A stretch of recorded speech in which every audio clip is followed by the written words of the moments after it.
History shifting in their hands. Every movement louder than the last. Future racing with the past. Under one roof we're chasing glory. Every second writes a story. No turning back, no time to rest. Welcome to the ultimate test. Everybody say check, mate. Come together for a chess day. Hands up, let the whole world celebrate. It's a festival of chess. Everybody say check, mate. Come together for a chess day. Feel the pulse as the moments escalate. It's a festival of chess.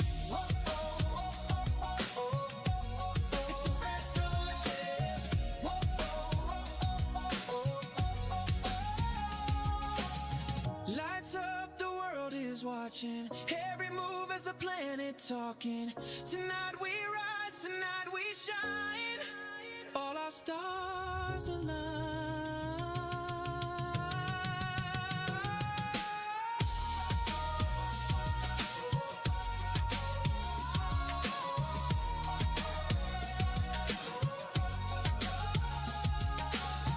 Everybody say check, mate. Come together for a chess day. Hands up, let the whole world celebrate. It's a festival of chess. Everybody say check, mate. Come together for a chess day. Feel the pulse as the moments escalate. It's a festival of chess.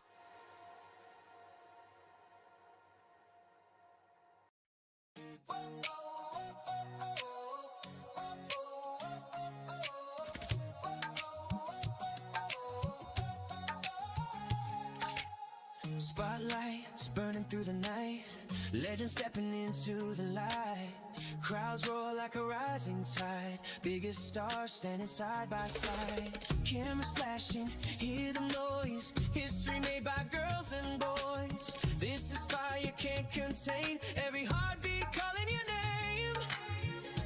Under one roof we're chasing glory. Every second writes a story. No turning back, no time to rest. This is the ultimate test. Everybody say check, mate. Come together for a chess day. Hands up, let the whole world celebrate. It's a festival of chess. Everybody say check, mate. Come together for a chess day. Feel the pulse as the moments escalate. It's a festival of chess. Whoa, oh, oh, oh, oh, oh. It's a festival of chess. Whoa, oh, oh, oh, oh. Fans from every corner of the globe holding their breath as the tension grows. Heart rate sinking with the stage. One spark setting off the cage. Voices rising from the stands. History shifting in their hands. Every movement louder than the last. Future racing with the past. Under one roof we're chasing glory.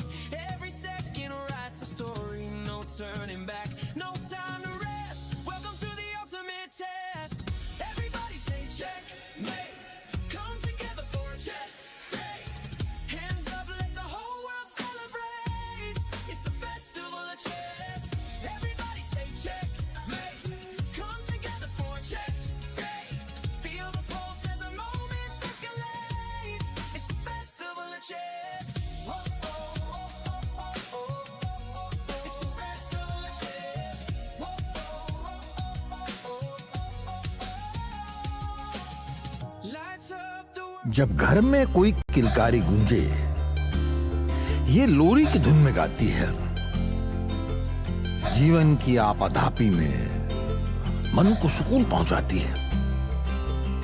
कोई अपना कहीं खो जाए अगर, सीने से लगाई लेती है। कला अपने भीतर ही रहती है। कला अपने भीतर ही रहती है। कला अपने भीतर ही रहती है। You Mumba, new champions of season 2015. Table tennis season 6 winner, you Mumba GG. Some moments deserve something extraordinary. Melted Joy's limited edition assorted box. Crafted dark chocolate, naturally sweetened, made to share, made to savor. Celebrate the game. Celebrate yourself.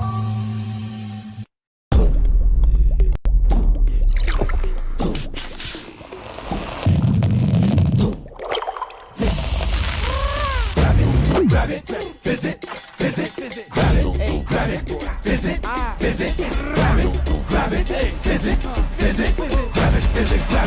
grab it, visit, Gampa.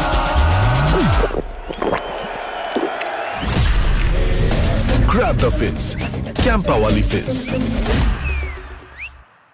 You Mumba, new champions of season 2015. Table tennis season 6 winner, you Mumba GG. Some moments deserve something extraordinary. Melted Joy's limited edition assorted box. Crafted dark chocolate, naturally sweetened, made to share, made to savor. Celebrate the game. Celebrate yourself.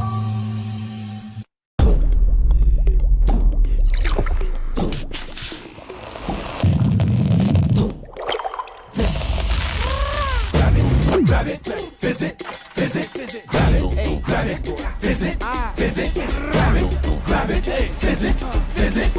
it, visit, grab it, visit, grab it, visit, Gampa.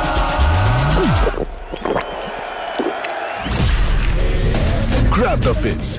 Campa wali fizz.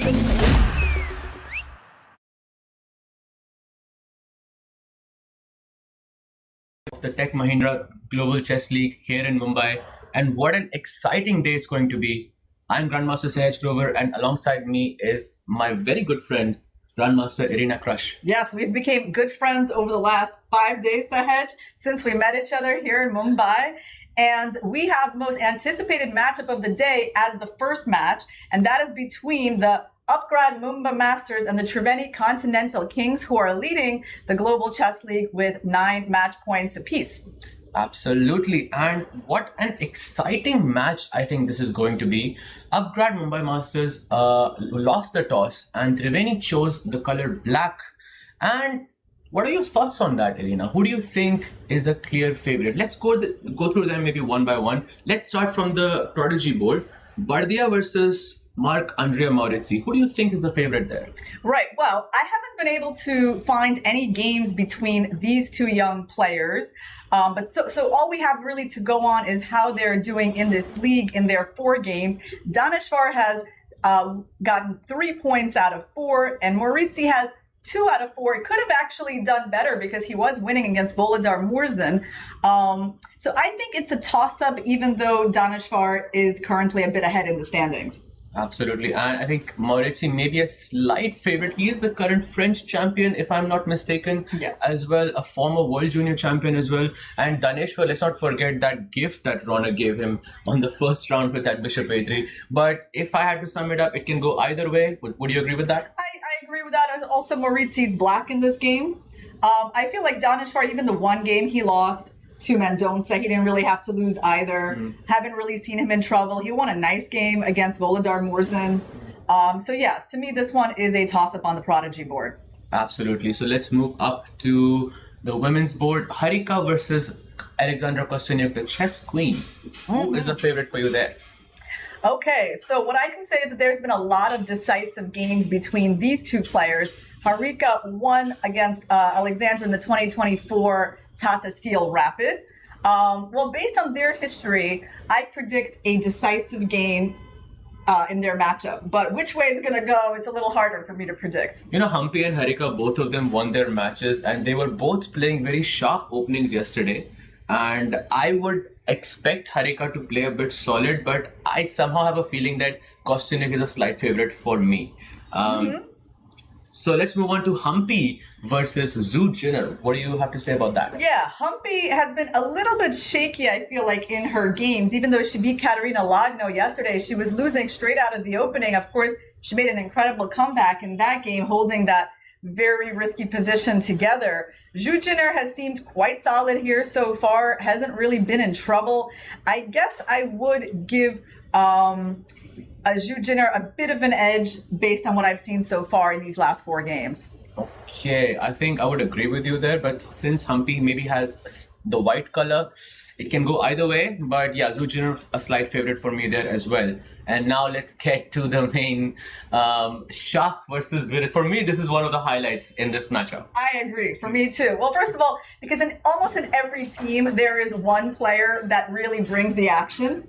right? So for this team in the Upgrad Mumba Masters, that is definitely Shaq Mahindra, and not surprisingly, he's had some of the most interesting games in this event, like his really nice win against Richard Rapport. He also brought in a win against vachier-lagrave with the black pieces. So I think he is a favorite against Vidit. Vidit has lost 2 games in a row.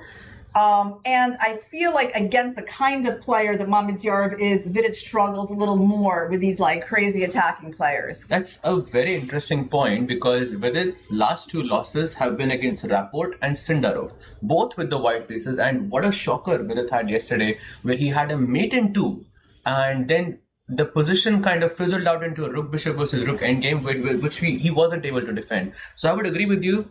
These types of players seem to have an edge against Vidit. For me, Mahindra would also be maybe a slight favorite here. Let's move on to Wesley versus Wei Yi.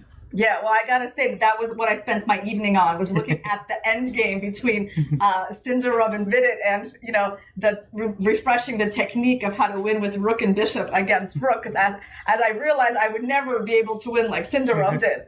Okay. So now let's talk about Wesley So versus Wei Yi. Okay, so this is a matchup of the very solid Wesley So, who has not yet, well, actually, he has won a game here in the Global Chess League. It just feels to me like he hasn't, because he actually beat Eric Gaisi yesterday from a position that it's kind of hard to believe that he won, because if anyone could win, it seemed like it was Eric Gaisi, but that match went... It was more so that Arjun lost, not necessarily that Wesley So won, because he pushed so hard. Yes. Because he just wanted to bring his team one win, which they're still looking for. Yeah. So Wesley been super solid so far, and Wei Yi has been quite productive for his team. He already notched a few wins against Vincent Keimer, against Anish Giri. But here is the thing, that Wesley So seems to have a pretty good score against Wei Yi personally. He beat him in the 2024 Olympiad. And I feel like Wesley So being white in this match, I mean, I definitely don't see him as an underdog to Wei Yi. But both of these players being super solid, is it safe to say that maybe draw is like the safest result here? But you know what, I feel like Wei Yi, I mean, yeah, he's black, so maybe he will be solid. In general, you know, I feel like when he's white, he creates some action on the board. He's less solid, I feel, than Wesley. Absolutely. We all remember that game against Lazaro Bruzonia, where he sacrificed a rook and the king from g8 went all the way down to h3. And I mean, of course, Wei Yi has that reputation of being extremely aggressive. But these days, we saw him at the World Cup. He was super solid going into the tie breaks, wasn't losing. But, you know, one thing I really like about Wei Yi is that even in tough situations, even in situations where he has a lot of, let's say, pressure, he's calm as a cucumber. Yes, that's true. The blood runs cold in his veins. Absolutely. All right, now we got our board 1 matchup on the icon board between Maxime Vachier-Lagrave and Ali Reza Firouzja. So this is a matchup of someone who I feel is in good form and someone who is in amazing form, which is kind of rare, right? Absolutely, because French number 1, French number 2, both of them known for their, blitz chess, and I feel Firouzja being 4 out of 4. He's on an insane run. He has defeated Fabiano, Gukesh, Hikaru, and Vishy back to back, whereas MBL has defeated Vishy, Fabi, and has drawn to Gukesh but lost to Hikaru. But he is playing with the white pieces against Firouzja. He is, and I would say, in terms of how they do against each other, well, Firouzja won their matchup 2-0 in the 2024 Global Chess League. In their tie breaks in the Superbet Romania tournament, because, you know, they actually tied for first place with Pragmananda. They had to play some blitz tie breaks, and they drew their game. I feel like, actually, there is a good chance this game will be decisive, given how things go between them, but I don't feel like Firouzja is like a massive favorite, especially with the black pieces. Absolutely. I think more or less agreed, but Irina, question for you. What makes Firouzja so unstoppable so far? I mean, is it the time control? Is it the fact that there is no increment? You've been watching these games pretty closely. You have all of your stats with you.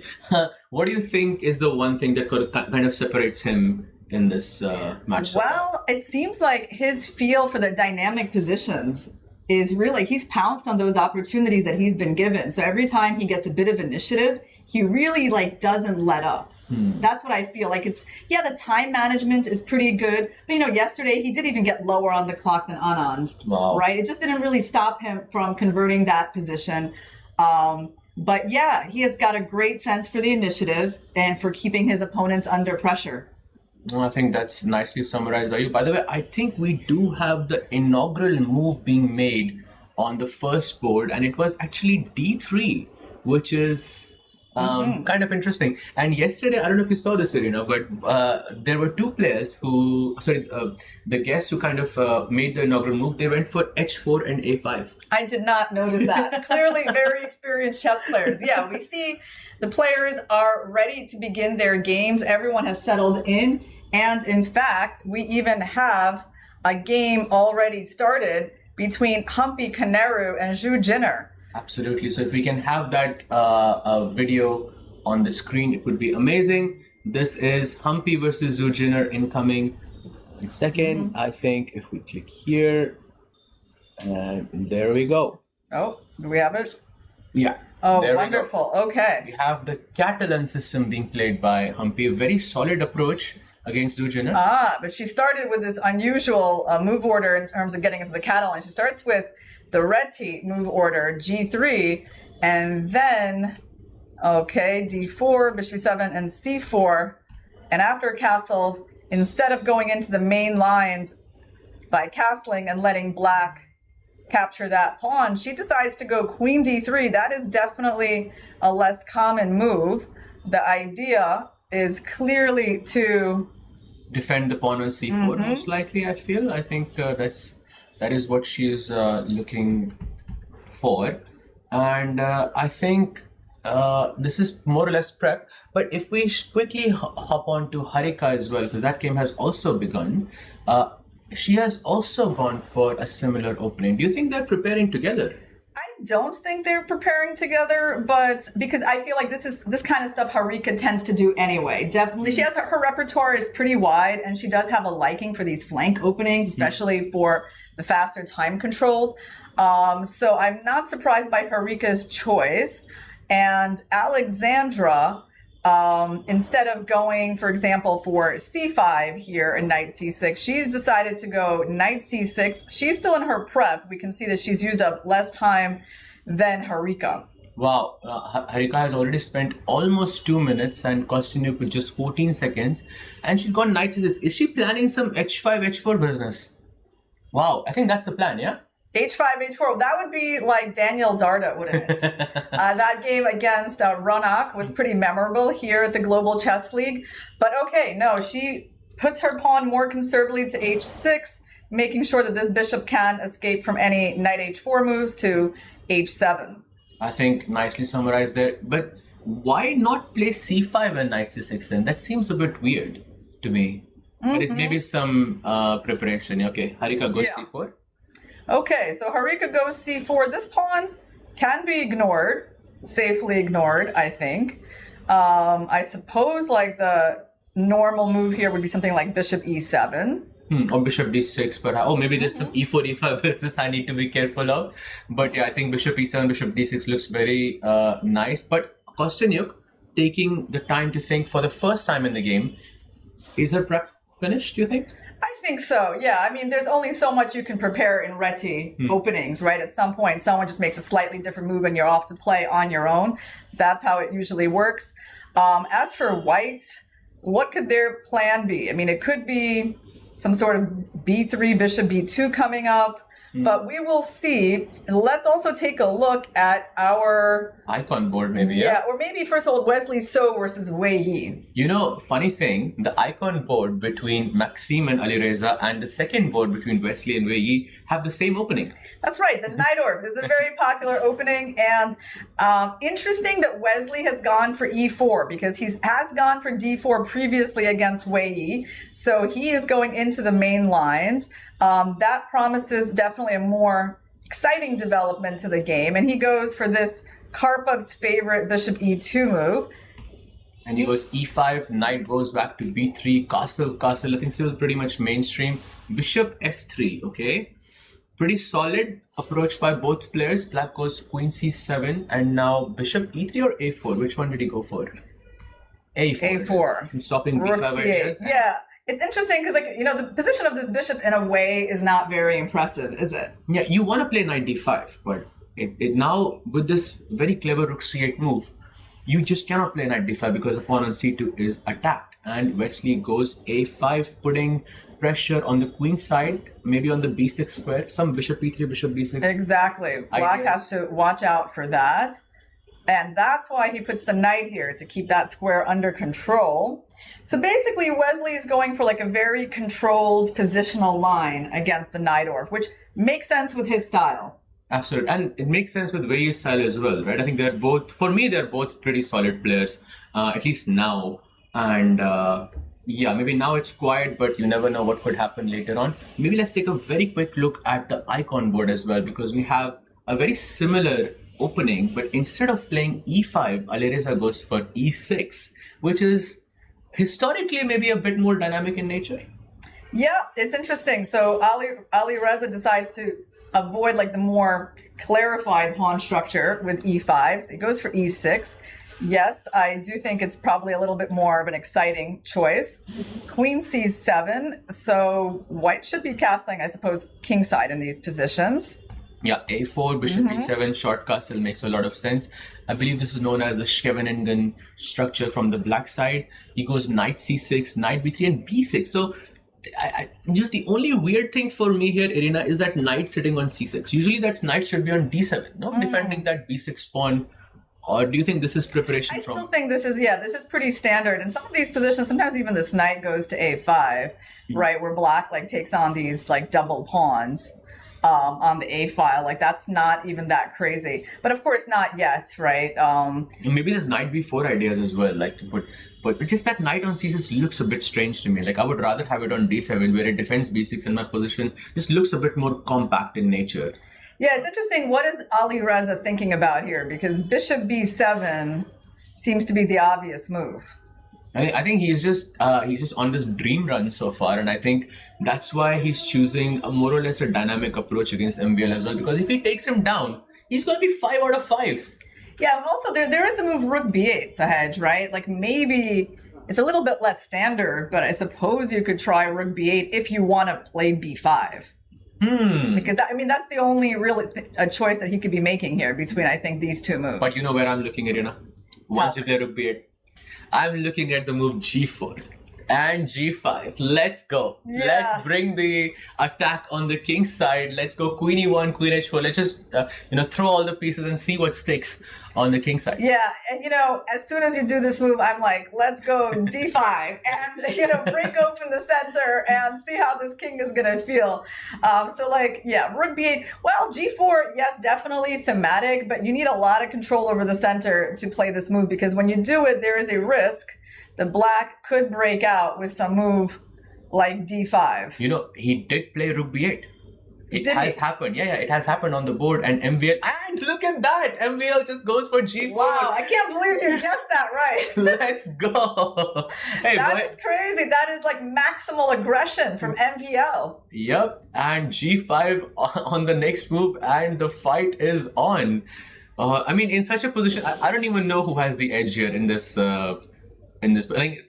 If I had to pick a color, I'm choosing white every single time. But okay, but you gotta explain to me, Sahaj, like what's your plan on d5? Like every Sicilian player knows you answer g4 with d5. And then you go g5 most likely, and then I kick your knight and I take the pawn. No. But my knight's going forward.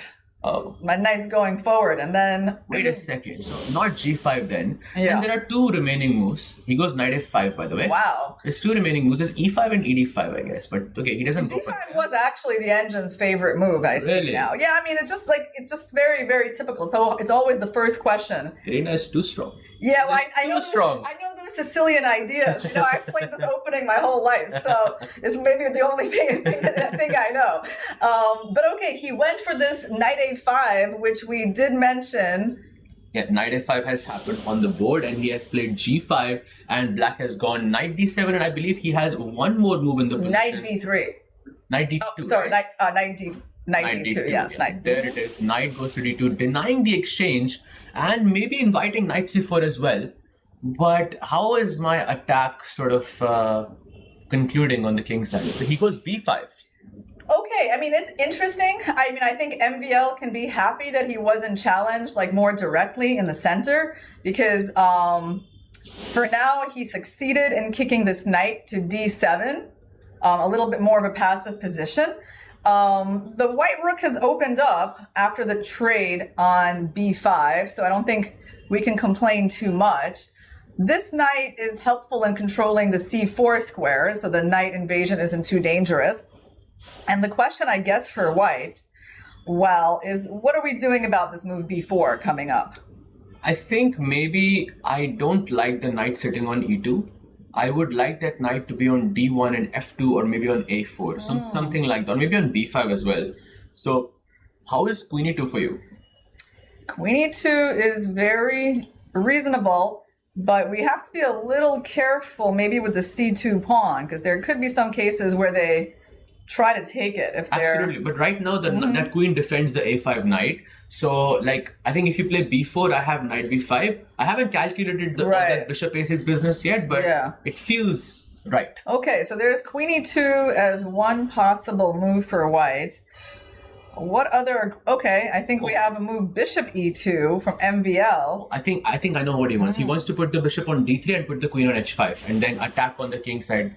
Basically, that's pretty cool, and that is another common idea in these positions for white. Like, once you remove the f6 knight from the defense of the king, you want to double up on the h-file squares with your queen and rook. So this is actually quite a nice idea, because this bishop is going to beautifully solidify the queen side and still be available for the attack. So now the question is, do we go knight b5?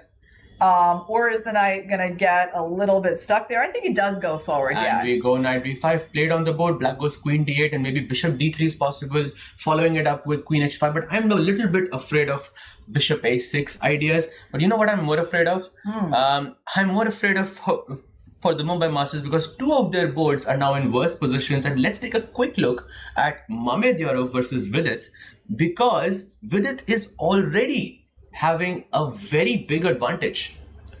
Okay, interesting. A big advantage, although it's not obvious to me what that advantage is based on at all. Free pawn. Oh, that's right, a free pawn. Exactly. If that counts correctly, yes. Okay. Unless you have c takes d5, then I'm not sure.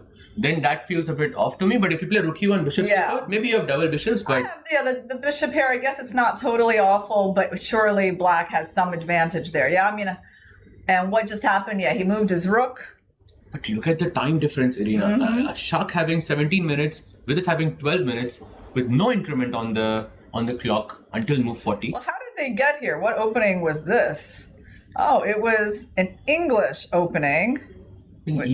Yeah, bishop b4, bishop d7, reverse Rossolimo, he goes for this e4. I think it's a new hypermodern idea these days. Yeah. ed5 and d4 is something I don't think I've seen before. Usually you go c takes d5, and I end up having a worse position as white usually here. But so white... Is that your opening prep session? Yeah, how to get worse as white?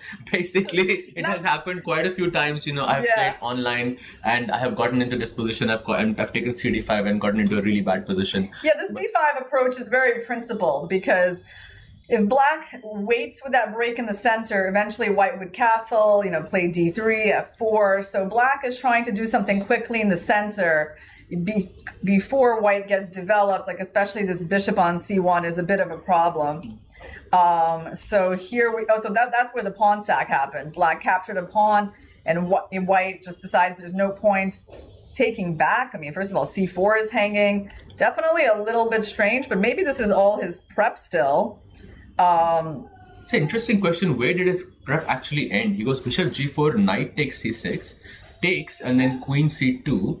And after rook e8... Yeah, was queen c2 the mistake? No, queen c2 is fine so far. And I think after rook e8, he plays bishop g5. And this is the first time he thought in the position. Well, here's the little thing, though. He could have gone queen d3 and then bishop e3 to stop the fork with bishop e2, and then he wouldn't be losing a pawn. So like he did have like a much more solid way of responding to the bishop attack, and then you could just have like the bishop pair without any risk, right? Yeah, and I think maybe that's what his prep was, but I think he misremembered, but something went wrong there.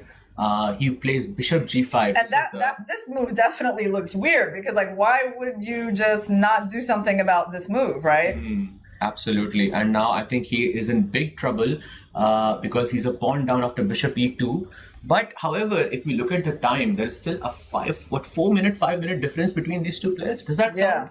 It definitely counts, but I'm just so surprised by the move bishop g5, because there's things in chess that you definitely don't overlook. So there's no way he didn't see that move, right? So why would he choose to just give away a pawn? Like, what is he really counting on? Because black's position looks pretty solid. Okay, maybe this is what he's counting on.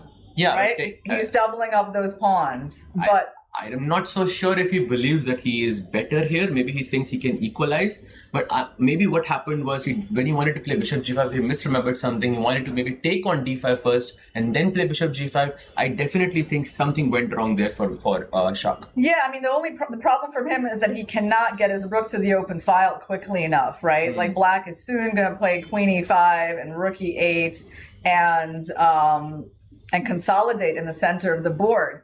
So Shak needs to be careful here, because he might just be down a pawn. Yeah, we see that doubling of pieces, and for now, even though the black king is a bit open, it's very safe. Look at that control over the e file. You have the c5, d4 plans. It feels like Shak has basically zero to no compensation. Yes, your kingside pawn structure is a bit broken, but how do you even take advantage of that? If you go rook b7, I can just go rook e7. I think Vidit is taking this one. Yes, well, we will see. I think we should go back to the game between MVL and Firouzja, because that one is so interesting by its nature. And a lot of big things have happened after the knight jump, the queen went back, knight f3. So is that a move that we expected? Not so much, right? Knight f3, I mean, I don't even know what to expect here, because I feel like you should just go attack on the king side, but we were expecting some bishop d3, queen h5 business, but he goes knight f3, putting pressure on d6, and black plays knight c5. Oh, that was a mistake. It was a mistake. Oh, is there knight d6, rook a5? I'm just shooting my shot here. Yeah, this is a little tricky in terms of why it was a mistake, and it was not MVL's answer of e5, unfortunately. The engine suggests a very different approach. There is no way I would go bishop c5. Right, I agree. It's like I've played g4, g5. Why would I trade queens in this position? Well, I guess the answer is maybe this endgame is just better because like this knight's a bit awkward. Actually, lots of pieces on the back rank. It's very hard to make these big transformations. Like when you're playing a Sicilian and you're usually as white, you want to stay in the middle game and attack. And then you have this option of giving up a bishop for a knight, playing an endgame. It's really not that obvious. The viewers might wonder what was the point of g4, g5. Well, maybe you're not attacking on the king side anymore, but you do have space in the endgame. And that's how the initiative switches as it transitions into the endgame. But he goes e5 and black goes d5, and now knight bd4 played by MVL. So it's a bit of a game-changing move, right? Like the computer really is not a big fan of this e5 move that MVL played because it makes his pawn structure a lot less flexible. It's a lot harder to ever play the move f5. And if things backfire on white here, he's like left with these very extended pawns around the king, like a weak square in f5. Okay, we'll see if this is going to be important for the game. For now, white plays knight bd4, and it is Ali Reza's move. Oh, look at that. Rook takes a5 is, I think, a major threat in this position. Although I don't know if it's actually working, because after take on a5, knight c6, you have queen c7, and maybe you're still more or less safe. But I would be worried about a move like this. Perhaps Ali Reza should go bishop d7. Okay, bishop b7. And played, by the way. Did he do it? Yeah, just now. Oh, bishop d7. Okay. Nice. So he goes b3 by MVL, and it looks like he is taking back the initiative. Yes. I like this move b3 a lot, actually. It makes me feel a lot better when I see that knight cannot come to c4. So this stabilizes things on the queen side. So now the only square you got to worry about is the e4 square with this knight. I mean, the knight can jump to e4, and I think we can just go for some queen e1, queen h4, something like that, and maybe some h4, h5 ideas as well on the king side. And black is looking for that breakthrough. D5 was that breakthrough, like you mentioned a bit earlier, but now the center is not really open. So maybe you want f6, but it might weaken your own king. F6, yeah, interesting. I mean, the thing is that white has all the pieces on that side of the board, so black has to be careful about opening it up. Also, you got to decide what you're doing with this knight on a5, right? So the first thing I'm thinking about is like, should I try to go here? The problem is that one knight will just replace the other for white, so white doesn't really lose any stability. Wow, he goes knight a b7. He does answer the question. I think Alireza wants to put the one knight on e4 and the other knight on c5. I'm not really sure what that knight is doing on c5, but it's an improvement over the knight on a5. Absolutely. At least you don't have to defend it with your queen, right? But this game is shaping up to be exciting. I don't think we're going to see a draw necessarily from this position. For sure. I mean, I'm not even sure who I'm going to choose in this game, but yeah, it promises an exciting game for sure. Meanwhile, if we can take a very quick look at Humpy versus Zujiner, because Humpy seems to have maybe a slight advantage here, and that is great news for the Upgrad Mumbai Masters. Okay, so Zujiner tried to break in the center with the move e5. Seems to not have worked out super well because his queen has a very nice square in f5. So now there's sort of latent pressure against the d pawn. This is a very unpleasant relationship. At some point, we can make that trade and just give black an isolated pawn. Or we could, depending on what black does, there could be a move like knight f3. Knight f3 looks very nice, but right now, I think Zujiner has to defend that knight somehow. Maybe bishop d6 or bishop f8, and we go knight f3 in the next move. I think. Yeah, or maybe first, I don't know, should we give them an isolated pawn first? Could be, but is that necessary? Like, you can also... You also have ideas of knight b5 at some point. If you put your bishop on d6. This is kind of unpleasant, isn't it? Very much so. I think maybe out of all the boards, this is the only one where one team seems to have a significant advantage, and that is Humpy. Yeah, and I think what I like about this is I like the style of the position. This is definitely Humpy's style, kind of like, still it's a positional game. Nothing too wild, but where she's definitely pressing. So I think she's feeling good here. Let's take a look at Harika versus Alexandra Kostenyuk. Wow, so this is the position. Okay, we have double bishops. White's rooks are on e1 and c1, which are quite nice, both placed on the open file. Kostenyuk has just played rook f5. I'm guessing she wants to put the rook on b5 and attack the b2 pawn. Or maybe she just had no other good way to protect this bishop, maybe. Oh yes, that's a good point. Yes, maybe rook c8, but yeah, rook a5 looks a lot better because I think you defend the c5 bishop, but plus you also have rook b5. Can I go knight d2 here? This position feels rather awkward for black, actually. I'm not a fan of how this bishop is sitting, staring into that pawn and needs to do that. This pawn can also be a potential weakness. So I feel like white's, the fact that white's rooks are connected is a sign of harmony for them. The only thing is that Harika's down on the clock and she has to still make it to move 40. So that's 18 moves in less than 7 minutes. And she goes for your move knight d2, beautiful knight rerouting, threatening a fork. And I think if she goes rook b5, you can still go knight c4 and attack the queen on b6 and defend the pawn on b2 at the same time. Plus, you have this idea of knight e4 as well, because you want to kick that bishop from c5, you want to loosen that pawn on d4 as well. So multiple threats incoming, and even though Harika has less time, almost 3 minutes less than her opponent, I think this is looking quite promising for Harika. It really is. I mean, white's game is just much easier to play here. Her bishops are better, her rooks are better. I would really not like to beat black in this position. So shall we take a look at maybe the prodigy board, because we haven't checked that game yet, and this is the current position between Bardhya Daneshwar and Marc Andrea Maurizi, and not even sure who I'm going to choose here. That is such an unusual position. This king on c7 looks so weak. And on the other hand, this king hasn't even castled yet because castling into some sort of f3 idea seems very dangerous. I don't want to castle as white here. Maybe I will just keep my king on d2 or something. But right now he has challenged the center with d4 and Maurizi has to decide how to react here. Are you going to take that pawn? Are you going to defend the pawn on e5? Or are you going to let me play d5? Tough decision. Yeah, I wonder if there's any possibilities for black to like start things with f3. Oh, immediately.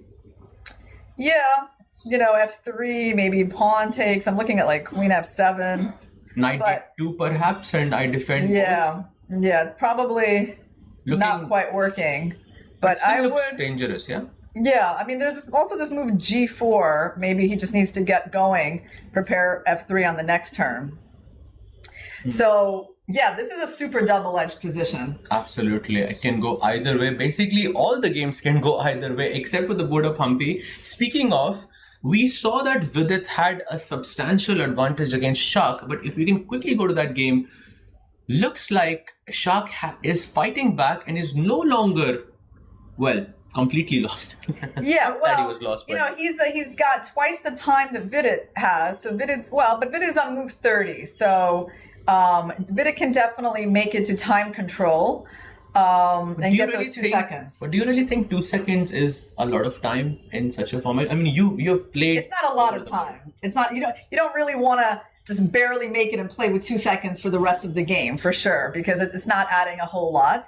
But you know, Shak already had one miraculous save in this event against Pragnananda, where he was down a bunch of pawns in the rook endgame. Oh, yes. And made this really miraculous draw.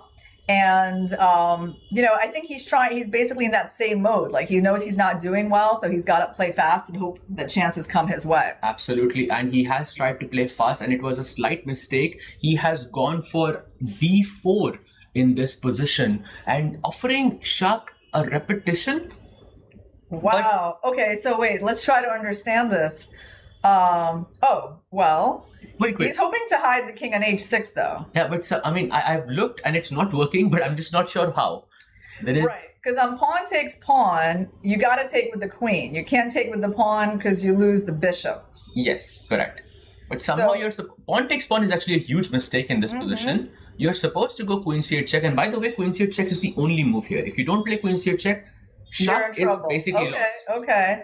So this is quite fascinating. So the point is, if we go back, obviously Vidit is planning to go king h6. Yes, I would guess so. So queen check, king h6. And now there's a bunch of moves here that white can play. Basically, and one of them is actually quite interesting. Just queen c8. Queen c8 back with the idea of queen f8 checkmate. A subtle checkmate threat. Well, there's king g6, but yeah, I mean, the king would be like in some trouble for sure, and you would at least have, you know, queen g8 check, queen f8 check, maybe h5 check. The king would be in some danger for sure. Maybe Vidit has missed this. So queen c8, okay, so this is such a big square. Is there any way to guard it? And the problem is you can't really use your queen, because then the capture is going to happen. Exactly. You would capture on d4, and black would have to capture back with the queen, loosening up that square on f8, and I think Shak will be back in the game. If you go d takes c3, that's also a big problem here for black as well. So, by the way, only move for Shak here. If he doesn't find queen c8, he is borderline lost. But he'll find it because he is spending his time right now, and you know he knows he's been in trouble. So I don't think he's gonna let this chance slip. I think so. I think we should stay here. And he goes queen c8 check, best move in the position. He goes king g7, queen g4 check. He's happy to take the draw, the best move in the position once again. And now Vidit has to decide where to place the king. Is it going to be h8? Is it going to be h6? Or is it going to be f8? Oh, f8. That's a move, huh? But queen c8, king e7. F8 just looks risky. I don't know. I would be scared for Vidit here because, you know, you could lose this technically. Because if you lose the a7 pawn, it's a bit of a problem. I guess we haven't checked this way yet. Let's give a check on c8 anyways. And let's try to come out. So now... Yeah, king e7. Do we just throw in like another check? Yeah, I think that's good. You throw a check on b7, black goes. I mean, how are you even avoiding the checks? Yeah, you're not exactly getting out of perpetual here, are you? Yeah, Because I'm just making very basic checks, and the bishop is controlling the light squares as well. exactly. So he's not going to go king f8, and Vidit is now under 4 minutes with no increment. This is a slight problem. I would say a very big problem. I would just say take the draw. If you go king h6, it can go either way for Vidit But I think he'll play king h6. I don't know. My feeling is like, because he's not really risking anything by playing king h6. He can always go back to g7, right? You know, I have queen g8. You have queen g8 too, right? That's the thing. You also have this. Yeah, I see what you mean. And who's I mean, and remember, if you go queen e7, some g4, g5 business, I don't know, that feels risky. And you know, your opponent is shocked. That's another thing. He thrives on such positions. Oh, you read it right. It looks like this game is about to end in a repetition. Yeah, he repeats it one more time. Shak would be able to claim it. I mean, I think with Vidit's time situation, it's okay. Well, he's going to be a little bit disappointed that his extra pawn advantage did not amount to very much, but, you know, Shak was resourceful and managed the clock very well.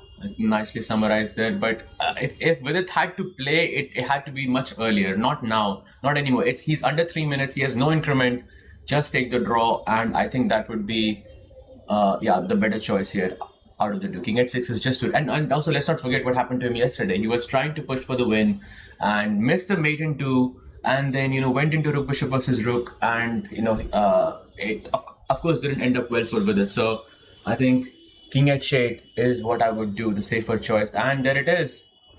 I think we have a repetition. Already the position has been repeated 3 times.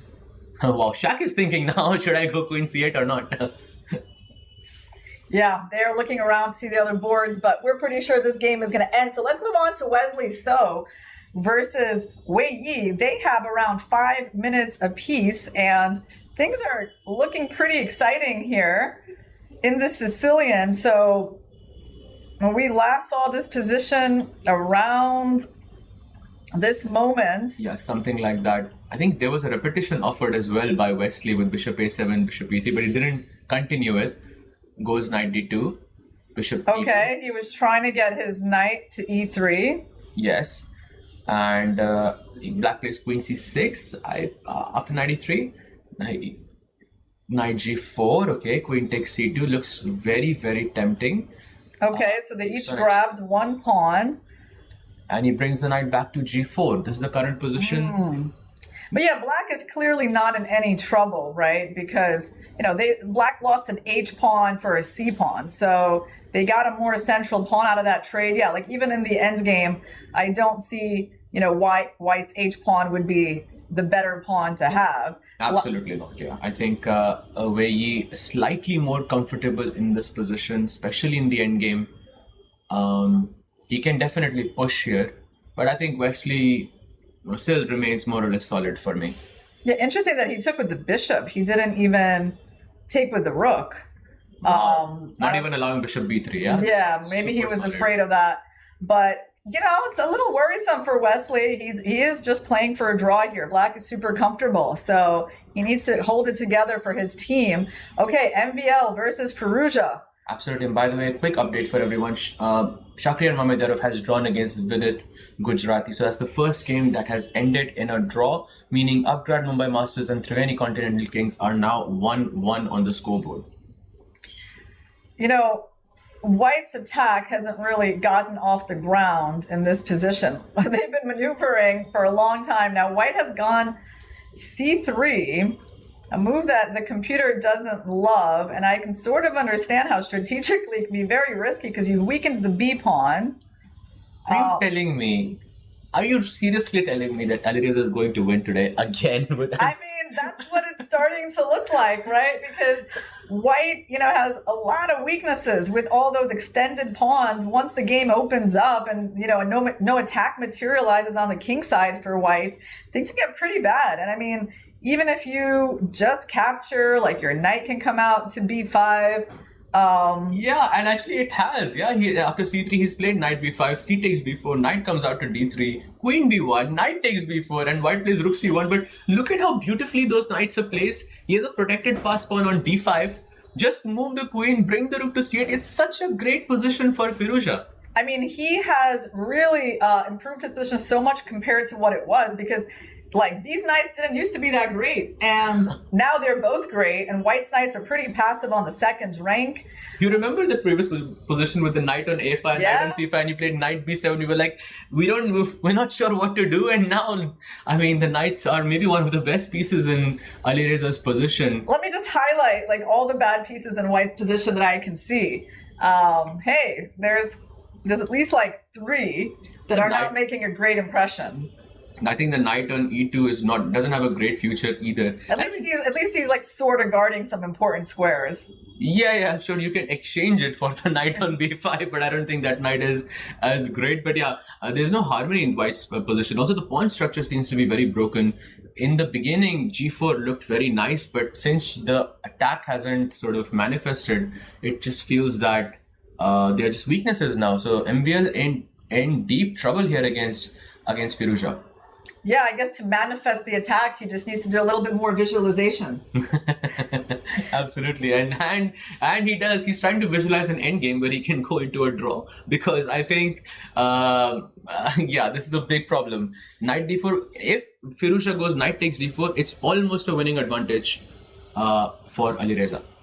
Wow. So the question is, let's say he trades off the only decent knight. He goes rook c8, also very reasonable.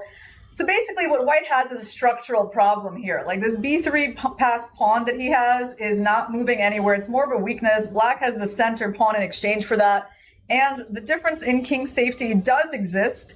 I mean, I suppose like potentially there could be something on the back rank happening to Black because of White's space advantage, but you know, the rooks are going to come off the board, so that's not very likely. I think MVL, he still has chances for a draw here. Sure. They have about like 7-8 moves to make until move 40, but they're evening up on the clock, which I think is in Firouzja's favor. Now, speaking of the clock, I think with 20 minutes on the at the starting position, you have this habit of playing the, rapid, but suddenly you have to switch to blitz. So I feel like having 2 seconds is basically nothing in this format. So it still is, I think, very, very difficult road ahead for MVL to make a draw in this position. I really like this idea of knight takes knight and putting the bishop on b5, because once you can control the d3 square somehow with the knight or the bishop, it could be a huge problem, I think, for MVL there. Well, we do have a result on the Wesley So versus Wei Yi board. They have just finished their game. So Wesley So managed to, I believe, make a draw there. And that is important because we were a little bit preferring Wei Yi's position, but Wesley was able to navigate it to safety. Meanwhile, Humpy versus Jujunair. Wow, she no longer has an advantage at all. Something has gone wrong, and they're in a bishop endgame. She's got 6 moves to make. Wow, with this 1 minute for both of them, but I think it most likely is going to be a draw as long as Humpy gets that bishop out of g2, because Zhu is going to play f5 at some point, and that bishop is going to be like exactly. Now that bishop on g2 is looking a bit sad. And bishop f1. Wait, is that a mistake? I think it's okay because Black can't really win those dark squared pawns. So it's still, I think, solid enough because pretty hard to attack these pawns even though they're on the dark squares. Okay, so this game should probably end in a draw. Let's take a look at Harika. She's defending bishops of opposite color against Alexandra Castenu.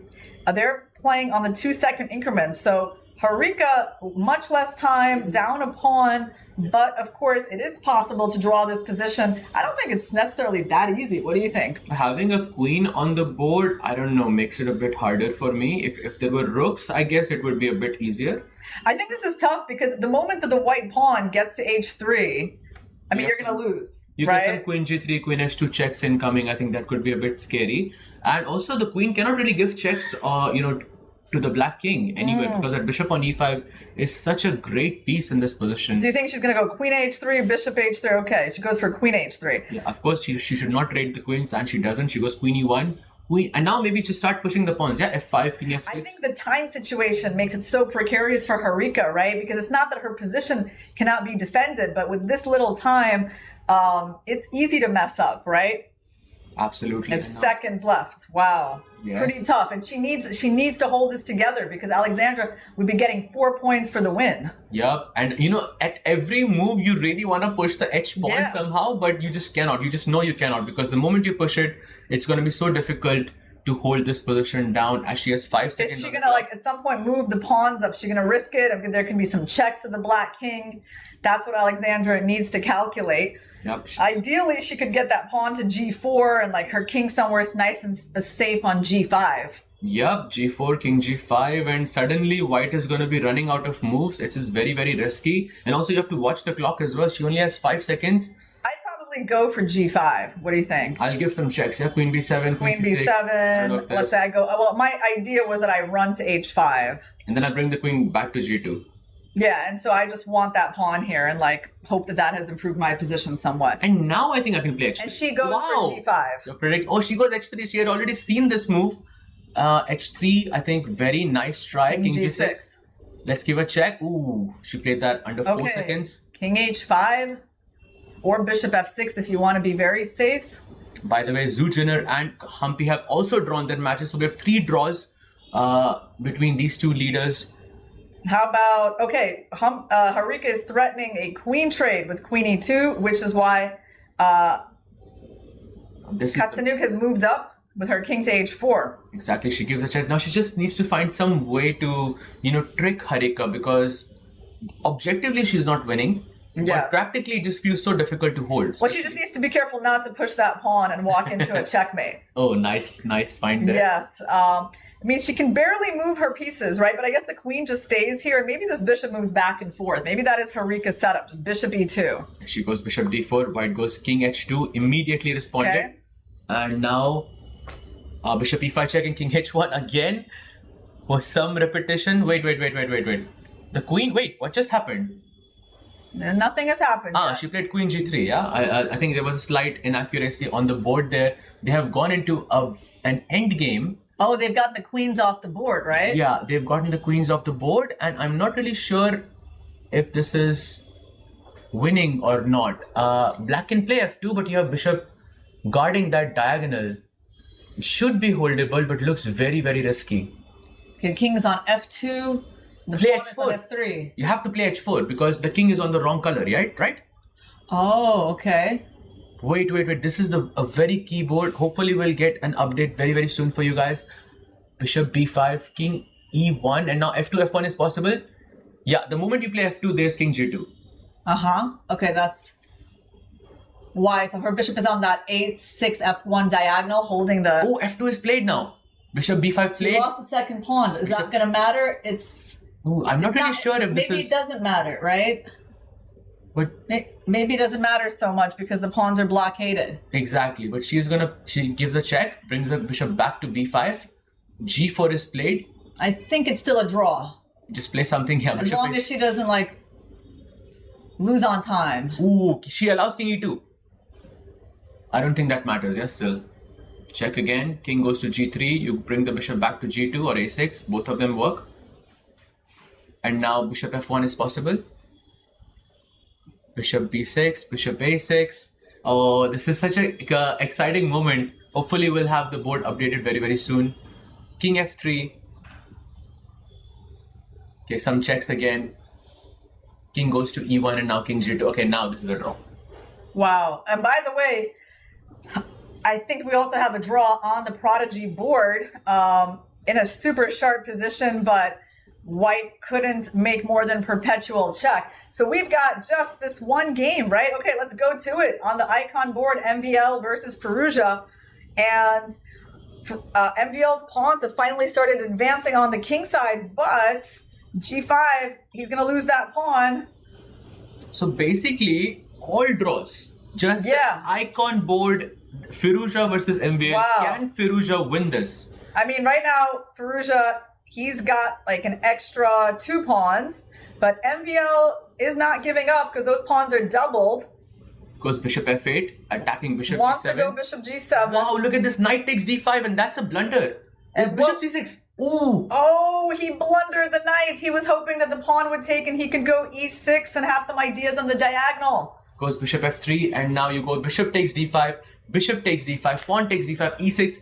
And you probably just take it. Yeah. Yes. Wow. Wow. Firouzja gets the 1 win for his team. That was so amazing. And he's on 5 out of 5. Nobody can stop this man. 5 out of 5, leading the Triveni Continental Kings to victory against Upgrad Mumbai Masters. And well, I mean, it was so much needed because all the other boards were, was a draw. Yeah, I mean, after so much time of play, 5 games were ending in draws. Like, this was maybe the best chance ever for a match to finish with all 6 draws in the Global Chess League, which we've never seen before. But in the end, there was one decisive game, and Alireza Firouzja will once again be getting the MVP award at the end of this match. I mean, it has to be him, right? He's just unstoppable. So let me go through, the list of victims here for against Firouzja. It was Fabi, it was Gukesh, Hikaru, Vishy, and MVL. There is no stopping this man. Doesn't matter if he's playing with the black pieces or with the white pieces. He is just so impressive. So impressive. And, the other things that his games are actually fun to watch. Yeah. Right? Like, there is action, whether he's white or black. He plays interesting openings. Like, this one was a Sicilian Najdorf, right? So he's not shying away from sharp positions. Yeah, absolutely. And choosing to go e6 and keeping the tension on the board, inviting that attack on the king side with g4, g5. I think he wanted a game on the board. And he's gotten the better of MVL. So after this match, there is one sole leader in the Global Chess League. The Triveni Continental Kings move ahead by 1 match, and they are now, I believe, on 12 points. Yes, they are on 12 points, and there we have the leaderboard. Upgrad Mumbai Masters, who were the only ones sharing that first place with them, are now on 2nd place. But of course, there is still a lot of chess to be played. But right now, Triveni Continental Kings, the defending champions, are in 1st place. That's right, and there's a couple of teams that can catch the Upgrad Mumbai Masters now. For example, the Alpine SG Pipers, actually, they are 1 match away. If they can win against the PBG Alaskan Knights in our 2nd match of the day, they would catch the Upgrad Mumbai Masters. And the Ganges Grandmasters and the Fyers American Gambits also have a chance to catch up, and because they will be featured in match number 3 today. Absolutely, and both of them have such a high chance because Alpine SG Pipers are playing against the PBG Alaskan Knights, who are not in the best shape. And between Ganges Grandmasters and Fyers American Gambits, one of them have to win, right? Exactly. So they are just going to. So one of them is. Both of them are going to most likely catch up. But stay tuned for that. I think we'll take a very short break, and we'll be back with more action for you very, very soon.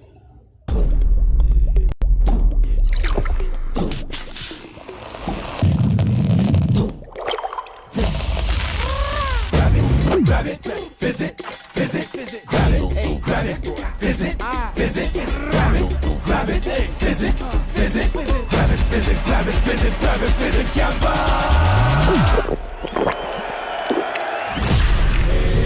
Grab the fizz. Campa wali fizz. You Mumba, new champions of season 2015. Table tennis season 6 winner, you Mumba GG. Some moments deserve something extraordinary. Melted Joy's limited edition assorted box. Crafted dark chocolate, naturally sweetened, made to share, made to savor. Celebrate the game. Celebrate yourself.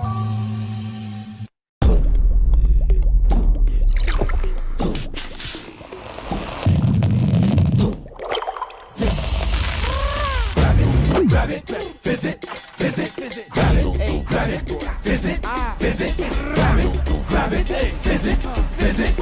it, visit, grab it, visit, grab it, visit, Gamba!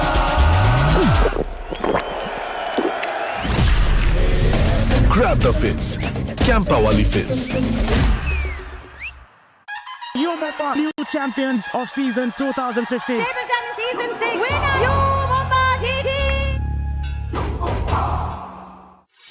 Some moments deserve something extraordinary. Melted Joy's limited edition assorted box. Crafted dark chocolate, naturally sweetened, made to share, made to savor. Celebrate the game. Celebrate yourself. जब घर में कोई किलकारी गूंजे, ये लोरी की धुन में गाती है, जीवन की आपाधापी में मन को सुकून पहुंचाती है। कोई अपना कहीं खो जाए अगर सीने से लगाई लेती है, कला अपने भीतर ही रहती है। कला अपने भीतर ही रहती है, कला अपने भीतर ही रहती है।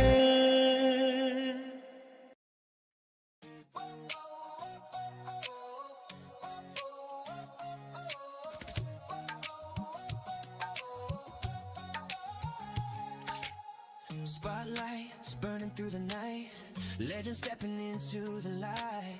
Crowds roar like a rising tide, biggest stars standing side by side. Cameras flashing, hear the noise, history made by girls and boys. This is fire can't contain, every heartbeat calling your name. Under one roof we're chasing glory, every second writes a story. No turning back, no time to rest, this is the ultimate test. Everybody say checkmate, come together for a chess day.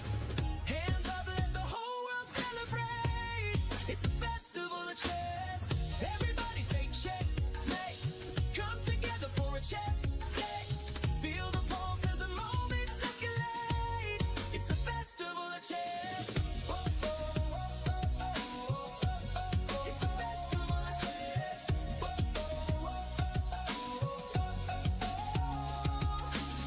Fans from every corner of the globe holding their breath as the tension grows. Heart rate sinking with the stage, one spark setting off the cage. Voices rising from the stands, history shifting in their hands. Every movement louder than the last, future racing with the past. Under one roof we're chasing glory, every second writes a story. No turning back, no time to rest, welcome to the ultimate test. Everybody say checkmate, come together for a chess day. Hands up, let the whole world celebrate, it's a festival of chess. Everybody say checkmate, come together for a chess day. Feel the pulse as the moments escalate, it's a festival of chess. Oh, oh, oh, oh, oh, oh. It's a festival of chess. Oh, oh, oh, oh, oh, oh. Lights up, the world is watching, every move as the planet talking. Tonight we rise, tonight we shine, all our stars align.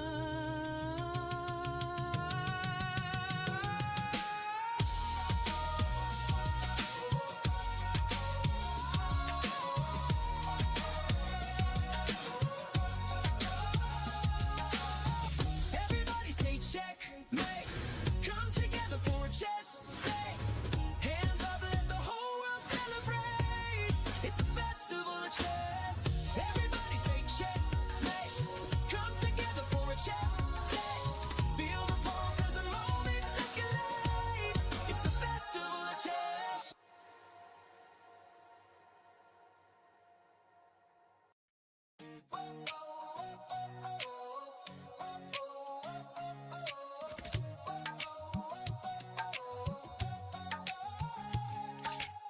Spotlights burning through the night, legends stepping into the light. Crowds roar like a rising tide, biggest stars standing side by side. Cameras flashing, hear the noise, history made by girls and boys. This is fire can't contain, every heartbeat calling your name. Under one roof we're chasing glory, every second writes a story. No turning back, no time to rest, this is the ultimate test. Everybody say checkmate, come together for a chess day. Hands up, let the whole world celebrate, it's a festival of chess. Everybody say checkmate, come together for a chess day. Feel the pulse as the moments escalate, it's a festival of chess.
watching every move as the planet talking.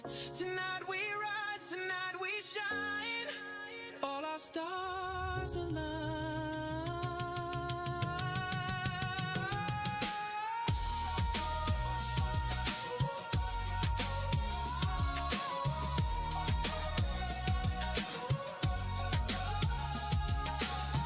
Everybody say checkmate. Come together for a chess day. Hands up, let the whole world celebrate. It's a festival of chess. Everybody say checkmate. Come together for a chess day. Feel the pulse as the moments escalate. It's a festival of chess.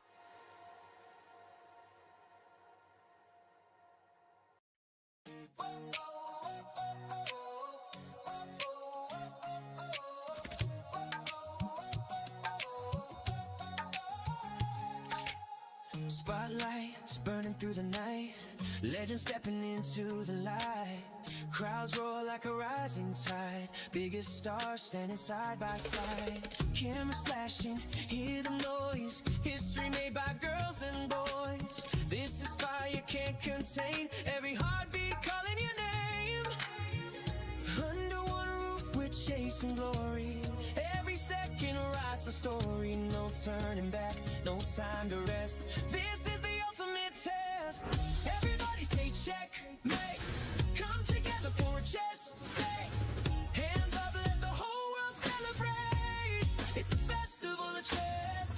Everybody say checkmate. Come together for a chess day. Feel the pulse as the moments escalate. It's a festival of chess. It's a festival of chess.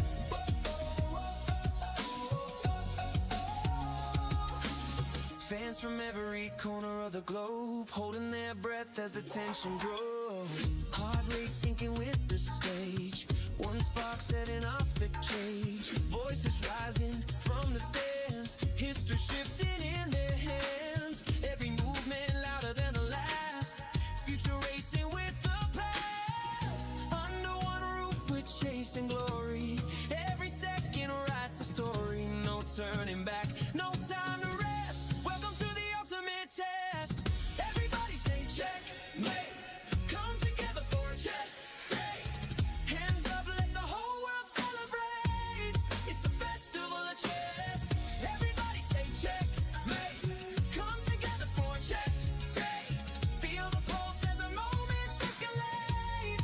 It's a festival of chess. Whoa, oh, oh, oh, oh, oh. It's a festival of chess. Whoa, oh, oh, oh, oh, oh.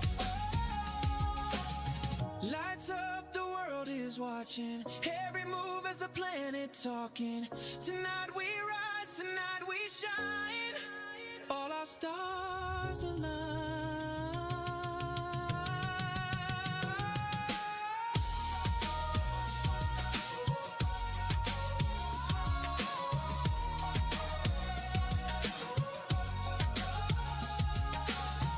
Everybody say checkmate. Come together for a chess day. Hands up, let the whole world celebrate. It's a festival of chess. Everybody say checkmate. Come together for a chess day. Feel the pulse as the moments escalate. It's a festival of chess.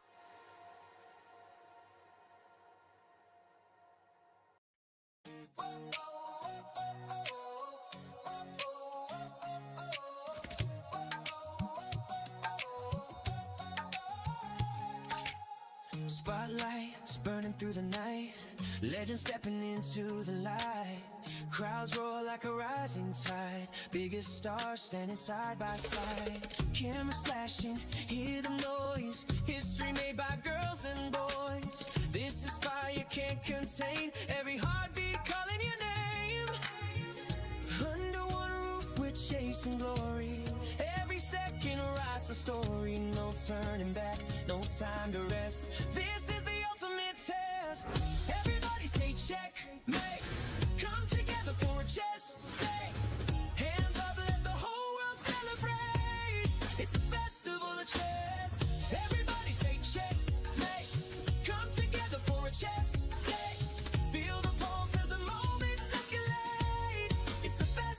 chess. It's a festival of chess.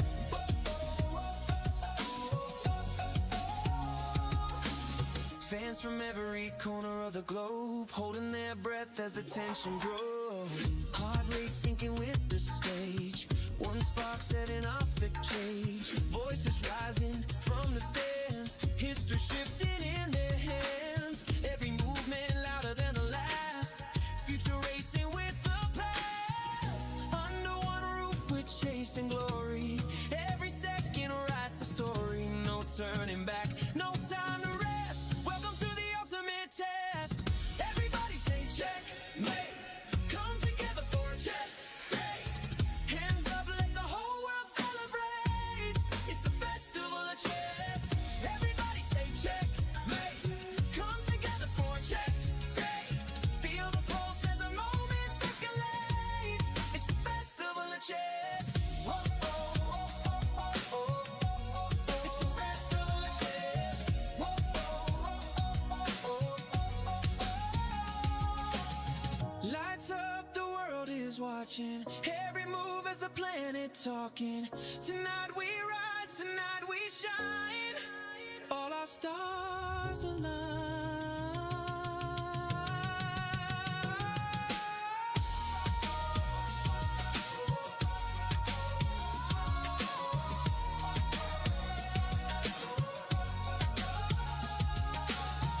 Everybody say checkmate. Come together for a chess day. Hands up, let the whole world celebrate. It's a festival of chess. Everybody say checkmate.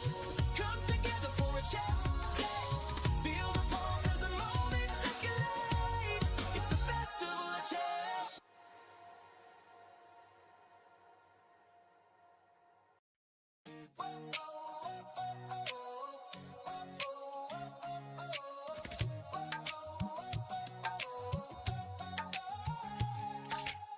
Spotlights burning through the night. Legends stepping into the light. Crowds roar like a rising tide. Biggest stars standing side by side. Cameras flashing, hear the noise. History made by girls and boys. This is fire can't contain. Every heartbeat calling your name. Under one roof we're chasing glory. Every second writes a story. No turning back, no time to rest. This is the ultimate test. Everybody say checkmate. Come together for a chess day. Hands up, let the whole world celebrate. It's a festival of chess. Everybody say checkmate. Come together for a chess day. Feel the pulse as the moments escalate. It's a festival of chess. Whoa, oh, oh, oh, oh, oh. It's a festival of chess. Whoa, oh, oh, oh, oh. Fans from every corner of the globe holding their breath as the tension grows. Heart rate sinking with the stage. One spark setting off the cage. Voices rising from the stands. History shifting in their hands. Every movement louder than the last. Future racing with the past. Under one roof we're chasing glory. Every second writes a story. No turning back, no time to rest. Welcome to the ultimate test. Everybody say checkmate. Come together for a chess day. Hands up, let the whole world celebrate. It's a festival of chess. Everybody say checkmate. Come together for a chess day. Feel the pulse as the moments escalate. It's a festival of chess. Whoa, oh, oh, oh, oh, oh, oh. It's a festival of chess. Whoa, oh, oh, oh, oh, oh. Lights up, the world is watching. Every move as the planet talking. Tonight we rise, tonight we shine. All our stars align.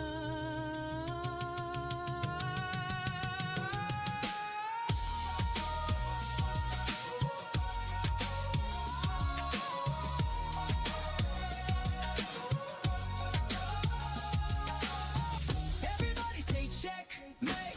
Come together for a chess day. Hands up, let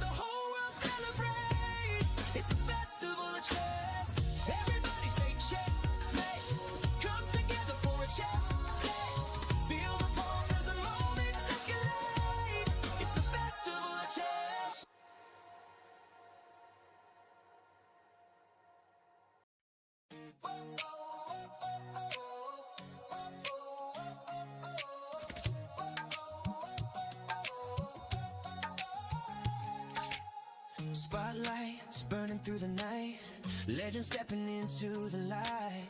Crowds roar like a rising tide, biggest stars standing side by side. Cameras flashing, hear the noise, history made by girls and boys. This is fire can't contain, every heartbeat calling your name. Under one roof we're chasing glory, every second writes a story. No turning back, no time to rest, this is the ultimate test. Everybody say checkmate, come together for a chess day. Hands up, let the whole world celebrate, it's a festival of chess. Everybody say checkmate, come together for a chess day. Feel the pulse as the moments escalate, it's a festival of chess. It's a festival of chess.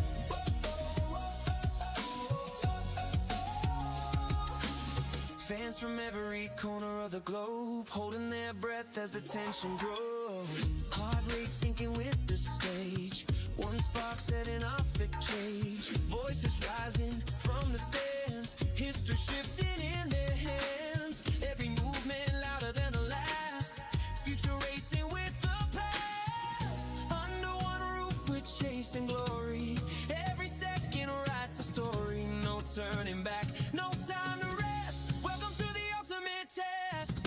Everybody say checkmate, come together for a chess day. Hands up, let the whole world celebrate, it's a festival of chess. Everybody say checkmate, come together for a chess day. Feel the pulse as the moments escalate, it's a festival of chess. Whoa, oh, oh, oh, oh, oh. It's a festival of chess. Whoa, oh, oh, oh, oh, oh. Lights up, the world is watching, every move as the planet talking. Tonight we rise, tonight we shine, all our stars align.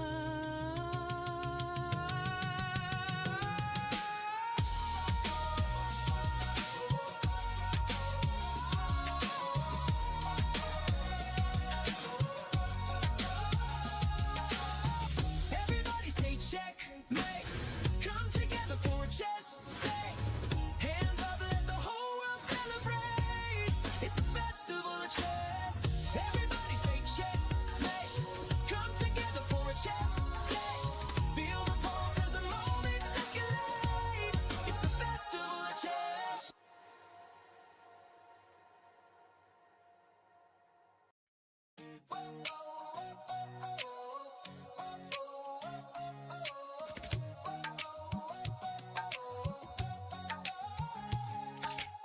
Spotlights burning through the night, legends stepping into the light. Crowds roar like a rising tide, biggest stars standing side by side. Cameras flashing, hear the noise, history made by girls and boys. This is fire can't contain, every heartbeat calling your name. Under one roof we're chasing glory, every second writes a story. No turning back, no time to rest, this is the ultimate test. Everybody say checkmate, come together for a chess day. Hands up, let the whole world celebrate, it's a festival of chess. Everybody say checkmate, come together for a chess day. Feel the pulse as the moments escalate, it's a festival of chess. Oh, oh, oh, oh, oh, oh. It's a festival of chess. Oh, oh, oh, oh. Fans from every corner of the globe holding their breath as the tension grows. Heart rate sinking with the stage, one spark setting off the cage. Voices rising from the stands, history shifting in their hands. Every movement louder than the last, future racing with the past. Under one roof we're chasing glory, every second writes a story. No turning back, no time to rest, welcome to the ultimate test. Everybody say checkmate, come together for a chess day. Hands up, let the whole world celebrate, it's a festival of chess. Everybody say checkmate,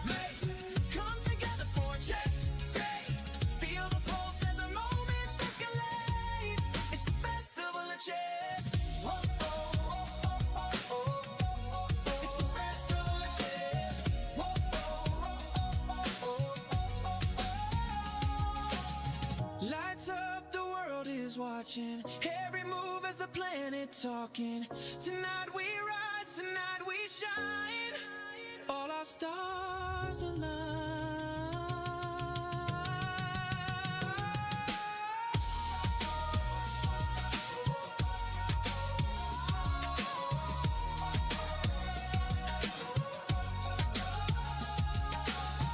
Everybody say checkmate. Come together for a chess day. Hands up, let the whole world celebrate. It's a festival of chess. Everybody say checkmate. Come together for a chess day. Feel the pulse as the moments escalate. It's a festival of chess.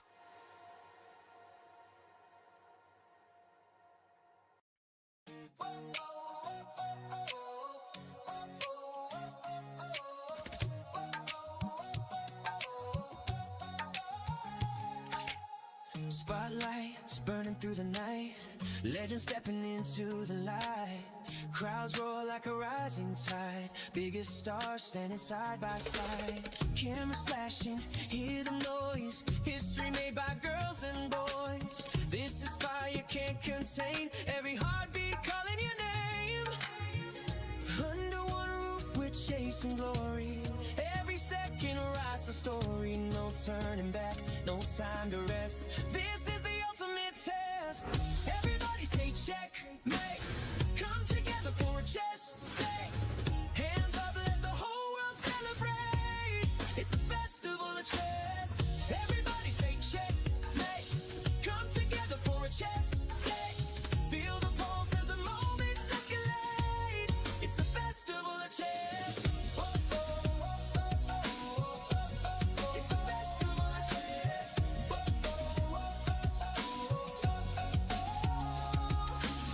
Fans from every corner of the globe holding their breath as the tension grows. Heart rate sinking with the stage.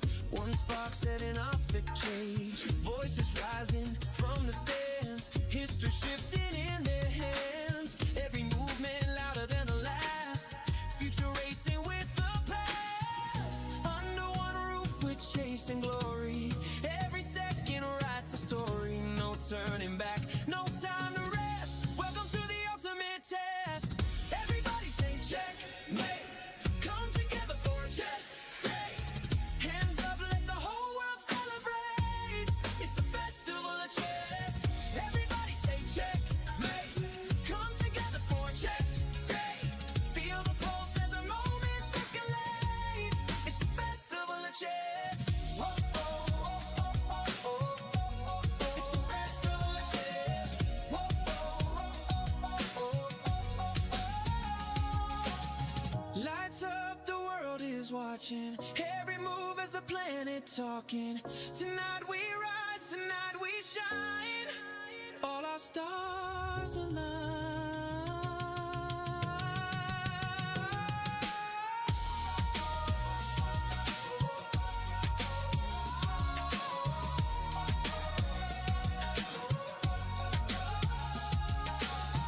Everybody say checkmate.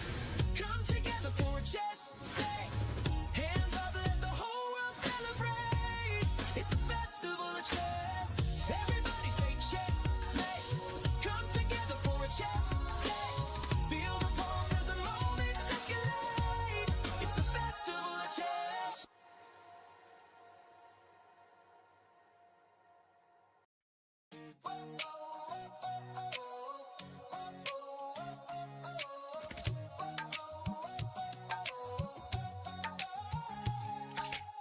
Spotlights burning through the night. Legends stepping into the light. Crowds roar like a rising tide. Biggest stars standing side by side. Cameras flashing, hear the noise. History made by girls and boys. This is fire you can't contain. Every heartbeat calling your name. Under one roof we're chasing glory. Every second writes a story. No turning back, no time to rest. This is the ultimate test. Everybody say checkmate. Come together for a chess day. Hands up, let the whole world celebrate. It's a festival of chess. Everybody say checkmate. Come together for a chess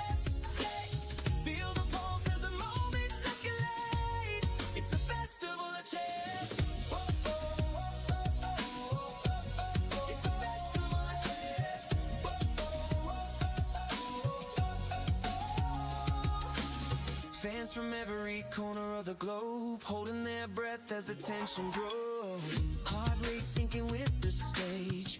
One spark setting off the cage. Voices rising from the stands. History shifting in their hands. Every movement louder than the last. Future racing with the past. Under one roof we're chasing glory. Every second writes a story. No turning back, no time to rest. Welcome to the ultimate test. Everybody say checkmate. Come together for a chess date. Hands up, let the whole world celebrate. It's a festival of chess. Everybody say checkmate. Come together for a chess date. Feel the pulse as the moments escalate. It's a festival of chess. Whoa, whoa, whoa, whoa, whoa, whoa. It's a festival of chess. Whoa, whoa, whoa, whoa, whoa. Lights up, the world is watching. Every move as the planet talking. Tonight we rise, tonight we shine. All our stars align.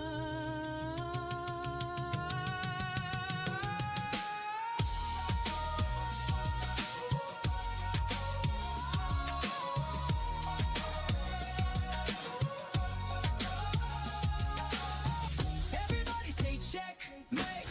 Come together for a chess day. Hands up, let the whole world celebrate. It's a festival of chess. Everybody say checkmate. Come together for a chess day. Feel the pulse as the moments escalate. It's a festival of chess.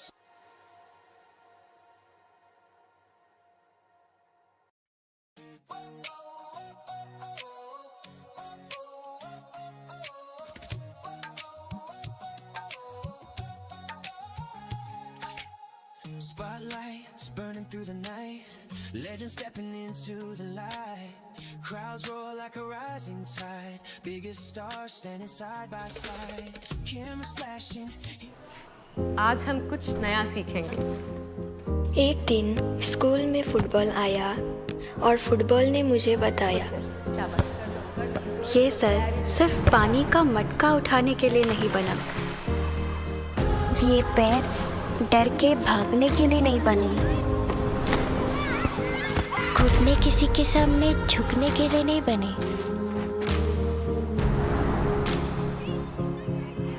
ये कंधे अनाज की बोरियां उठाने के लिए नहीं बने, चीख सिर्फ डर से नहीं निकलती और गोल सिर्फ रोटियां नहीं होती।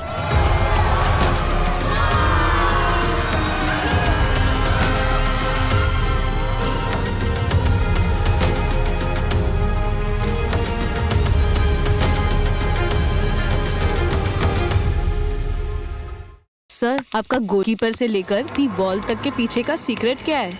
सीक्रेट नहीं, ताकत। मैं स्टेडियम को मजबूती से खड़ा करने वाली स्टील से इंस्पिरेशन लेता। APL अपोलो स्टील पाइप्स, देश की बढ़ती ताकत। Proud sponsors of Alpine SG pipers.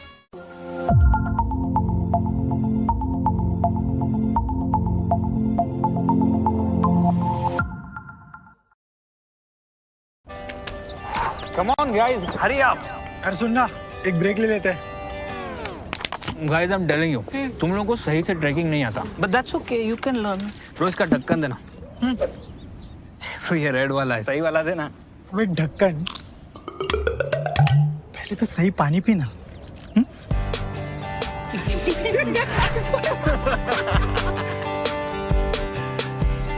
Manikchand Oxyrich, proudly Indian. Sir, आपका गोलकीपर से लेकर दी बॉल तक के पीछे का सीक्रेट क्या है? सीक्रेट नहीं, ताकत। मैं स्टेडियम को मजबूती से खड़ा करने वाली स्टील से इंस्पिरेशन लेता। APL अपोलो स्टील पाइप्स, देश की बढ़ती ताकत। Proud sponsors of Alpine SG pipers. Hi everyone, welcome to our commentary for the Global Chess League. We're on to the second match of the day between the SG Alpine Pipers and the SPG Alaskan Knights. My name is Grandmaster Irina Crush, and I'm joined by a random person we pulled off from the streets of Mumbai who's going to help me with this round 2 commentary. Absolutely, and happy to be your friend in this commentary. Irina, what an exciting match this is, because we are still looking for that first point from the Alpine SG Pipers against the PBG Alaskan Knights. The PBG Alaskan Knights have not won a single game so far in this match, and they have chosen the white color. And they've won the coin toss, and this is the current matchup. Let's go from the bottom as usual. By the way, for this match, we will be looking at the chat. We will try to interact, so feel free. We might be throwing a question across to you, and there might be a chess.com membership on the horizon as well. So stay tuned for that. So yeah, let's go from the bottom of the leaderboard. Daniel versus Leon. Who do you have?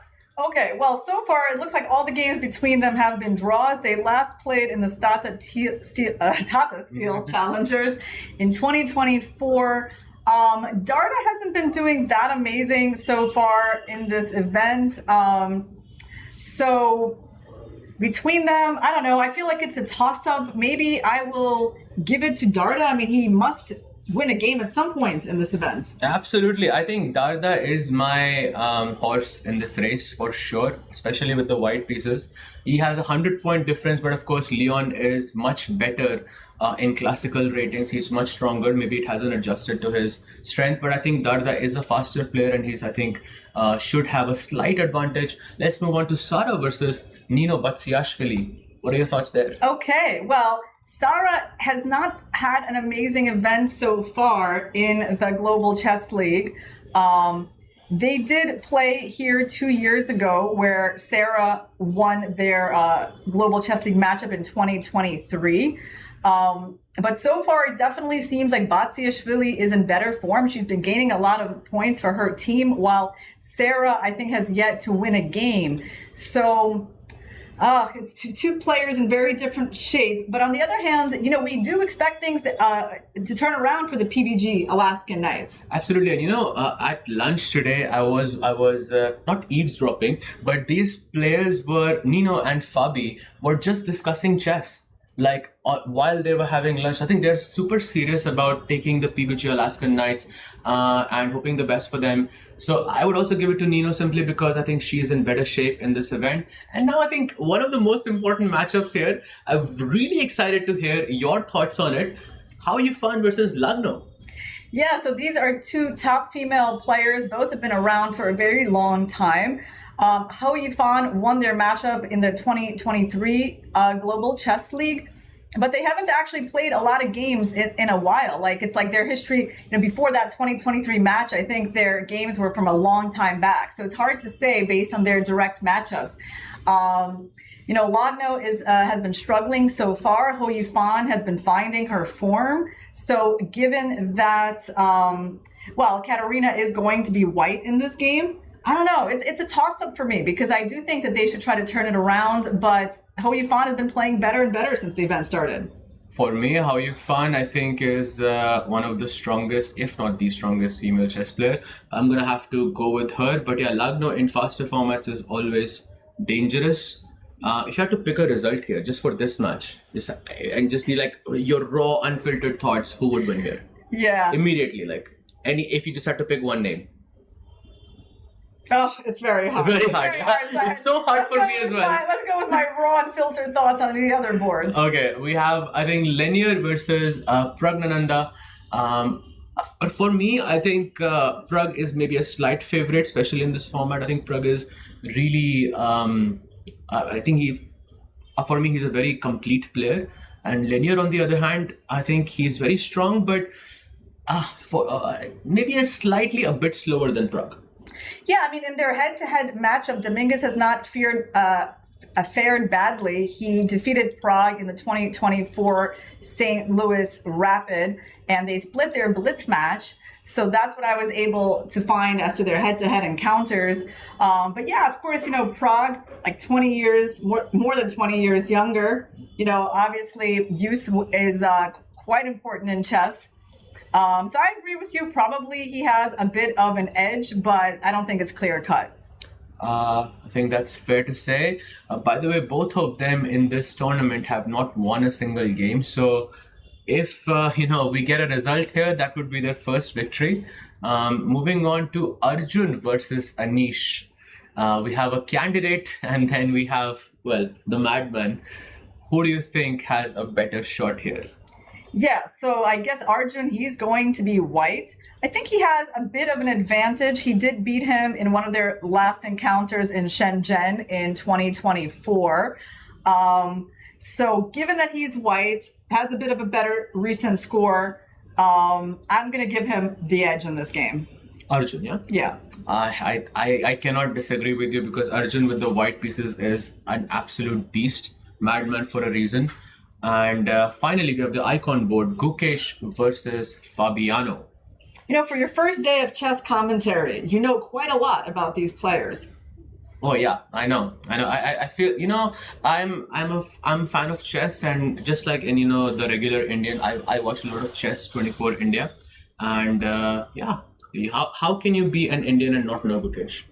Exactly. Well, I'm so happy I found you for today's commentary. So then we got Gukesh and Caruana. So just wondering, did you choose me because I was wearing the blazer, or was that an accident? Or I chose you because of the glasses. It looked like you watched a lot of chess. Oh, okay. Yeah, that's the look. I don't really need the glasses. We asked you if you knew how the knight moves, and you did. Oh, okay. Amazing. So moving on to the icon board between Gukesh and Fabi. What are your thoughts? Okay, what are my thoughts? Okay, well, Gukesh has actually generally done well against Fabi in 2025. So he does have a lot of wins against Fabi. It's not one-sided, but it's enough where he's tasted victory against Fabi often. So what do I think about this? He's going to be white. I think it's a toss-up for me. I see. I think Gukesh has defeated Fabi in both of the Olympiads, if memory serves me right. In 2022 in Chennai, he won with the black pieces. And in the 2024 Olympiad also, he won with the white pieces this time. I'm not sure what their score is like in faster formats, but would it be fair to say Gukesh, who has not had a single win yet, this might be his, let's say, a good chance to score his first win? Yeah, every game is a good chance. Every game is a new chance. So I think today's as good as any other day, as long as you're not playing Fallujah, right? I feel like, absolutely. That would make your chances a little bit worse. Completely agreed. Gukesh is from India and Fabi is from the US. I feel like there is a certain rivalry here going on. Oh, that's right. Yeah. So are you team Fabi or are you team Gukesh? Oh, well. If the Alpine SG Pipers win, they're going to catch up to second place to the Upgrad Mumba Masters. Absolutely, but we need PBG Alaskan Knights to win, a match so it can be a bit close, because in the standings so far, I think all the 5 teams are doing fairly quite decent, except for PBG Alaskan Knights, because they have not won a single match so far, and we want this to be a close fight because it makes the whole experience a lot more interesting. So from that perspective, I think I would want PBG Alaskan Knights to, score a win today. For sure, and if they did, then only one other team could catch up to the Upgrad Mumba Masters, and that would be the teams that are going to be featured in our Game 3 matchup of the day. Absolutely, the Ganges Grandmasters and the Fyers American Gambits, but that will come up a bit later. I think we should have liftoff very, very soon with the matches. If we can have the feed of the cameras, that would be amazing. So yeah, what's your key match in this? Okay, the key match? Well, I feel like Ho Yufan Lagno is going to be a big one.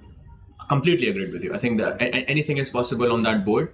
Very, very excited for that match. But for me, Arjun versus Anish as well. Yeah. Because Arjun, the would-be candidate, and Anish, the candidate. Also, it's a clash of styles as well. Arjun is completely chaotic. Anish is super solid. Do you think that whose favor does that work in, though? I mean, do you feel like Anish maybe welcomes that kind of style? Or is it uncomfortable for him? I think for me, how can you welcome Arjun's style? He's not just chaotic. I think he's one of a kind to me. But I'm not sure who it favors. But I myself like dynamic chess a lot. So I tend to prefer Arjun's style more than Anish's, solid approach to the game. What about you? Yeah, well, I am looking forward to the chaos on the board in that matchup for sure. Being diplomatic, I think a pretty nice way to go about it. Yeah, that's my next career as a diplomat. Oh, amazing. There we have, by the way, Gukesh and Fabi on the icon board. Gukesh adjusting his pieces. And we have liftoff on Lagno versus How You Fun. Very nice. It is a Sicilian defense, and she's going for e6. And Lagno quickly answers knight c3 instead of d4, although I'm pretty sure d4 is going to come. And interesting that she's choosing this move order. Okay, so Hou Yifan saying we're going to have a Khan Sicilian, and Lagno doesn't see many other options than going for a d4 and queen c7. Aha. We have a Khan variation. Bishop d3 is a logical move and played by Lagno, and Hou Yifan goes knight f6. We have, I think this game promises a very, very exciting fight. It is a possibility of some f4, g4, g5 types of ideas as white, which can be very dangerous. So Hou Yifan and Lagno both ready for a battle here. Yeah, I mean, Hou Yifan went for one of the more aggressive options in her repertoire, the Sicilian defense. So she's very experienced in this opening. All right, Katarina Lagno castles. And now I think some queen e2, f4 is the plan, but no more g4, I'm guessing, in this Bishop position. d2, yeah, rook e1 is kind of the setup, and white tries to play for e5. Of course, they're going to move their king to h1. Okay, this move, bishop c5, is interesting. Yeah, she attacks the knight on d4. As soon as the knight retreats back to b3, I believe Hou Yifan is planning to go either bishop a7 or bishop e7. And yeah, I think it's a nice place for the bishop. I think I would prefer bishop on e7 more so because seems more centralized. And yeah, it's a normal Sicilian position. Meanwhile, there is one other game between Sara Khadim and Nino Batsiashvili that has begun. Actually, all the games have begun at this point. Let's actually hop on to Sara versus Nino to see what is going on. And this is the current position. What was the opening here? It was a pretty quiet opening where white just played g3 and Nino answers with e6. So she decided not to go for like these more, I guess, maybe more principled lines where the bishop comes out. She blocks in the bishop. Bishop d6. This is a bit new as well, no? Bishop d6. Usually the bishop is on e7 in these positions. Yeah, so white doesn't go for c4 right away. She goes for b3. And black plays b6. c4 and bishop b7 is the current position. So far, I think the time is more or less balanced, but Nino seems to be slightly better prepared here as Sara takes her first long think. We'll, I think, come back to this game. Let's check some other ones. How about the icon? Okay, icon board has not begun yet. Maybe we can switch to linear versus Prague to see what's going on there. Oh, but maybe first, let's take a look at Arjun versus Anish, because that is looking pretty crazy. Ooh, what? He went for g4? Yeah, so we had a Slav defense. This interesting that black did not decide to capture on c4 and allow e4 lines. So black just played here. Some Moscow variation, something like that it's called, but she goes bishop e7, short castle, queen c2. I think this is more or less a QGD type of structure where black has played c6 and now knight b7, and Arjun, just in Arjun style, says let's go. Goes very quickly also. He hasn't spent much time, gives up the pawn and just steps back with the bishop. Look at this, bishop g3, what? So no more trade, no more attack, just keep the g file open, and I think we're just gonna have a normal game.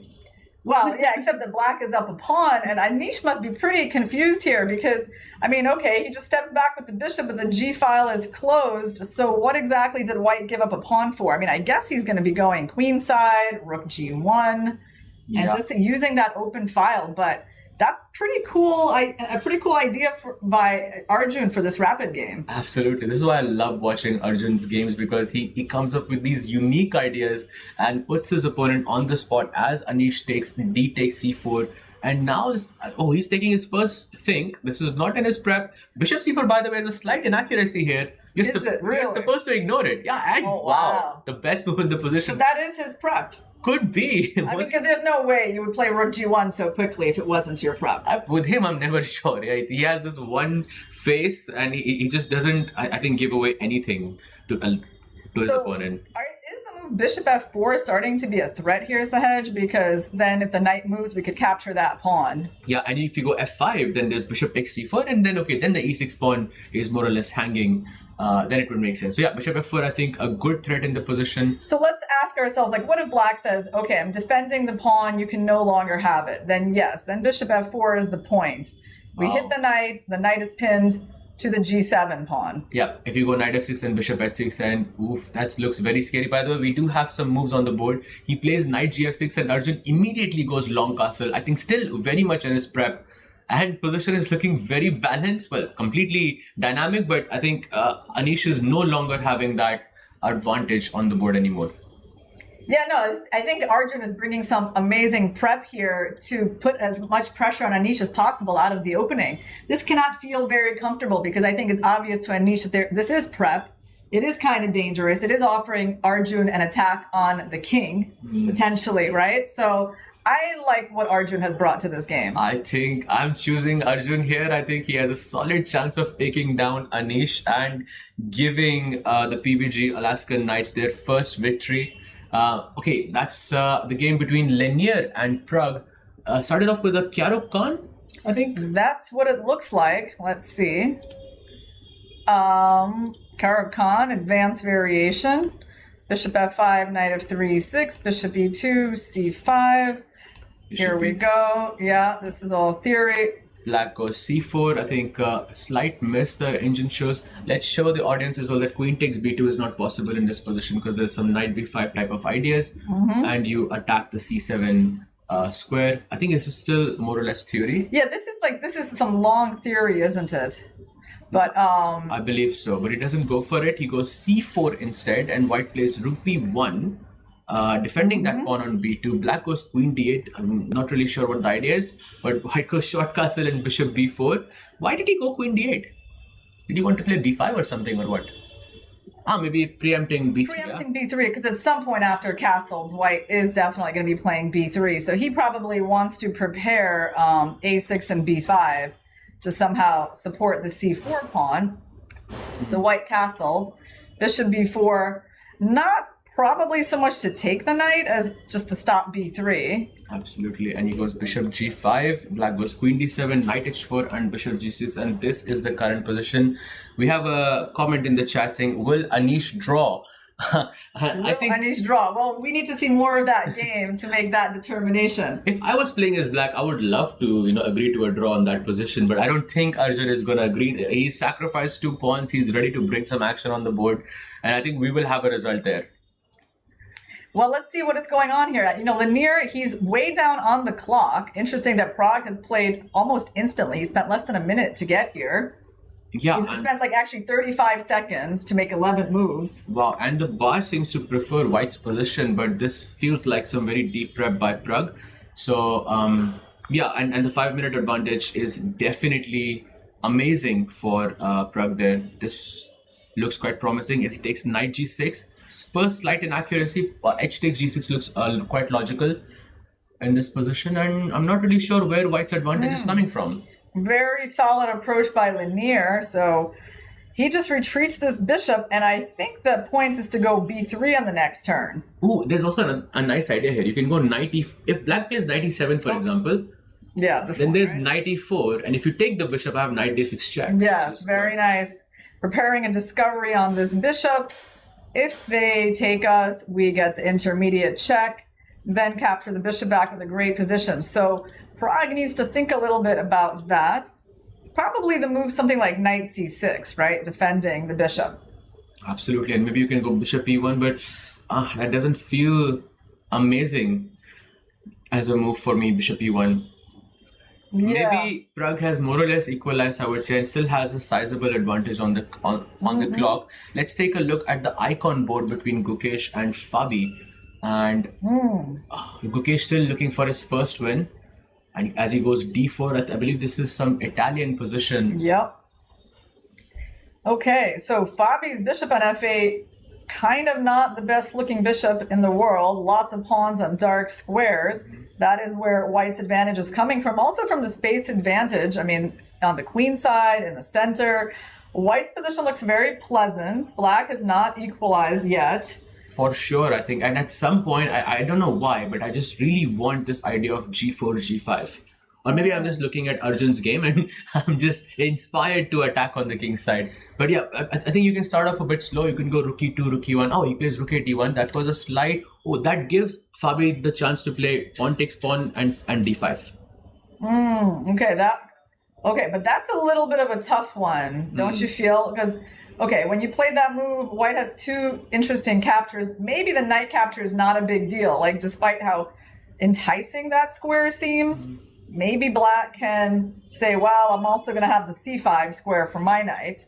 Absolutely. But knight c5 attacks both a4 and e4. Maybe knight c5, if you go knight c6, I can just put the queen on c8. Yeah, queen c8 looks quite nice, I feel, yeah. Yeah, I mean, it's kind of unusual for both knights to have like such amazing outposts.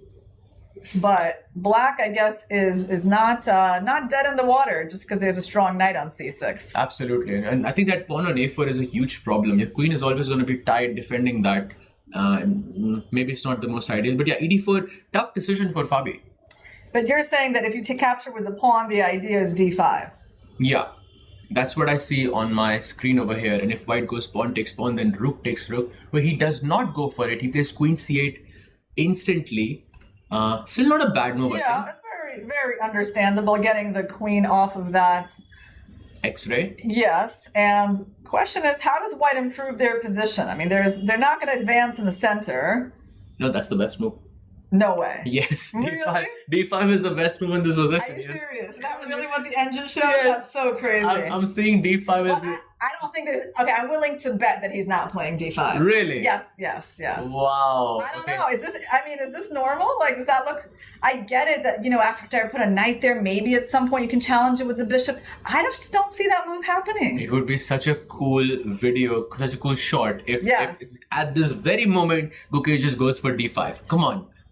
Gukesh can play D5 I think that's a very tough decision to make, to lock up the center, give away the C5 square. I really feel like maybe only an engine can realize things like that. Really? What do you think, Sahaj? So let's ask the chat. So all the people watching, if you think Gukesh can play D5, type yes. If you think Gukesh won't play D5, type no. Let's see what the consensus of the chat here looks like. I think yes. You think he can play this I think move? yes. I think okay, great. Are we betting like $1 on this? It's possible, but okay. How about a coffee? Sure. We gotta bet something. Absolutely. D5 is so surprising. I don't know. I mean, you're locking up everything and you're staking everything on your attack on the king side, is what you're saying as white. Yeah. I don't know. I just don't.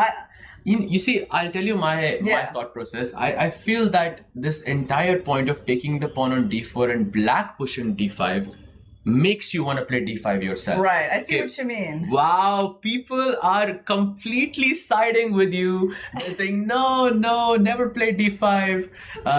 Maybe... Okay, no yeses so far. Okay, let's see if Gukesh actually goes for d5 in this position. I mean, you're right that the move ED is always hanging in the air. I get it.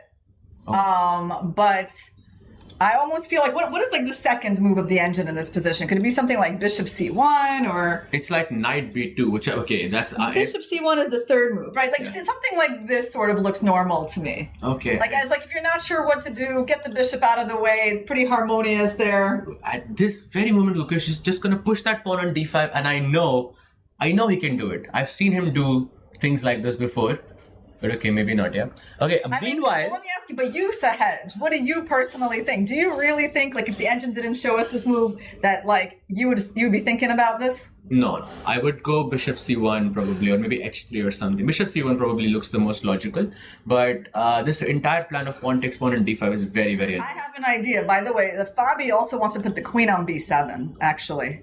That's probably why he goes queen c8 too. So Fabi might even want to force the move d5 because that's how bad it looks. So Gukesh is not going to play d5 and Fabi is going to be like, no, you must play d5. Must play that good move, yeah. Well, anyway, this is just a really interesting moment where like the human understanding differs from the computer understanding.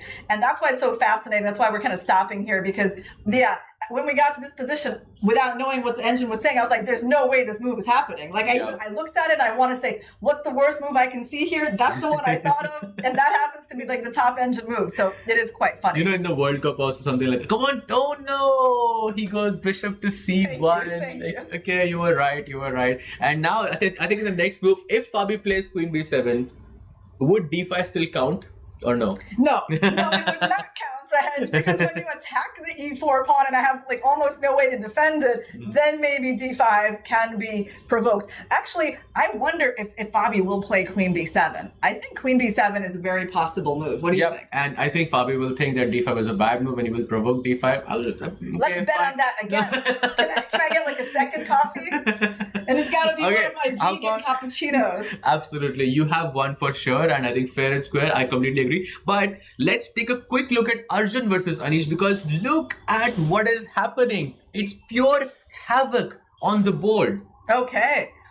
And what is going on here? I think I'm not even sure where to begin. I think we stopped at long castle. Why is that move getting double question marks by the engine? We don't know, but let's see what happens. So Arjun gains back one of the pawns, captures on d5. Yes. Should we recapture with the c pawn maybe? I don't know. Yep, he did. Yeah. Because this pawn doesn't seem that dangerous, right? No one, he wasn't interested. Yep. And this is the position. Bishop d3. Is it fair to say that Arjun is just destroying here? Not to the naked eye. Look, bishop c7, rook g7.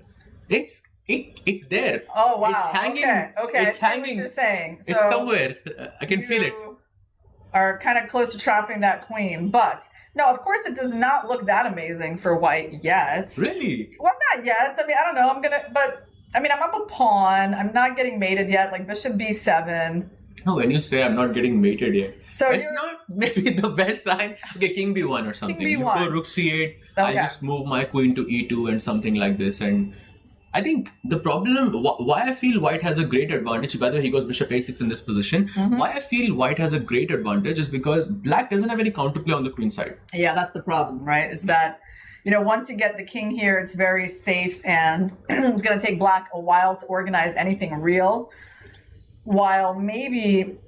And Arjun plays king b1 in this position. How do you think we want to attack? Do you think we want to like put the knight here? Like, okay, queen e2 is kind of an obvious move. Yeah, I think queen d2 is also possible. Queen e2, he goes for it. I think maybe some ideas of queen g4 and queen h5 later in the game, once the knight has hopped on to e5. I think this might be the first game victory for the PBG Alaskan Knights. Well, let's see how good Anish's defensive skills are. It seems like with every move that black makes, like the engine bar goes up a little more in white's favor. So it just shows like how hard it is to defend this position accurately. Okay, I'm gonna make a crazy prediction. Some rook takes g7 sack is incoming at some point. I'll make another not crazy prediction. That there will be a queen on h5 in this game. Okay. Watch him play knight f6 and then, you know, none of those things are possible. But yeah, Arjun on the verge of, I think, winning, +2 advantage already on my screen as I can see. Well, amazing opening prep. I mean, this is, I guess, how you play against really well-prepared players with this classical style, is that you just gotta, you know, create havoc on the board. Exactly, Arjun. I like to call him the master of imbalances, because he just creates the small, like, you know, take this pawn and give me some attack. And he does this so often. Bishop for a knight, you know, sacrificing an exchange, especially in the opening. He does these things on purpose, and he manages them so well in the game. And really hoping that he can score a victory today, because the PBG Alaskan Knights really need it. And meanwhile, while Arjun ponders here, Sara Khadim is not looking great. Wow. Okay, so she's lower on the clock. Her king position is looking very suspicious. This bishop is blocked. These pieces aren't doing so much. Whoa, this square. Wait. But there's a pin here. So she needs to get out of the pin somehow. So there's probably some sort of queen d5 in the air. You know, queen d5, after f3, black just has one move in this position, that is winning. Well, only well, one not move? winning, but like, okay, having a good advantage. And I think it's an insanely difficult move to play. Wow. Wait, Okay, maybe you're not saying insane. it's really... So this move is just bad? It looks pretty It's reasonable. the second best move, and it is equal, actually, after queen d5. Right, but maybe in a practical sense it's not. What is white's move after queen d5? You got to tell me what that next move is. That next move, okay, I've taken a look. That's how I can tell you. Yeah. Queen d5, the move is e4. And that's hard too, right? Yeah, a bit. I mean, very hard for both that's players. pretty hard. I mean, well, this is simple for black, but this move is just not that obvious. Like, really? What's going on you here? en passant, and apparently bishop takes f6, and then you capture the rook on c8, and you maintain. Okay, your king is still a bit unsafe. Yes. But you maintain some compensation. Yeah, you do, right? Because oh, look at that! She goes for queen d5. Your move. yeah, because I'm just a simple person. But hold on, you're saying there was one move here that was really good. Yes. And let me see if I can find it. Can you give me one chance? Of course. I mean, it must be like h6. Yes, it is h6. Wow. Well You done. have to, it's the only other attacking move. Yes. So we could have thrown that in. All right, but she goes queen d5. I don't think it's that easy to find this move. On the other hand, your position's getting kind of desperate, so maybe you will. Absolutely, and Sarah did find the move e4 by the way in this case, and now there is an en passant on the board. D takes e3, and Sarah is now thinking the only move for her is to take that knight on f6 and take that rook on c8. Otherwise, she is just dead lost.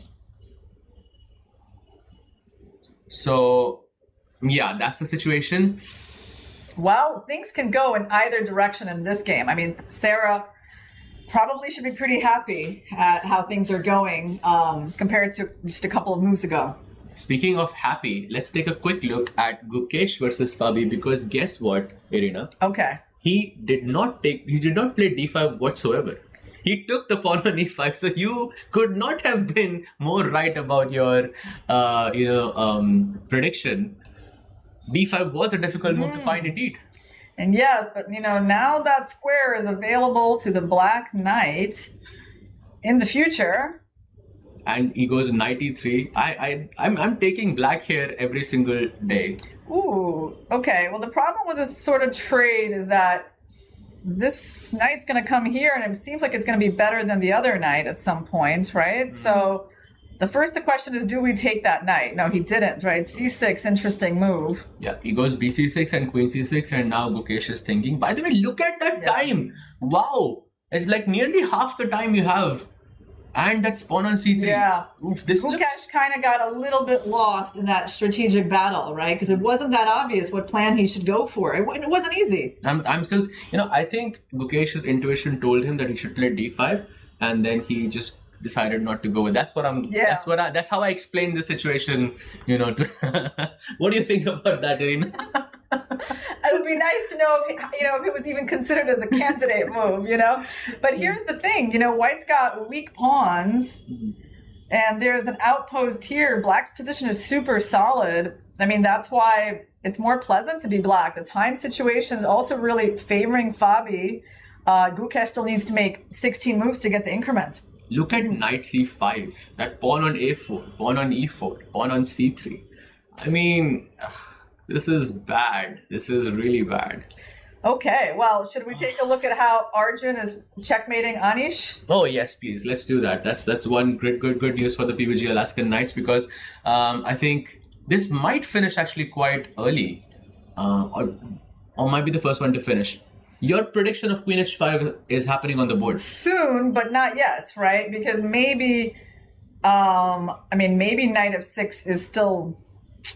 You can try it. Of course, that means that this knight gets to stay where he is. But how do we win here? Is it just as simple as like bishop f4? Maybe you play bishop f4, and then you play a certain move that a certain commentator predicted.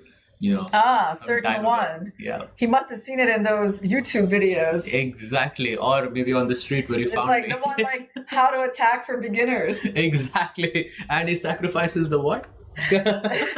This piece over here is called the rook. It's worth 5 points. Exactly. The rook. See, the audience didn't know they were going to get a comedy stream today, in addition to the chess stream. Exactly. It's a bit of both. White goes... So, knight f6 has not been played by Anish. Looking at the game, I think... not really sure what you play here. Because if you don't play knight f6, I have queen h5 and Yeah, that's GG. I mean, if you take, that helps this bishop settle into a good square. Okay. Let's and ask then a question to the chat. F6. F6, white to play. What do you think that the best move for white here is? Oh, I bet you have an idea about this one, Sahaj. I have no idea about this. It's not like I mentioned this move like 1 minute ago or something like that. So if You anyone really want this move to be played in this game. Yes, absolutely. I think, and look at Anish's time. He has 3 minutes on the clock. It's very much possible that he can fall to a tactic like this. It is white to play. What do you think, chat, that white should play here? It's, by the way, as I look at my screen, it's a mate in 9. Wow. The rook. Haha, yeah. Absolutely. So what's the move here? We have someone saying something nice to us ahead. Just rarely happens in chat. Do you want to read that comment? This one? Yeah. The chemistry is great between these two commentators. Let's go. Yeah. Absolutely. Absolutely. And look, people are already mentioning the move here. It's the rook. It's rook takes g7 and it is GG. And we're not talking about the Ganges Grandmasters. We're talking about this game. That's Black right. can just resign here. It's so good. By the way, oh, look at this. Anish has gone knight f6. Okay, so he's decided to use the knight in the defense, but that means that he has to tolerate the existence of the powerful knight on e5. And look at that bishop f4 incoming. And that means rook takes g7. The move. Actually, is rook g7 already possible here? I mean, it's certainly something you can start thinking about.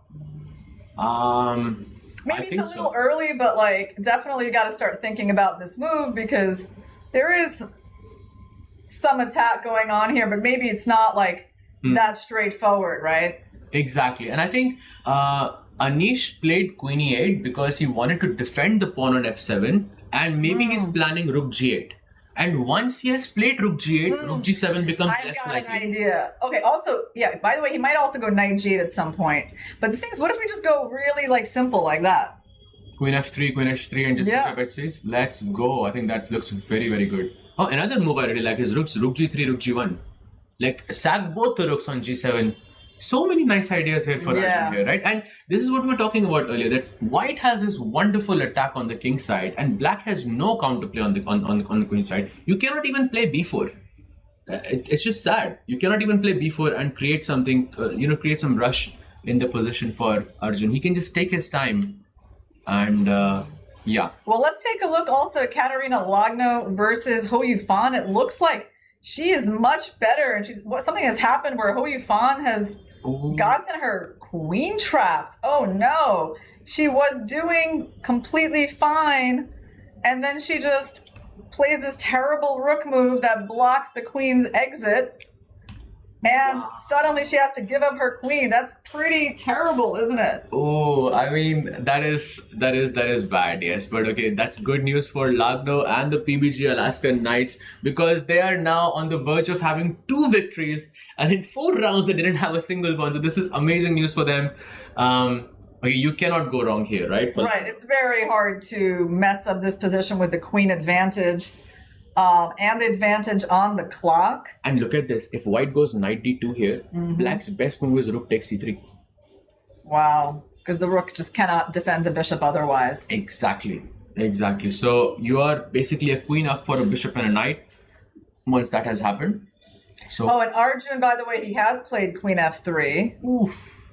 So he's coming in for that sacrifice with bishop h6. But meanwhile, let's take a look at Linear versus Prague.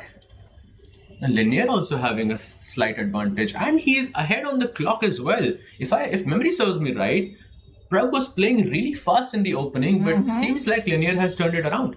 He's got 2 bishops against 2 knights. This kind of reminds me in structure of the game between Wei Yi and Keimer from yesterday. Ooh, Very similar pawn structure, bishop versus knight advantage. So let's talk about what makes white's position better here.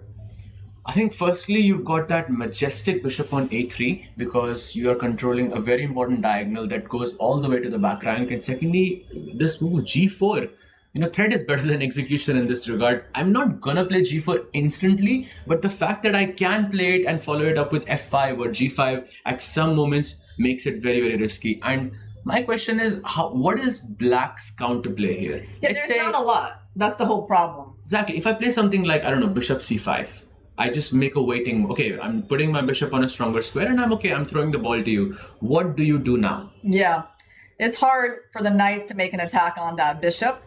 Black doesn't really have any pawn breaks. He probably doesn't even want any pawn breaks because that would just open up the position against his king. I think the best Prague can get out of this position is a draw unless Lanier really overpresses, which is not super likely.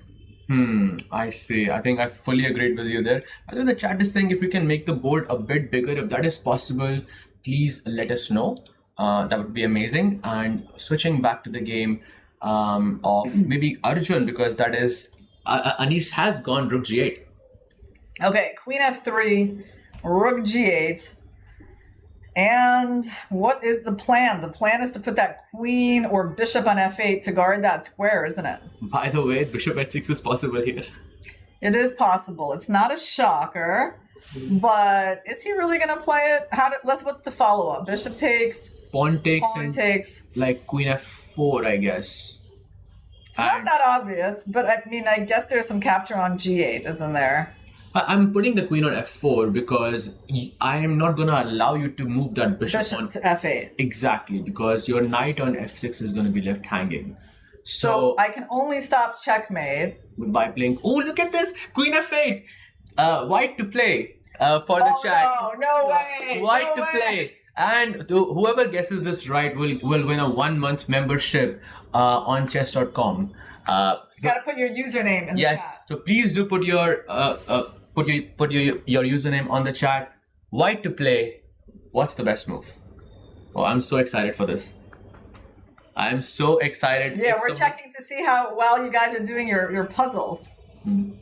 But this must be one of the most beautiful finishes. Yes. Of a chess game possible, isn't it? Absolutely. And Rapport would have something to say about that because he did a similar thing yesterday.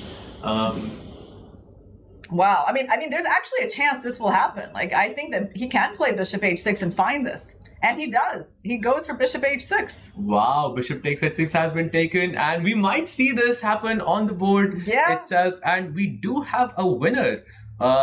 Ramayana Exile. If you can send your username, chess.com username, you have won a 1-month membership, diamond membership on chess.com. Well done. It is indeed queen takes h6. Wow. And I think Anish might see it coming. Well, the point is here, guys, that on this defense of the pawn, we still take it because we get the checkmate with the knights. Look at the coordination of the white pieces, the three of them that are taking away all the squares from the king. It's always beautiful to finish in a checkmate like this, and that is what Arjun is going for. Absolutely, and he goes queen f4, and now it's just the moment of truth. Is Anish going to allow this checkmate on h6 because he knows he's lost? Yeah, he knows he's lost. He can go rook g5, I suppose. Yeah. Right? We probably can take it.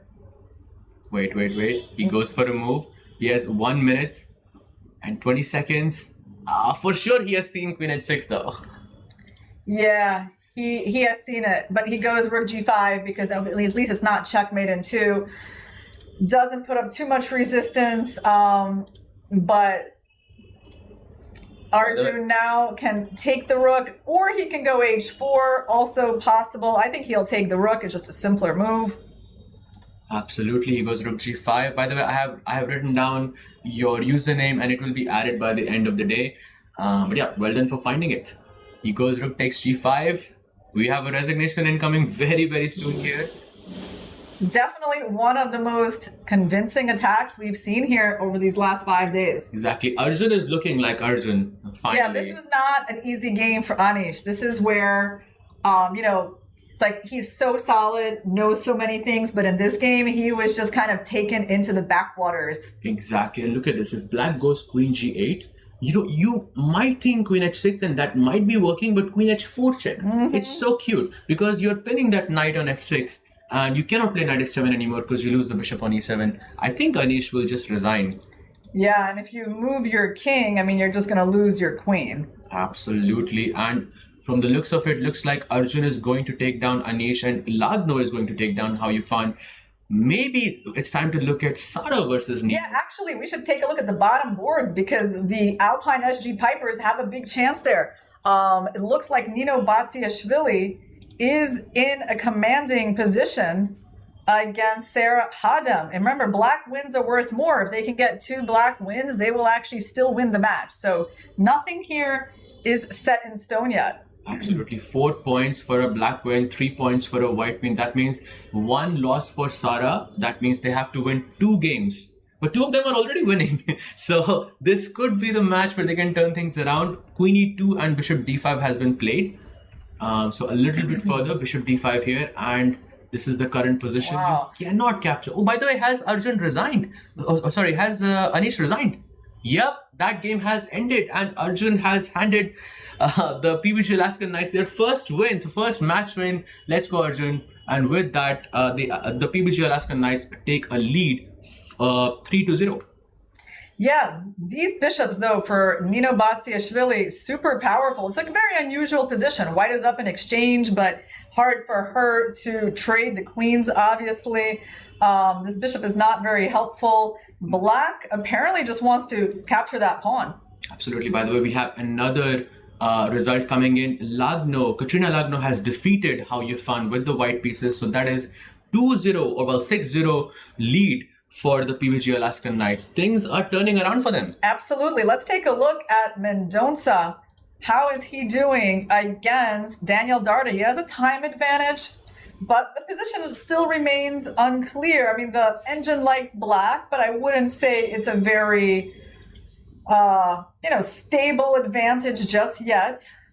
I think he's trying to play fast, trying to put some pressure on the clock. And rook takes e4 was a slight inaccuracy. Not really sure why. Probably the pawn capture was better, yeah? It looks very unnatural, no? Yeah, except, you're kind of getting that f3 weakness. You can put your knight on g5 f3 somehow. But okay, this was still understandable. White is going to get some play against these pawns, though, isn't he? By the way, we have the third result coming in. Sara Khadim has lost her match against Nino. That means the score is 6-4. Still in the lead, PBG. Nino is doing amazing for the Alpine Pipers. Absolutely. What a game it was. Very, very convincing win with the black pieces.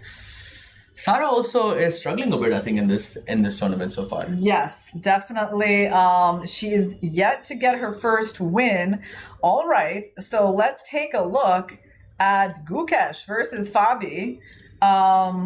Not too much has changed, except I have to say the white knight has taken up a really good position.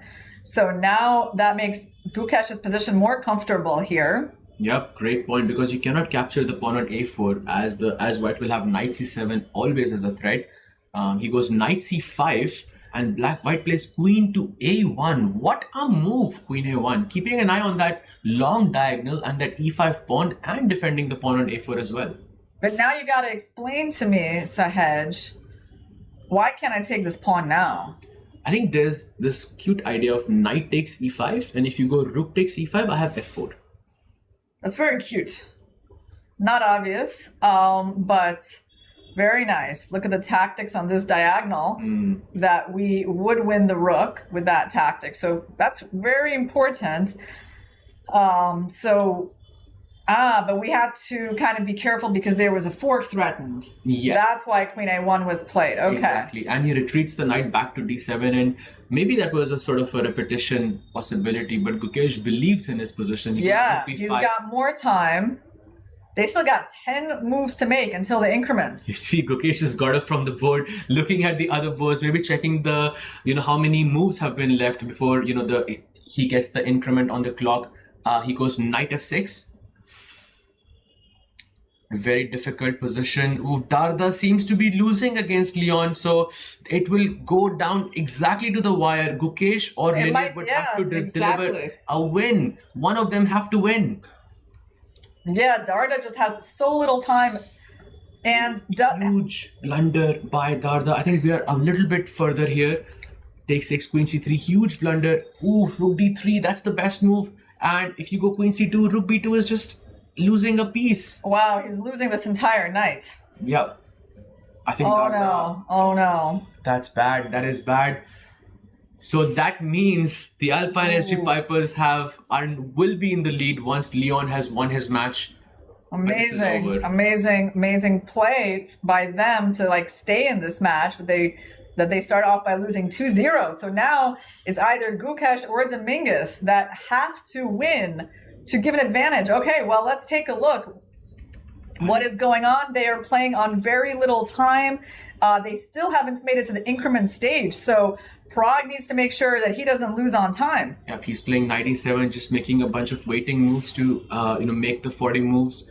And Dominguez goes bishop c2 and queen b5 has been played. Still a solid position for Prague.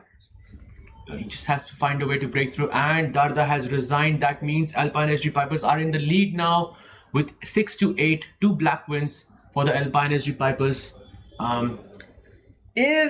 Prague is going to trade the queens, which makes it a very safe advantage for Lanier Dominguez, but still not really like a clear path to breaking through. I guess knight b6 should happen here. Absolutely. Okay. Maybe we can put our king on g5, like king g3, king h4, king g5, and he plays king g3. Wow.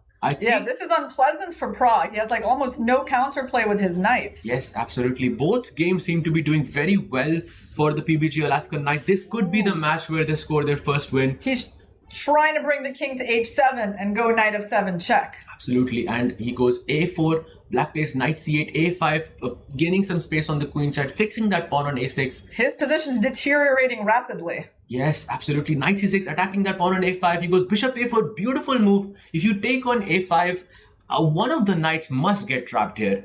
He doesn't take it. Because barely can move anything. This is going to be a big win for Lanier. Oh, this is an utter domination. This shows why the 2 bishops are stronger than 2 knights. Yes, look at those knights. Now they can barely move. Absolutely, and now you just have to find a way to waste one move, because that's the one thing that the knights cannot do, which is losing a tempo. He can even go bishop d6, make this knight move, take that knight, start taking pawns maybe? Exactly, he can also go bishop a4, I guess. Both of them are pretty good. He goes bishop d6, your move on the board, and now Prague is busted here. He takes the pawn on g4, pawn captures. Wow, this is such a beautiful endgame for Lanier. I think this is about to finish. And also looks like Gukesh is winning against Caruana. Let's take a look at that. Caruana has like no time at all and he just resigned. Oh, Gukesh, look at that fist pump. Yes, let's go. He takes down Fabi and he is so happy, so confident. Very nice, very nice. This is going to be the first match win for the PBG Alaskan Knights. Absolutely, 3 wins and there it is. Prague also resigns, so that is official. A 4-2 victory for the PBG Alaskan Knights. An insane performance by them.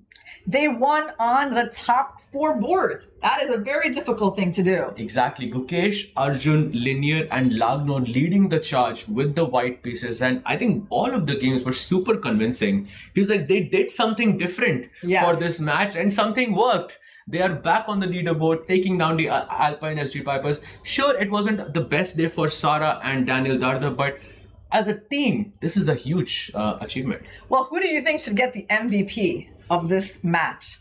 Oof, that's a very difficult question. I think for me, because Arjun, simply because it was so convincing. It was a beautiful game. Look how happy, by the way. Yeah. But you can't not give it to Gukesh also, Gukesh, yeah. And their team is so happy, for sure, getting their first win. Yeah, there are a lot of smiles.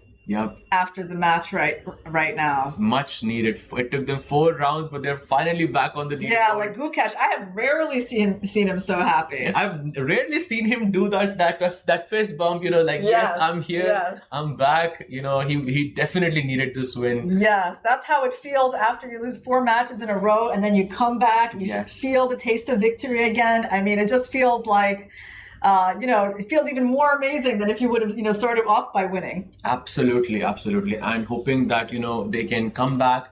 And I just want it to be a close fight by all of them. Yeah. And I think with that, this is an amazing defeat for, amazing win for the PBG Alaskan Knights. Loving it.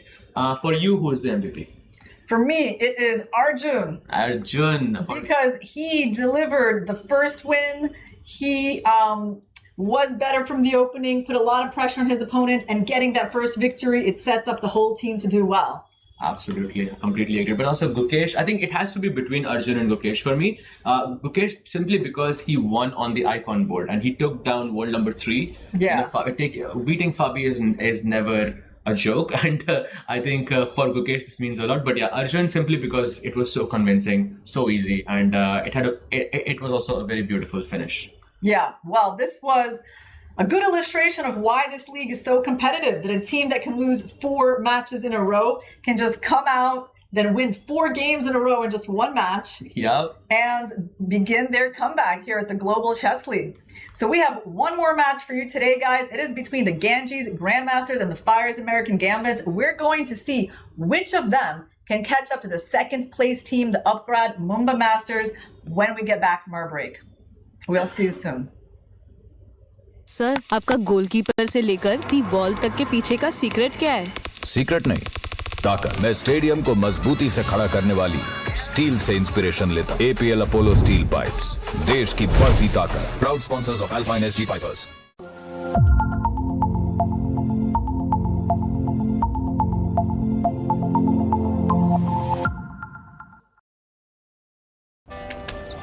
Come on guys, hurry up. यार सुनना, एक break ले लेते हैं। Guys, I'm telling you, तुम लोगों को सही से ट्रैकिंग नहीं आता। But that's okay, you can learn. रोज का ढक्कन देना। तो ये रेड वाला है, सही वाला देना। अबे ढक्कन, पहले तो सही पानी पीना।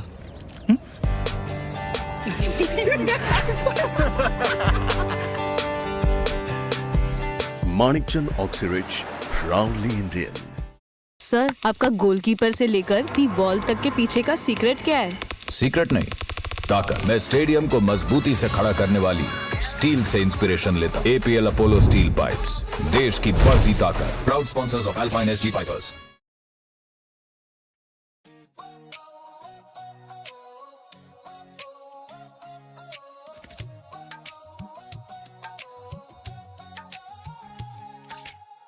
Spotlights burning through the night, legends stepping into the light. Crowds roar like a rising tide, biggest stars standing side by side. Cameras flashing, hear the noise, history made by girls and boys.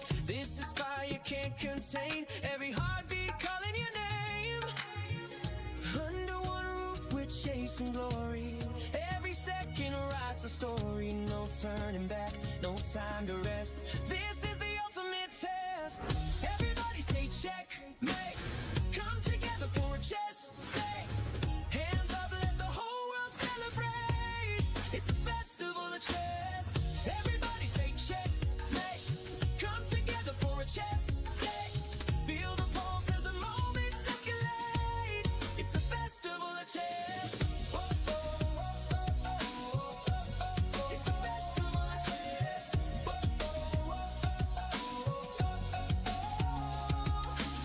Fans from every corner of the globe, holding their breath as the tension grows. Heart rate sinking with the stage, one spark setting off the cage. Voices rising from the stands, history shifting in their hands.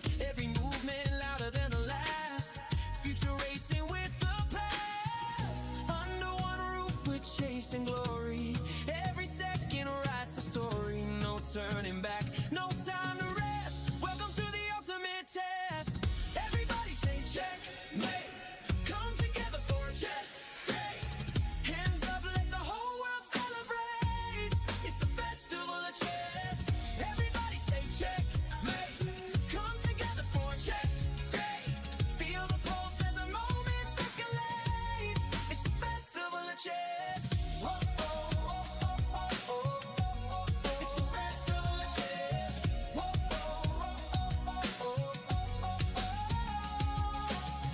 lights up, the world is watching. Every move as the planet talking. Tonight we rise, tonight we shine.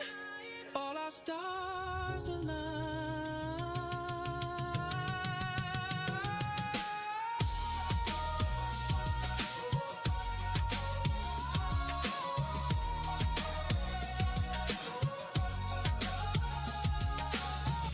Everybody say checkmate.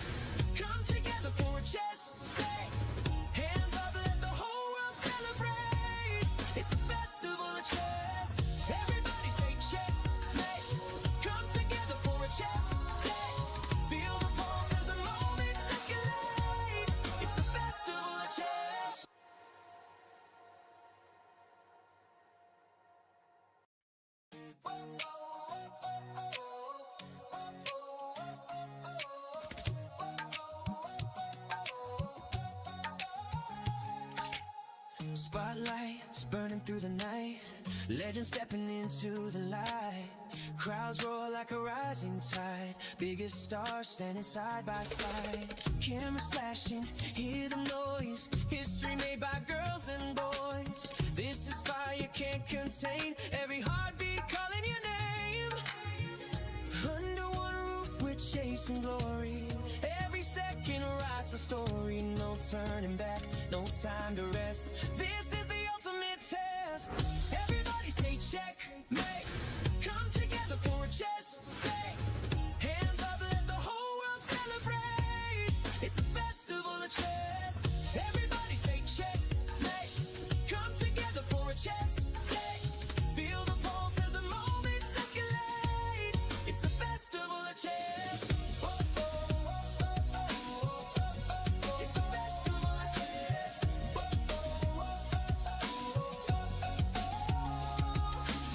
Fans from every corner of the globe holding their breath as the tension grows. Heart rate sinking with the stage, one spark setting off the cage. Voices rising from the stands, history shifting in their hands. Every movement louder than the last, future racing with the past. Under one roof we're chasing glory, every second writes a story. No turning back, no time to rest, welcome to the ultimate test.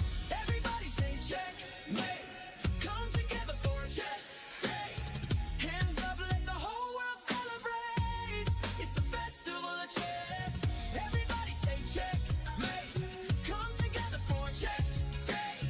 Feel the pulse as the moments escalate, it's a festival of chess. It's a festival of chess.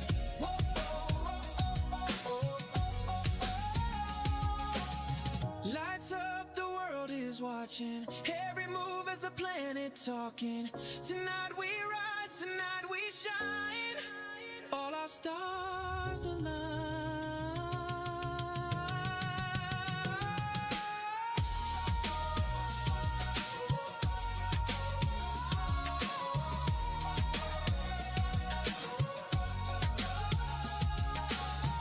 Everybody say checkmate, come together for a chess day. Hands up, let the whole world celebrate, it's a festival of chess. Everybody say checkmate, come together for a chess day. Feel the pulse as the moments escalate, it's a festival of chess.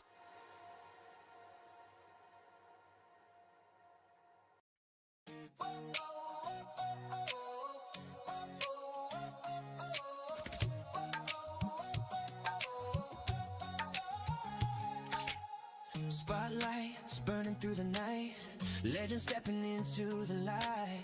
Crowds roar like a rising tide, biggest stars standing side by side. Cameras flashing, hear the noise, history made by girls and boys. This is fire can't contain, every heartbeat calling your name. Under one roof we're chasing glory, every second writes a story. No turning back, no time to rest, this is the ultimate test. Everybody say checkmate, come together for a chess day. Hands up, let the whole world celebrate, it's a festival of chess. Everybody say checkmate, come together for a chess day.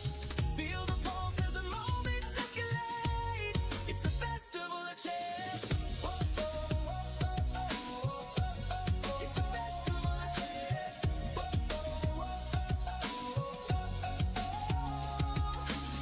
Fans from every corner of the globe holding their breath as the tension grows. Heart rate sinking with the stage, one spark setting off the cage. Voices rising from the stands, history shifting in their hands. Every movement louder than the last, future racing with the past. Under one roof we're chasing glory, every second writes a story. No turning back, no time to rest, welcome to the ultimate test. Everybody say checkmate, come together for a chess day. Hands up, let the whole world celebrate, it's a festival of chess. Everybody say checkmate,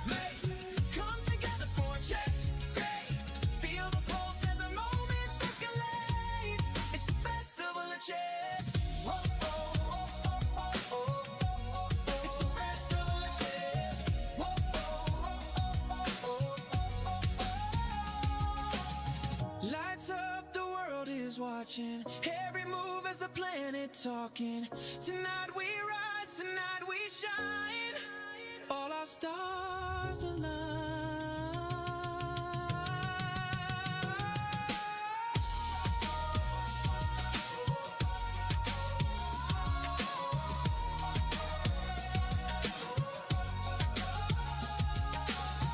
Everybody say checkmate.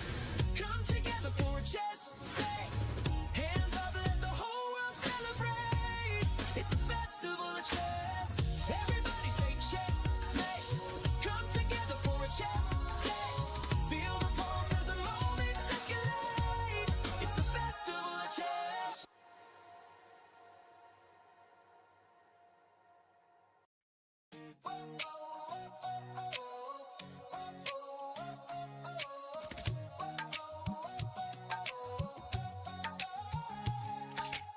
Spotlights burning through the night. Legends stepping into the light. Crowds roar like a rising tide. Biggest stars standing side by side. Cameras flashing, hear the noise. History made by girls and boys. This is fire can't contain. Every heartbeat calling your name. Under one roof we're chasing glory. Every second writes a story. No turning back, no time to rest. This is the ultimate test. Everybody say checkmate. Come together for a chess day. Hands up, let the whole world celebrate. It's a festival of chess. Everybody say checkmate. Come together for a chess day.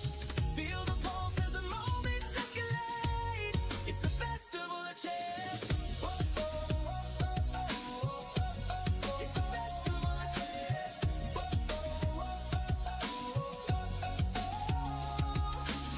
Fans from every corner of the globe holding their breath as the tension grows. Heart rate sinking with the stage.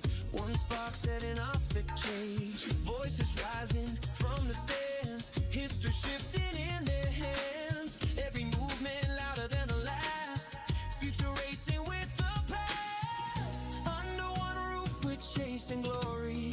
Every second writes a story. No turning back, no time to rest. Welcome to the ultimate test. Everybody say checkmate.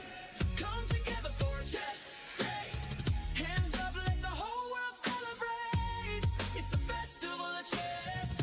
Everybody say checkmate. Come together for a chess day. Feel the pulse as the moments escalate. It's a festival of chess. Whoa, oh, oh, oh, oh, oh. It's a festival of chess. Whoa, oh, oh, oh, oh, oh. Lights up, the world is watching. Every move as the planet talking. Tonight we rise, tonight we shine. All our stars align.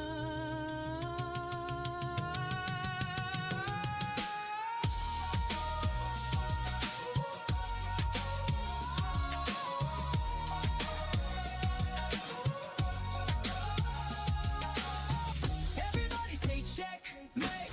Come together for a chess day. Hands up, let the whole world celebrate. It's a festival of chess. Everybody say checkmate. Come together for a chess day. Feel the pulse as the moments escalate. It's a festival of chess.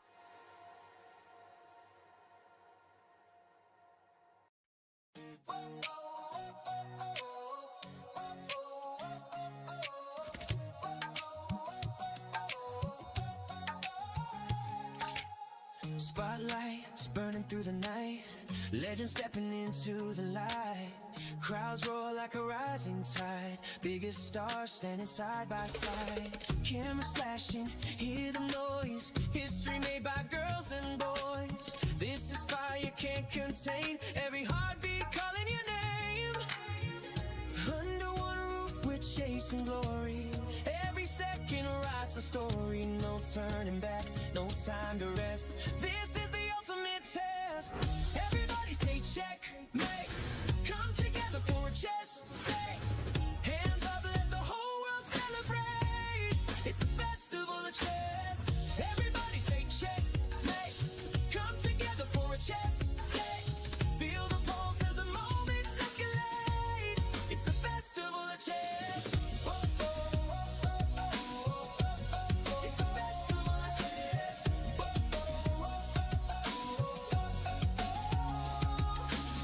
Fans from every corner of the globe holding their breath as the tension grows. Heart rate sinking with the stage. One spark setting off the cage. Voices rising from the stands. History shifting in their hands. Every movement louder than the last.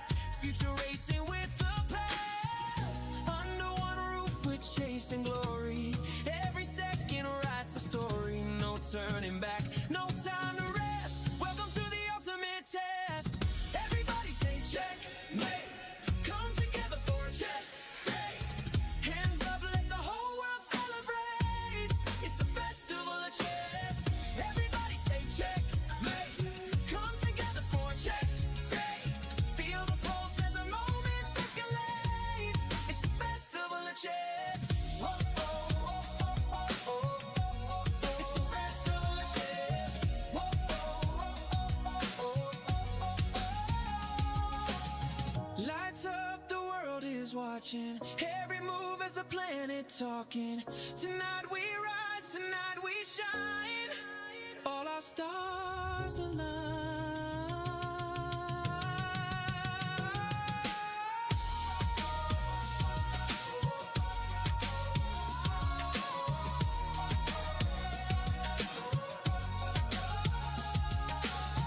Everybody say checkmate. Come together for a chess day. Hands up, let the whole world celebrate. It's a festival of chess. Everybody say checkmate. Come together for a chess day. Feel the pulse as the moments escalate. It's a festival of chess.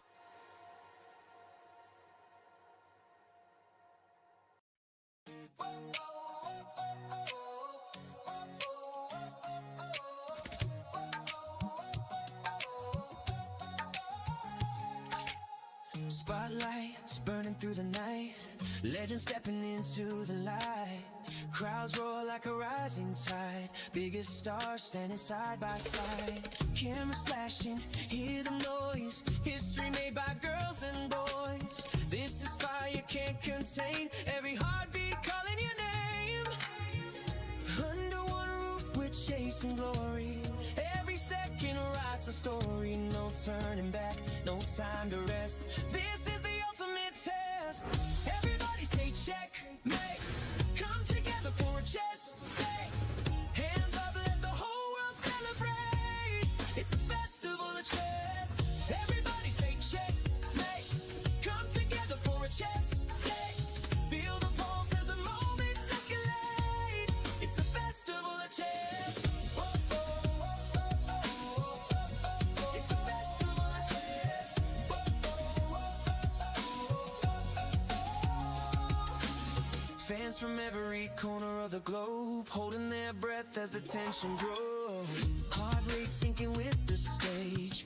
One spark setting off the cage. Voices rising from the stands. History shifting in their hands. Every movement louder than the last. Future racing with the past. Under one roof we're chasing glory. Every second writes a story. No turning back, no time to rest. Welcome to the ultimate test. Everybody say checkmate. Come together for a chess day. Hands up, let the whole world celebrate. It's a festival of chess. Everybody say checkmate. Come together for a chess day. Feel the pulse as the moments escalate. It's a festival of chess. Whoa, oh, oh, oh, oh, oh, oh. It's a festival of chess. Whoa, oh, oh, oh, oh, oh, oh. Lights up, the world is watching. Every move as the planet talking. Tonight we rise, tonight we shine. All our stars align.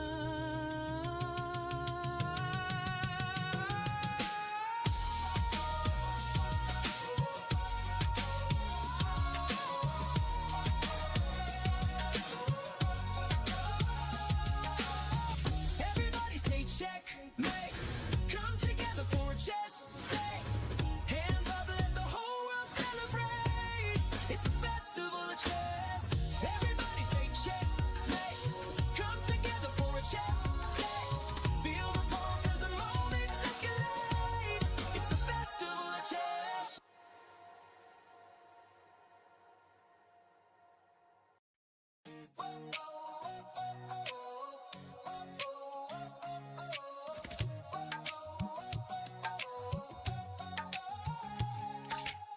Spotlights burning through the night, legends stepping into the light. Crowds roar like a rising tide, biggest stars standing side by side. Cameras flashing, hear the noise, history made by girls and boys. This is fire can't contain, every heartbeat calling your name. Under one roof we're chasing glory, every second writes a story. No turning back, no time to rest, this is the ultimate test. Everybody say checkmate, come together for a chess day. Hands up, let the whole world celebrate, it's a festival of chess. Everybody say checkmate, come together for a chess day. Feel the pulse as the moments escalate, it's a festival of chess.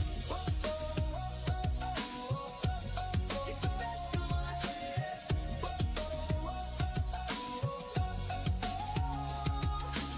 Fans from every corner of the globe holding their breath as the tension grows. Heart rate sinking with the stage, one spark setting off the cage. Voices rising from the stands, history shifting in their hands. Every movement louder than the last, future racing with the past. Under one roof we're chasing glory, every second writes a story. No turning back, no time to rest, welcome to the ultimate test. Everybody say checkmate, come together for a chess day. Hands up, let the whole world celebrate, it's a festival of chess. Everybody say checkmate, come together for a chess day. Feel the pulse as the moments escalate, it's a festival of chess. It's a festival of chess.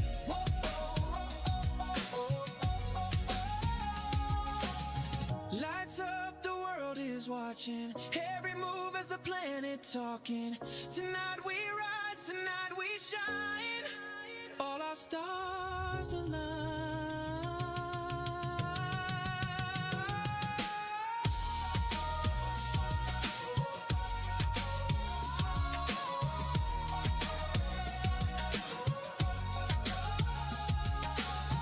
Everybody say checkmate, come together for a chess day. Hands up, let the whole world celebrate, it's a festival of chess. Everybody say checkmate, come together for a chess day. Feel the pulse as the moments escalate, it's a festival of chess.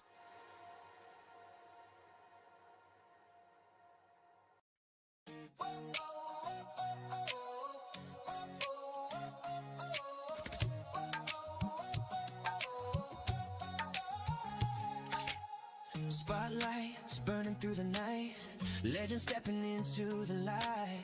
Crowds roar like a rising tide, biggest stars standing side by side. Cameras flashing, hear the noise, history made by girls and boys. This is fire can't contain, every heartbeat calling your name. Under one roof we're chasing glory, every second writes a story. No turning back, no time to rest, this is the ultimate test. Everybody say checkmate, come together for a chess day. Hands up, let the whole world celebrate, it's a festival of chess. Everybody say checkmate, come together for a chess day. Feel the pulse as the moments escalate, it's a festival of chess.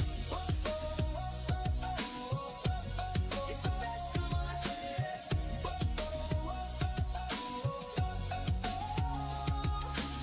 Fans from every corner of the globe holding their breath as the tension grows. Heart rate sinking with the stage, one spark setting off the cage. Voices rising from the stands, history shifting in their hands. Every movement louder than the last, future racing with the past. Under one roof we're chasing glory, every second writes a story. No turning back, no time to rest, welcome to the ultimate test. Everybody say checkmate, come together for a chess day. Hands up, let the whole world celebrate, it's a festival of chess. Everybody say checkmate,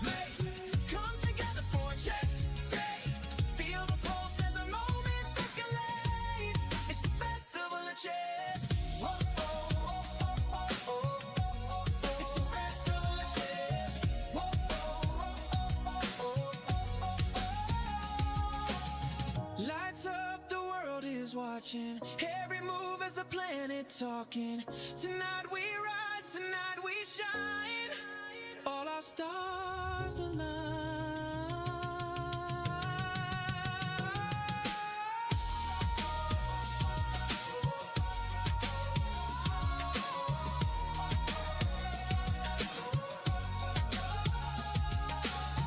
Everybody say checkmate. Come together for a chess day. Hands up, let the whole world celebrate. It's a festival of chess. Everybody say checkmate. Come together for a chess day. Feel the pulse as the moments escalate. It's a festival of chess.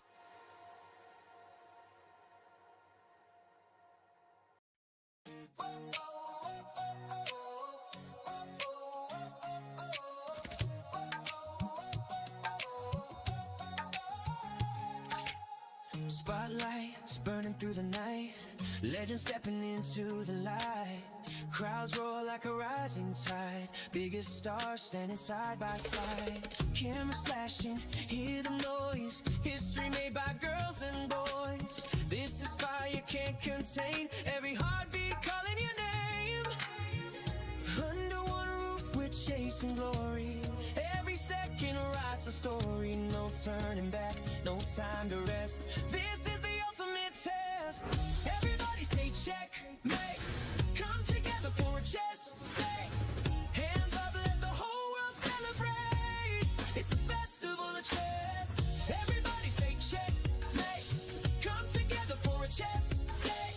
Feel the pulse as the moments escalate. It's a festival of chess. It's a festival of chess.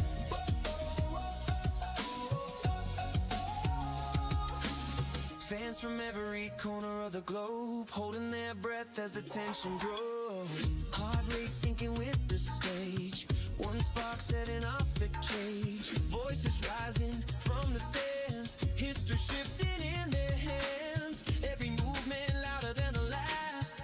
Future racing with the past. Under one roof we're chasing glory. Every second writes a story. No turning back, no time to rest. Welcome to the ultimate test. Everybody say checkmate. Come together for a chess day. Hands up, let the whole world celebrate. It's a festival of chess. Everybody say checkmate. Come together for a chess day. Feel the pulse as the moments escalate. It's a festival of chess. It's a festival of chess.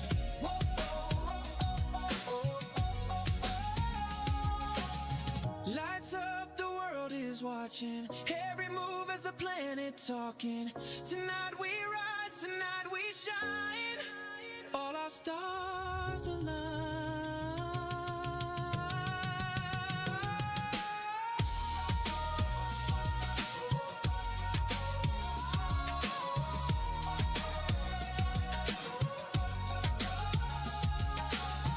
Everybody say checkmate. Come together for a chess day. Hands up, let the whole world celebrate. It's a festival of chess. Everybody say checkmate.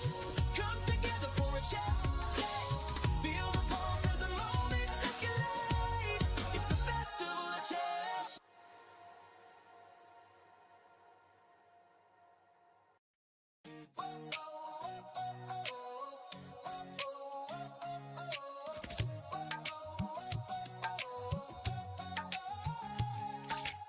Spotlights burning through the night.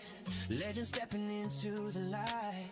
Crowds roar like a rising tide. Biggest stars standing side by side. Cameras flashing, hear the noise. History made by girls and boys. This is fire can't contain. Every heartbeat calling your name. Under one roof we're chasing glory. Every second writes a story. No turning back, no time to rest. This is the ultimate test. Everybody say checkmate. Come together for a chess day. Hands up, let the whole world celebrate. It's a festival of chess. Everybody say checkmate. Come together for a chess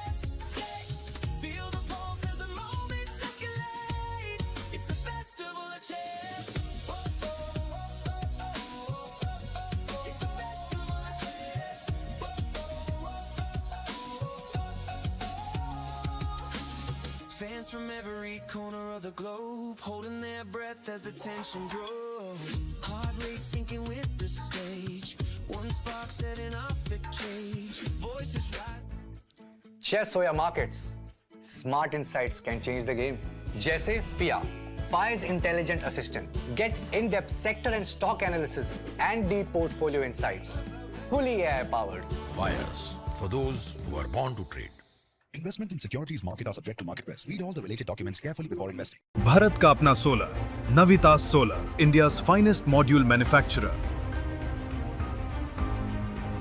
We bring the power behind every winning move. Chess or market, जीत उन्हीं की होती है जो दूर का देख सकते हैं. Fyers Advanced Option Chain और 50 market depth के साथ मार्केट का हर मूव आपके सामने. Fyers, for those who are born to trade. Investment in securities market are subject to market risk. Read all the related documents carefully before investing.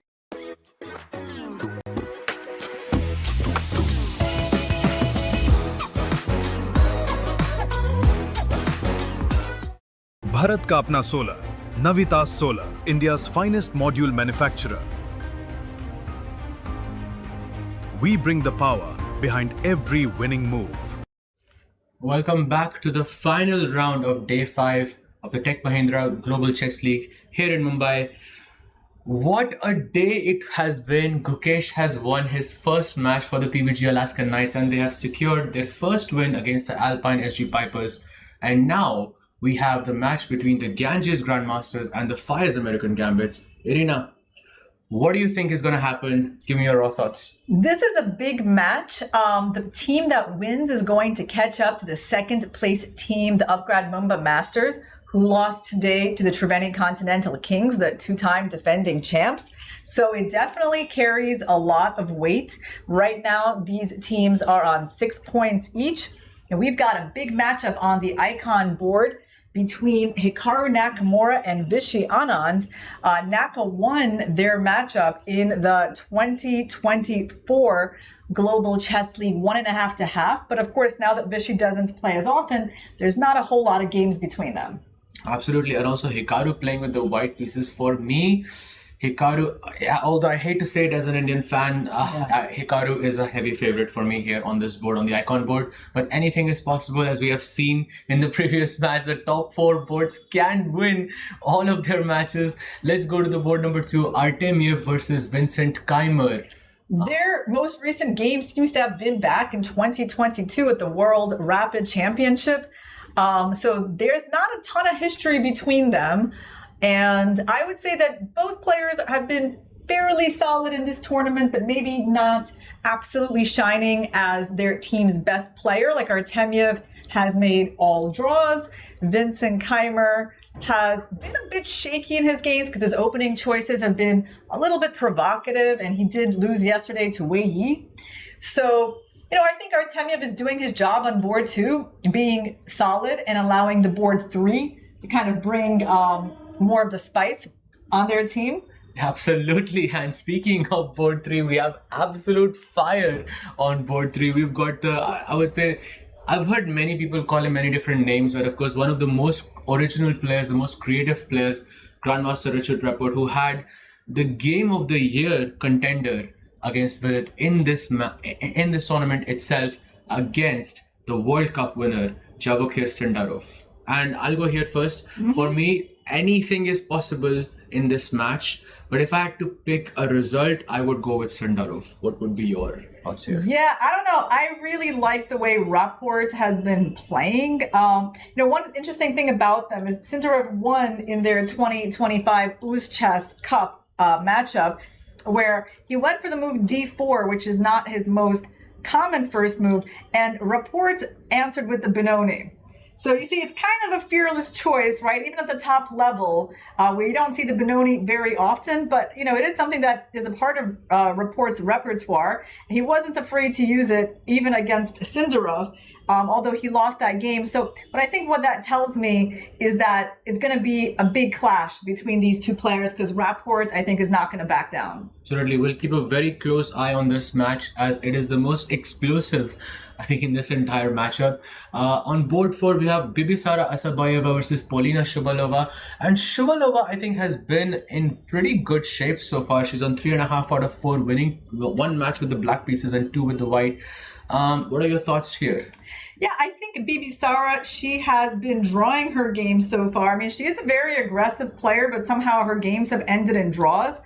I don't see her as an underdog, and I do think it should the style of the game should be pretty wild in nature. Okay, so some fireworks expected here as well. I think Bibisara also played one of the freestyle championships. I believe it was in Las Vegas? I think it was in Vegas, yeah. It was really, really nice to see those matches. Going back to Theodora Ignatz versus Stavrula Tsolakidou, and Stavrula has not been in best shape in this event. No, so how many games has she lost so far? It's definitely been, 3 games. Yeah, that's a lot. And her 1 draw was against Sara Khadeb, who was also not in the best shape. So Stavrula, I think, is not having the best event, and Theodora, on the other hand, has won a game against Sara and then drew to Harika Dronavali and then lost 2 matches in a row. So what does that tell us? That tells us this board is kind of shaky for both players, right? Because no one has been invincible in this event so far, and both players want to turn things around. I mean, Ignatz has lost 2 games in a row now, so you can't really call her a heavy favorite against Tsolakidou, even though Tsolakidou isn't doing well. So I would say it's a toss-up. It's absolutely this. I don't think we can summarize it any better than that. And on the last board, on the Prodigy board, we have the current World Rapid Champion, Grandmaster Volodar Murzin versus Ronak Sadhwani. I'm not even sure where to begin here, but I think the color has maybe some effect here. So Murzin is white in this match. I mean, he really hasn't maybe justified the hopes of his team yet. He has 1.5 out of 4, despite being the overall World Rapid Champion. Sadhwani has 2 out of 4, and that's driven by that 1-move blunder that he started off this event with in round 1. So I cannot really say that Ronak is in bad shape. I feel like Murzin's games have been a bit more shaky. Absolutely, and I think from Ronak's perspective, it is maybe good to stay solid. Because firstly, you're playing with the black pieces, and let Volodar sort of, bring the energy to him, and maybe then he can find a way to strike. But otherwise, I think Volodar may be a slight favorite here because he is the World Rapid Champion after all. Right, but on the other hand, Ronak won their Global Chess League 2024 matchup 1.5 to half. Ooh. And that is one of their most recent clashes. That's why she is the stat queen over here, doing the research where it matters the most. I did not know that. That's actually very cool. Yeah, so now they're facing off again on the Prodigy board. So do you think Ronak prepared well for this game? I had a talk with him a bit earlier, and I think he is prepared for both colors. And I think with black, I'm pretty sure he would want to remain solid. Of course, it's important for his team to remain solid because this match, we are almost at the halfway point with this match. All the players would have played against each other. All the teams would have played against each other. And then from tomorrow, we just switch the colors and then we go again. So after you have finished the first half of the tournament, it's important to remain in the top 2, and whichever team wins is gonna get to do that. So it's a really important match for each of these players. What's your key game out of all of these 6 boards? Well, I feel like I'm very interested in the match between Sindarov and Rapport. I could not agree more. Right? I mean, it's just hard to not pick that game, like given especially like Rapport's reputation and just like seeing his last few games here. I mean, all of his games are interesting. Rapport's report, yeah? Yeah. Rapport's report is just too good. And we support Rapport. Amazing. Amazing. But I feel like in this match, for example, maybe the absolute most random board for me is the one between Tsolakidou and Ignatz. Yeah, Again, agreed, because in that match, anything is possible. Both players not in the best shape, and it can go either way. But yeah, if you had to predict between Hikaru and Vishy, what would be a result? It's very hard, I know. Yeah, I know, because, obviously Hikaru is doing better than Vishy in this event. Vishy does have 3 losses at this point. Hikaru's got white, and, so Vishy has kind of an uphill battle, I think, in this match. On the other hand, I feel like when you're a world champion, you've had such a long and successful career, like you really hate to lose, right? You gotta have an allergy to losing. Like it's such a bad feeling that like, is he just going to continue letting this slide and going to 1 out of 5, or is he going to hold off Hikaru? That's a tough task, and also on the icon board, this match will matter a lot for both teams. Hikaru is definitely the slight favorite because it's a faster format, and Vishy is not playing as much as you have said before.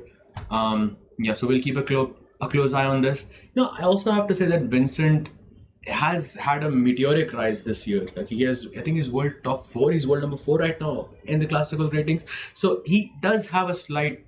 Maybe I will pick him there, but he's playing black. Yeah, against a very solid Vlad Artemiev, who I think has been like put on this board to bring the solidity.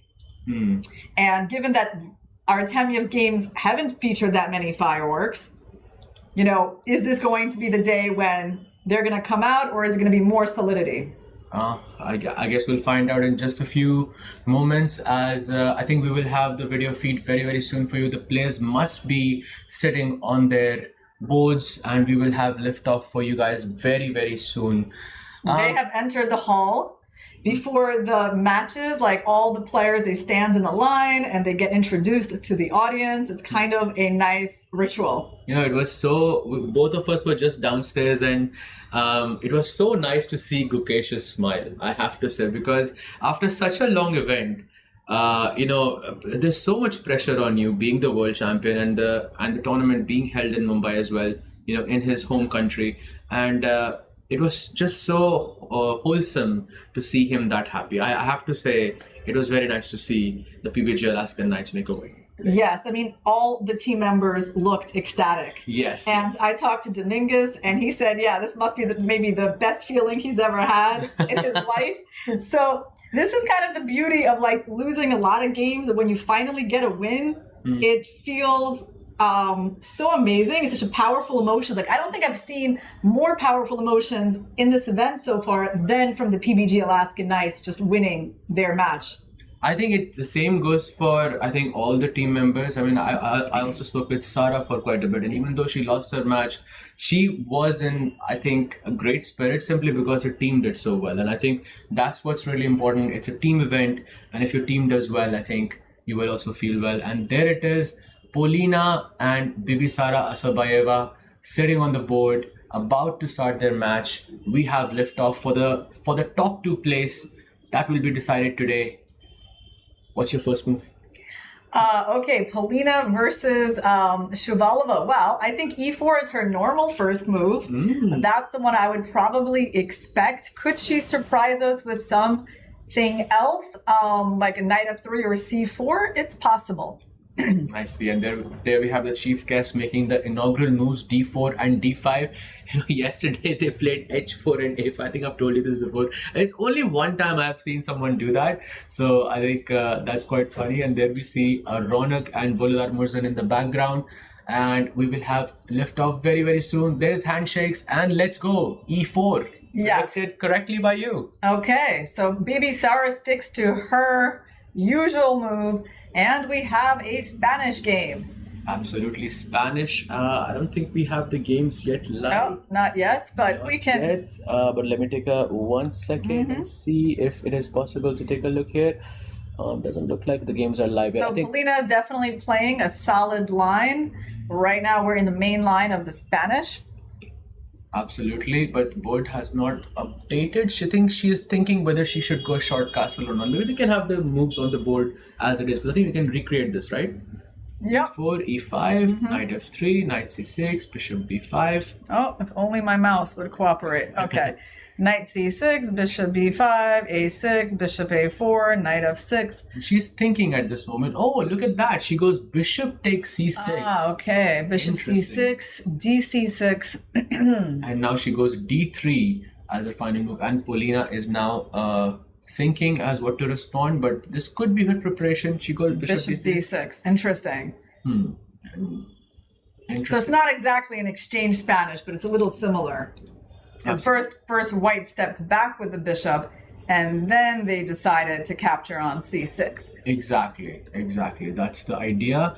And I think also you sort of provoke knight f6 in that scenario as well. So it makes sense why she delayed this exchange. All of the players are still waiting to start their matches. This match will begin first. Right now, Bibisara thinking where to develop that knight to. Usually you go knight bd2, but that's not what she played h3. Okay, h3, good move. And Polina responds with c5.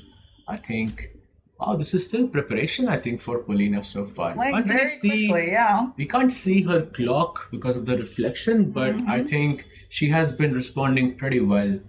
Pretty fast so far. Yeah, and I think Bibisara has spent maybe like a minute and a half so far. Okay, we're about to see liftoff in the game between Artemiev, starting with a knight development, knight of 3 d5. That does make sense. Is he going for the reti? I believe he is.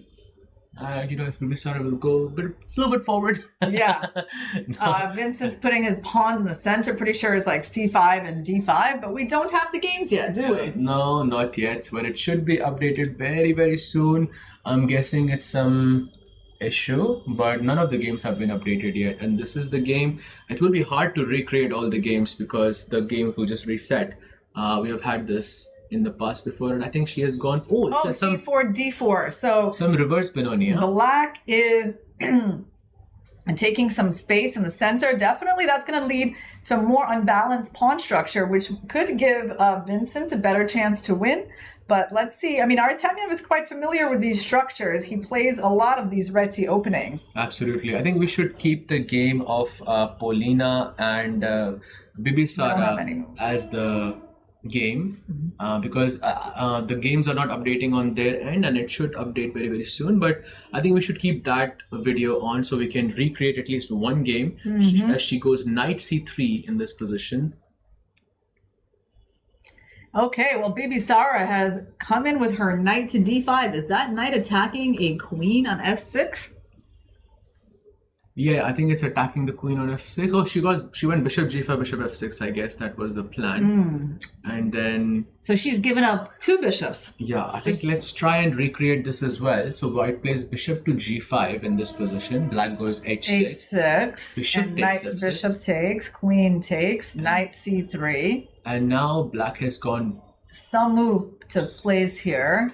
Oh, maybe she went queen e7 or something, because it feels like black has lost her tempo. The queen is well, it's not exactly like that. Yeah. But okay, the queen's on d8. And now white plays a4. Yeah, this is the current position. Okay, let's pretend we have guessed the moves correctly, reconstructed bishop e6. I mean, I'm a little puzzled by the whole white strategy, to be honest, of giving up the bishop pair. Not really sure who it favors, but I mean, I'm not a big fan of the double knights here. She goes knight e3, I think, keeping an eye on the f5 and the c4 squares. Should we take a look at also at Naka's board against Vishy? Because they just started and we might be able to recreate that. I think it is the same, yeah? I think it has not started yet. Oh, but it is on the video. It has started. Oh, it has? If we bring up the video, we can see. Yeah, they've just made a first couple. All right, but if we switch, then I think it's gonna not record the moves. But I think we can start. We can because they've only made a few moves. Let's see what opening Naka has chosen against Vishy. There we have it. D4, D5. I think it's C4. Yeah, it's C4. Oh, you think it's very difficult to make two of what they're. Oh, I think it's knight f3. D5. Okay, wait. C4. Knight f3. D5. C4. Maybe not the right move order. D5. C4. E6. But there's a knight on C3, which is a little strange, isn't it? E3. Are you sure that the pawn is on a light square there? He's gone for E3, and black has played knight f6. Ah, okay. Knight C3. And now then this would make sense, yes. And now I think b6. And now b3 has been played. Okay, very good spotting there, Sahej. So Naka going for kind of a quiet system. Bishop b7 and bishop b2 has been played. Still don't have the moves yet from here. I think it should be updated. Must be a server issue.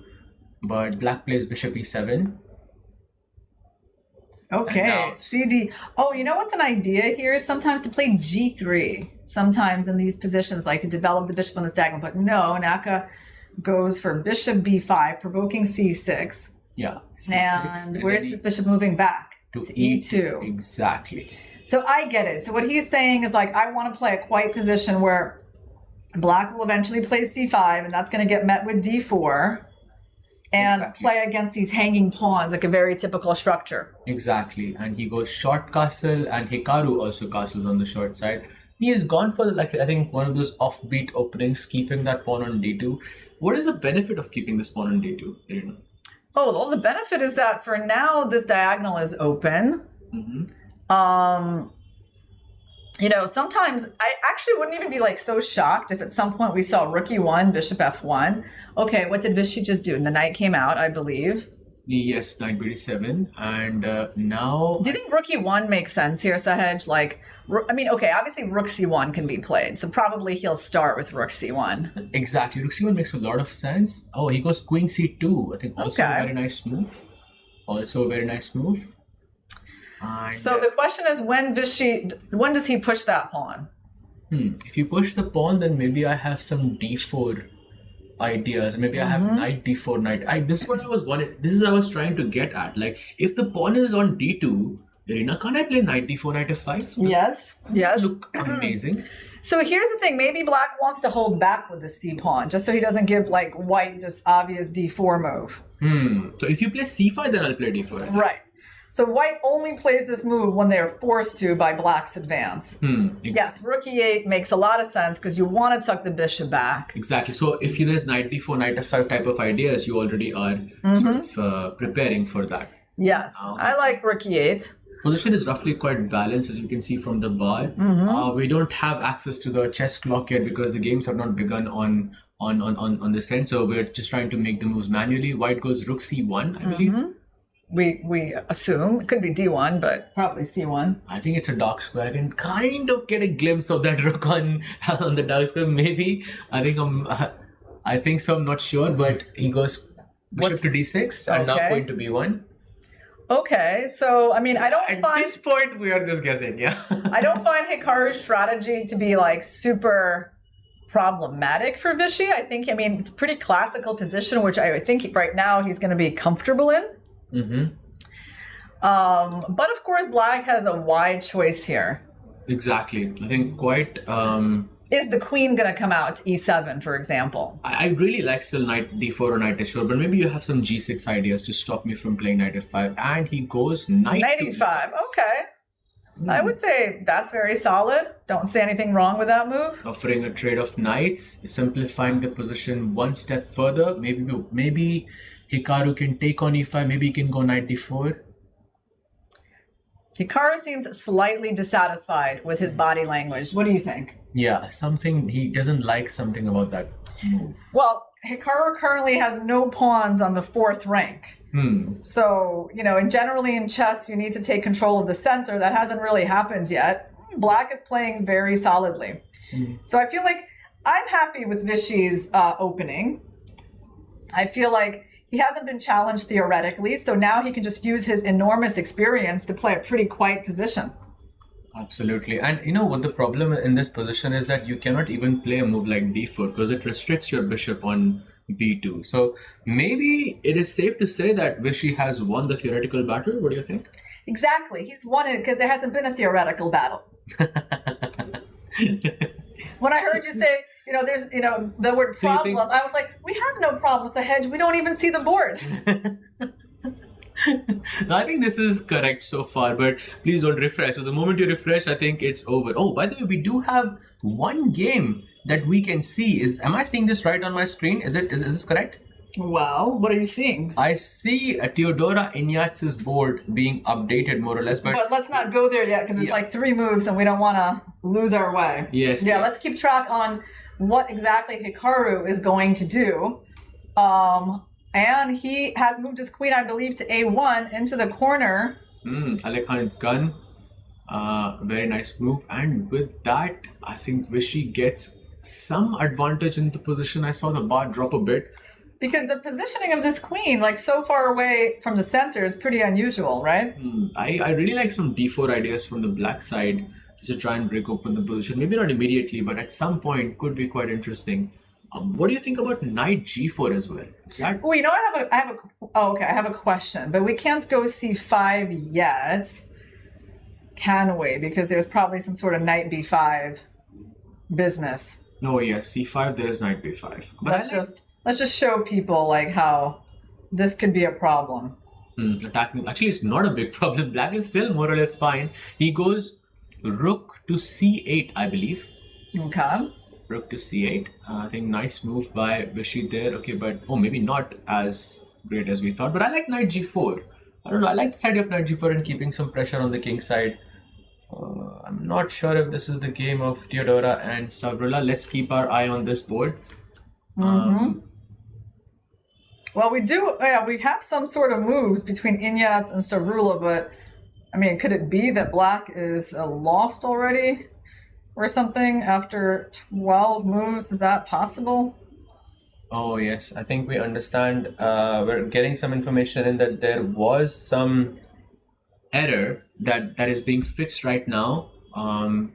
So games should be live very, very soon. Let's see what Hikaru plays. Oh no, did I just... was I not supposed to do that particular Let's just go to Teodora's board because that's the only one that's live. Okay. Hopefully that's the correct position. And it is! Let's go. Okay. Okay. We're back. Let's go. Well, we've got one game with the moves and apparently Stavrola is already in trouble. Let's see what has happened in this game. It was... Yeah, I'm not sure if the moves are actually accurate here at all because it shows some unbelievable moves from the black side. Oh, really? Yeah. Oh, okay. I see what you mean. Right. No, there is a bigger one incoming. Oh, I see what you mean. I see. So basically, we don't really exactly know what the position is, but does that look like the right one at the moment? No, the bishop, black's bishop is on f5, so black has taken that pawn, and white's pawn is indeed on. But right now, what move did white play? I think it's white to play, and black has taken on f5. That's the current all position. The boards were reset, so oops. Yeah, that's the current position. So we are, I think, kind of at the mercy of some technical difficulties. Absolutely, which should be fixed very, very shortly. Let's see. Let's actually check out some other boards. Let's check on Ronak versus Volodar. See what the body language is like. Let's check. All right, let's just talk about that. Yes, let's just talk. We will now start interpreting body language. Absolutely. Exactly. That's what we do best. And there it is. Ronak. Ronak looks confident, no? Yeah, he was looking to wait. He's got about 15 minutes. He doesn't have any pawns on his opponent's side of the board yet. Yeah, maybe it looks like some hedgehog type of structure from the black side. He has castle on the short side. Volodar sitting on his with his feet under him, which is actually the position I like to sit in as well. Since we're commenting about useless things now, let me add that in. And what do you make of Ronak's body language right now? Well, he's looking pretty calm. Yeah, well, it is his turn though. It is his turn, so he needs to make a move. Yeah, I think some moves are still being made, by the way, on the board over here, and I don't think those are the right moves between Teodora and Stavrola. Maybe we can switch the board. Okay, he just played pawn to b5. Oh, that's much better. Amazing. Yes. So what do we see here? What is this? Is this feels like there's an isolated queen pawn on the board? Does that look like that? Because I don't see a black c pawn. Yes, there is no c pawn. White's rook is on. So white has double the rooks on the c file. That could be useful. And white has an isolated pawn on d4, I believe. It's a good day to wear glasses for me. Wow. And where is black's a pawn? So black. It's a very good question. I think white is he Has he sacrificed a pawn? I think he has sacrificed a C pawn for black's A pawn, and he doesn't have the E pawn. The white piece. And the material is more or less balanced, but the position looks slightly more comfortable for Volodar so far for me. As you can see from the body language, which we are experts at right now. But don't you see like 2 white pawns on the queen side and only 1 black pawn? Like Yeah, but in the center he has a D and E. Oh, he has the E. Oh, he has the E pawn. Yeah. So wait, so where are black's pawns? Oh, by the way, we have some moves coming in the Ronak board as well. I think this is the correct position. Let's jump on to Volodar versus Ronak. We were on the right board. Okay. But let's see if this is the correct position. It's just that we couldn't see the black D pawn. That knight is just... It's blocking it. Yeah, the knight is just too big. Okay, so basically Ronak is not down a pawn. It's a pretty balanced position, very quiet. White, I don't even know if you can say he's slightly better. Probably not. I mean, a little bit more space, but black is super solid. So I think... he has gone knight FD5, offering the trade of pieces. White can go knight takes knight, or he can go E4. Both of them seem logical. Yeah, he can go E4. That allows this knight to come into F4, though, and maybe like the queen to come in. So I don't know if he's going to want to unbalance the pawn structure like that. Yep. I feel like from what I see, the draw is the most expected result from this position. Absolutely. So after knight D5, what are we supposed to do in this position? He goes knight takes D5, black goes knight takes D5. Okay, trades of pieces are coming. I mean, that's fine for Ronak's team if he gets a draw with the black pieces. I mean, I just don't see this as being a serious play for an advantage by Volodar. And look at Ronak. He's looking around because he's like, this is just going nowhere. Let me see what's going on in the games of my teammates. Maybe he realizes the digity issues as well. Yeah, maybe he Let me go and fix them myself and see if that works. But maybe after he finishes his game, he can come to our studio and tell us what the board positions actually were like. I think that could work as well. And by the way, we were on the right board. Only one position so far has been updated, and it is this one. We are on the right board. Let's stay with this one because we have the live board here. More or less looks equal. Are we supposed to just take the rooks, or do we go bishop f3? Yeah, of course. Well, actually, let's take a look at their opening. How did it go so quiet so fast? So we got D4, knight of 6, knight of 3, E6. So we have a Queen's Indian with a Petrosian system. So this is going to be the move D5 now. Okay, bishop f4. Not as familiar with that move. Normally, what are we doing here? We're taking, D5. Right? Yeah. I remember I played a game against Tanya in this position in one of the Tata Steel tournaments, and she took on D5, played Queen C2. It's very, very aggressive setup. He goes for bishop f4 though. Bishop f4, allowing the pawn to get captured. Queen f4 check, and he plays e3, tries to capture that pawn on c4. Looks very balanced so far. Yeah, takes. I mean, the thing is, you got to be a little careful with capturing this pawn, because at some point you could even get like tripled pawns. Absolutely. So he takes on d6, and black goes c takes d6, and then there is bishop takes c4. I think he invites bishop f3 type of ideas because it only helps white's position, because even though white's pawn structure is damaged, there's still problems with the light squares on the queen side. So no bishop f3 for now. He goes instead short castle, I believe, or is it queen e7? A6, bishop e2. Now short. Both sides castled. Well, I think Ronak is doing his job for the team. He came out and just playing solidly with the black pieces. And really, it's on white to create some sort of complications. Absolutely. Rook c1, rook c8 happens. White goes queen d1 and queen d8. He doubles up on the c file. Okay, so we are just trading everything. Yeah. And we're heading off into a draw. I think good results for Ronak here, good result for the Ganges Grandmasters, but I think Volodar should try to push it, but there's not much to do. Yeah, you see how the players are kind of looking at the action on the other boards because they can see where this is headed. Of course, they cannot offer each other a draw yet. I believe you can't offer a draw until move 30 in this event, and they are only on move 20. But it's like one of those exchange Slavs that It's like you know where it's going, and it'll eventually get there. Exactly. So after rook c8, I think Ronak knows the position is equal. He's just thinking, why are we still playing? Just take the rook, play queen c2, and let's go into the end game where we both know there are no chances here. Do you want to make a risky move, Sahaj, and try looking on the video cameras to decipher some other positions like Hikaru versus Vishy? I think it's not a risky move because these are actually updated, so we have the position. Right. If we go back, we should be able to see it. So let's do it. Let's take a look at maybe Artemiev versus Vincent or one of the other cameras, and we can just understand where the situation is like. Okay, that's not a good angle. Doesn't tell us much in the position. Right. So we know that Artemiev started this game with a flank opening, the reti. And we still see that pawn on c4. The knight on f3 as well. Doesn't give us much, sadly. Maybe let's hop on to maybe some other board. How about Rapport versus Sandarov? Maybe our producers can find the best angle on the chessboard. That would be the challenge. Like, where can we see the chessboard the best? Yes, producer G, it's up to you. Wherever we can see the camera angle the best, please take us there. What if it's Ronak versus Volodar? Right. That would be, I think, quite interesting. Okay, well, this is... What game do you think this is? This is the current game between Vincent and Artemiev.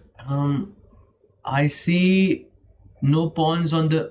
okay, it looks like Artemiev has a slight advantage in this position as he has a rook on I think a3. we have Hikaru's game coming in. Let's go. Miraculously, we are getting this. Okay. Let's jump there, please. But, although I don't know, no, this is not the game. This is like a bunch of random moves that maybe will get us to the game position, but it's definitely not what their game was. For me, the games are loaded. Oh, well, look at this. I think we should go here, and then that's Should we? I think we should wait a bit because it should get updated very, very soon. Oh, okay, there it is. There it is. Okay, very nice. So Vishy has supposedly a slight advantage, but Hikaru has a double... Okay, no, both of them have double bishops, but I like that formation of the queen on a1 and bishop on b2 now as it eyes the g7 pawn. But what I don't like is that knight on h3. Yeah, this is a very unusually positioned knight. How did it ever get there? So we last saw the position where knight e5 happened. Hikaru answered with this. There was a trade. Apparently Vishy had a move like knight e4, but he went bishop f8, d3, knight d7, so he wants to put the second knight on e5. Queen came out. There's the knight. He doesn't want to take it. He just steps back. So Vishy playing very solid and kind of asking Hikaru, okay, prove your advantage here. Hikaru is like, I would rather not even trade pieces with you. I would rather put my knight on the side of the board. Pretty surprising decision. He's trying to play for a win. He goes queen h4, bishop f1. Wants to push g3 next, and done. Queen retreats, bishop hops onto g2, and Vishy goes bishop a6, attacking that d3 pawn. The question is, can I go d4 here, or is it too risky? Because currently, I feel like there are so many moves that black can play. The problem with d4 is that c4, and I think you're getting positionally kind of in trouble. Yeah, this feels very bad for Hikaru, so maybe don't push that d pawn. Maybe try to defend that d3 pawn somehow with queen b1. Something like queen b1, because I don't know, maybe the queen has exhausted her utility in the corner of the board. Like, what is this queen really doing on a1? But it's kind of funny. Hikaru has a queen on a1 and a knight on h3. So yeah, it's hard to be better. Imagine if we didn't have the board. How would we predict that? This would feel like, okay, it's not right. You know, something is not right in Hikaru's position. Because this is highly unusual for Hikaru to have the queen on a1 and knight on h3. Yeah, well, he does like these, knight f3, b3 setups for his Title Tuesday forays. So I'm not so shocked that he's in this position, but what is good for Vishy is that this is super solid, a bit better for him, not forcing him to really calculate so much, right? So it should allow him to play kind of faster. He's a little bit behind on the clock. Yeah, 9 minutes for Hikaru, okay, almost 10 minutes for Hikaru, and Vishy having 8 minutes and 40 seconds. He has gone bishop a6. Hikaru in deep thought. He can defend that pawn with queen b1. He can defend it with rook d1, and he goes queen b1. Nice move there, protecting the d3 pawn, and also getting his queen back into action, because I think something like queen c2, queen d2 can be quite decent, and then you can think about how can I complicate things further, and try to play for a win. So the question is how black, what plan black takes here, right? Because everything's super solid, but where do you go from here? Every time you move this knight, you let this knight back in. Exactly. It feels a bit odd, but the best move here for black is to play c4. No way. And he goes, he pushes the wrong pawn. But okay, it's not really that wrong. Is it wrong? So hold on, but let's try to understand this. Is this move, the point of it is that like in the end, you get this pawn back on the d file. So it feels like it's kind of an equalizing type of try. Wow, look, did you see that? Hikaru actually is shaking his head in disbelief that he missed d4 and he thinks that Vishy is completely better. But actually, Vishy had a stronger move, c4, which was much stronger. And the problem, I think, what is the problem with e4? Because the bar doesn't even mention this move.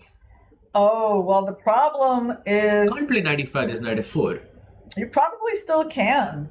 You know, you probably still can. And they might even have g5 tricks after. There's knight f3 check, I think. So knight e5. Okay. Knight like f4. Knight e5. I think that's the move. And the point is knight f3, yeah? Exactly. Nice intermezzo here. And you have to capture this knight on f3, and black will go queen takes f3, putting pressure on that d3 pawn. And now g5, bishop d6, all of these moves just incoming. And look at that bishop on d2. It's horrible. That explains why Vishy started this whole, moves with d4. So what is the most likely thing that can happen? I mean, Hikaru is going to take. Hikaru has to take. It's the only move in the position. Well, let's say, we either take or... it doesn't really matter if we take the rook right away. Exactly. He has taken. He's played knight f4. Wait, he has gone for something totally different. And I don't know what's how good that is going to be for him. He goes for knight f4, knight takes, e takes. Yep. But of course, in terms of pawn structure, it's just better for black, isn't it? Just a free attack on that weak pawn. Exactly. And not just the pawn. Look at that bishop on b2. It's so bad. It has no future. Even if you reroute the bishop to c1 and d2, you still are looking for activity for that bishop. That's the biggest problem for me in that. He's really, I don't know if he really thought this is the best way for him to play, or if he's just trying to keep more complexity in this position, hoping to beat Vishy in the complications. Yeah, could be possible. By the way, we are getting updates. And by the way, Sindarov is standing. Has he won his match? Because I do see on screen. Yeah, he's done. But that's very fast. He's playing against Rapport. Wait, look at that. He has won his match against Rapport. I don't know if it's official yet or not. In half an hour? Yes, suppose. Yes, he has won his match. Wow, he has taken down Rapport with the black pieces. That is official. That is shocking. Wow. That is shocking to be done so quickly. All the games are still like... Not even halfway done, yeah? That's crazy. Absolutely. That means that the Ganges Grandmasters take the lead with 4-0 against the Fyers American Gambits. Huge win on board 3 and huge win for Sindarov there with the black pieces. Wow, we did not expect that, and we didn't even get to see that game. It's okay, we'll get to see that. I think it will be updated soon and we'll all get to catch a glimpse of that game. But well done to Sindarov and well done to the Ganges Grandmasters. Let's maybe switch to, let's stay on this game actually. Board. Yeah, let's stay on this game with Vishy and Hikaru because it's the only game we have on the live board as he goes queen d2. I see something coming to h3 from far away. So wait, let's update this. What do we have? Rook d8, queen c2, bishop c8. Interesting, queen d2 and bishop h3. Interesting strategy by Vishy. So he's trading the light squared bishop, which is the one that can attack the d3 pawn. On the other hand, I don't know about that strategy, right? Because it's like that bishop was quite valuable for attacking d3. So it's like the black bishop. I think it's just he's just trying to exchange the active bishop of Hikaru. So he's left with that bad bishop on b2, and I think it's a pretty simplified But the problem is you can't win with these bishops on the board. You're going to trade all the pieces. The pawns and the dark squares are not really going to give black a possibility to win, right? Yeah, so from the point of view of Vishy playing for a win, this is kind of not sufficient. I think that's accurate. If he wants to play for a win, he has to take that rook and maybe retreat with that bishop to f5 and do not take bishop g2. And by the way, Hikaru looking completely dissatisfied.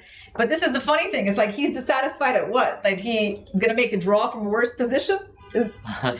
I think because he's gotten a worse position with the white pieces, I think maybe he's a bit dissatisfied with the outcome because he has to now play for a draw. There has to be like a checkmate here. I mean, this king is going to try to run into d7. Absolutely. The queen and the knight, the most dangerous combination in the game of chess. And you can see that in action right here. White has to go rook takes a5. Just forget, don't give any checks. Keep all the checks for you. Okay, he goes, she goes c4. Yeah, I was thinking this would look supernatural, right? Because after they take on b4, you could even throw in a check on f5, potentially, right? Because there's no queen d7 because of rook a8.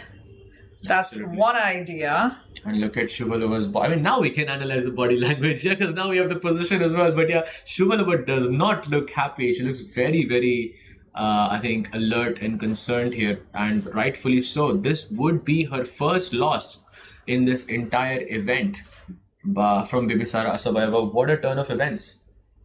Let's also see, okay, we don't actually have the live board in Keimer versus Artemiev, so let's not go there. Let's stay with Bibisara. She could hand Polina her first loss of this event. So, okay, let's see what happens if you capture the pawn. Go ahead, Sahej. Try to show us a convincing victory. Oh, she goes a4. I was thinking something, yeah, rook d1, rook c1. Just don't give any checks. Try to put your last piece into the game. But she goes a4. That makes Bibisara's job very easy. Take that pawn on a4. Very simple move. And she does it. And Polina goes king d7. There must be some sequence of events here. Of moves here which would give her an advantage. And look at this, one of the best knight d4. Yes, is it? Yeah. Wow. Nicely spotted there, Irina. But she doesn't find it. She goes b5. I think still a very good move. I wanted to give a check without letting you block me, so that's how I thought of this one. Beautiful. Okay, but she tries something else. She goes b5. Protecting the knight, not bad, but queen b3. And now rook c4 is very clever, just blocking that queen's view along the diagonal. And queen f5 check incoming in the next move would just be a checkmate. But she goes rook b1, okay. That's not the best Is there a problem? Is f5 the problem? Yes, f5 is the problem here, but knight takes e5, king e6 is not easy to spot for Polina. She has to retreat with the queen, and I think she will do just that, and this is going to be GG very, very soon. You think so, yeah? But f5, when you're desperate and you have a chance to trade the queens, you gotta take a look at that. All you gotta do is see knight e5. I mean, even bishop e5. What's wrong with it? It's the queen c6 and you lose the queen. Well, yes. Yeah, but playing king e6 or finding king e6 in that scenario is, I don't know. I feel like she'll play f5. I think so difficult though. Okay, let's make a bet. No ways that she finds f5. There is just no chat. What do you think? Do you think she's going to play f5 here? I think no chance. And I owe Irina a coffee from our previous sort of thing. We want to double the bet. Is it double or nothing? Chat, what do you think? Is she going to play f5? Yes or no? I think no. Irina says yes. Absolutely not. No chance. She's going to retreat with the queen. All right, I am fascinated to see. She's down under 2 minutes, I believe. Yeah. Let's go. And now it is even, and she goes queen e6. And look at that b6. Okay. I think Bibisara is just destroying Polina Shuvalova here with the white pieces and getting the Fyers American Gambits a much needed win in this match. Well, absolutely. After Richard reports the loss, they do need a couple of wins. And that's one of the boards they can get it on. It seems also, okay, this is probably the board where we have like the best view on the board. Also, Hikaru's game still, I think, is being steered towards equality, although Vishy is very safe. I mean, Vishy should not lose that game. Absolutely, looking very safe. And by the way, we do have an update. The Prodigy board between Volodar Murzin and Ronak Sadhwani has ended in a draw. That means the score is now 1-5 in favor of the Ganges Grandmaster. If the Fyers American Gambits want to come back, they have to win 2 games with the white pieces. And let's hop on to, I think, Hikaru versus Vishy, because that's the only game we have on the live board where we can see the board and the players as well. Let's see if Hikaru can win, but from the position it doesn't look like it. I think Vishy at least will hold a draw here. Okay, they're already past move 40, so Vishy can rely on the 2-second increments. They're playing blitz. There could have been a queen trade. Vishy offered one, but Hikaru said no, which, you know, is fine decision. Also leaves maybe black with like extra chances. Queen c6. I mean, white has no inroads currently. Black has the space advantage. The white bishop is terrible. I mean, still, if anyone can win this position, it's got to be black. Absolutely, but you are playing against Hikaru. He is so, creative and so resourceful in such situations. You never know with Hikaru what's going to happen. I mean, true that if Vishy wants to draw right now, there is no other move that you can play. As we switch to Bibisara versus Polina, I think this game is about to finish. Polina having 11 seconds on the clock, on the verge of resignation. Super key victory. This is going to be her first loss in the match, and you see Bibisara just came for her king. Something went really wrong for her. Oof, look at that 97 check. And as Polina resigns and Bibisara Asabayeva from the Ganges Grandmaster secures their victory, that means that the score is now 4-5 in favor of the Ganges Grandmasters.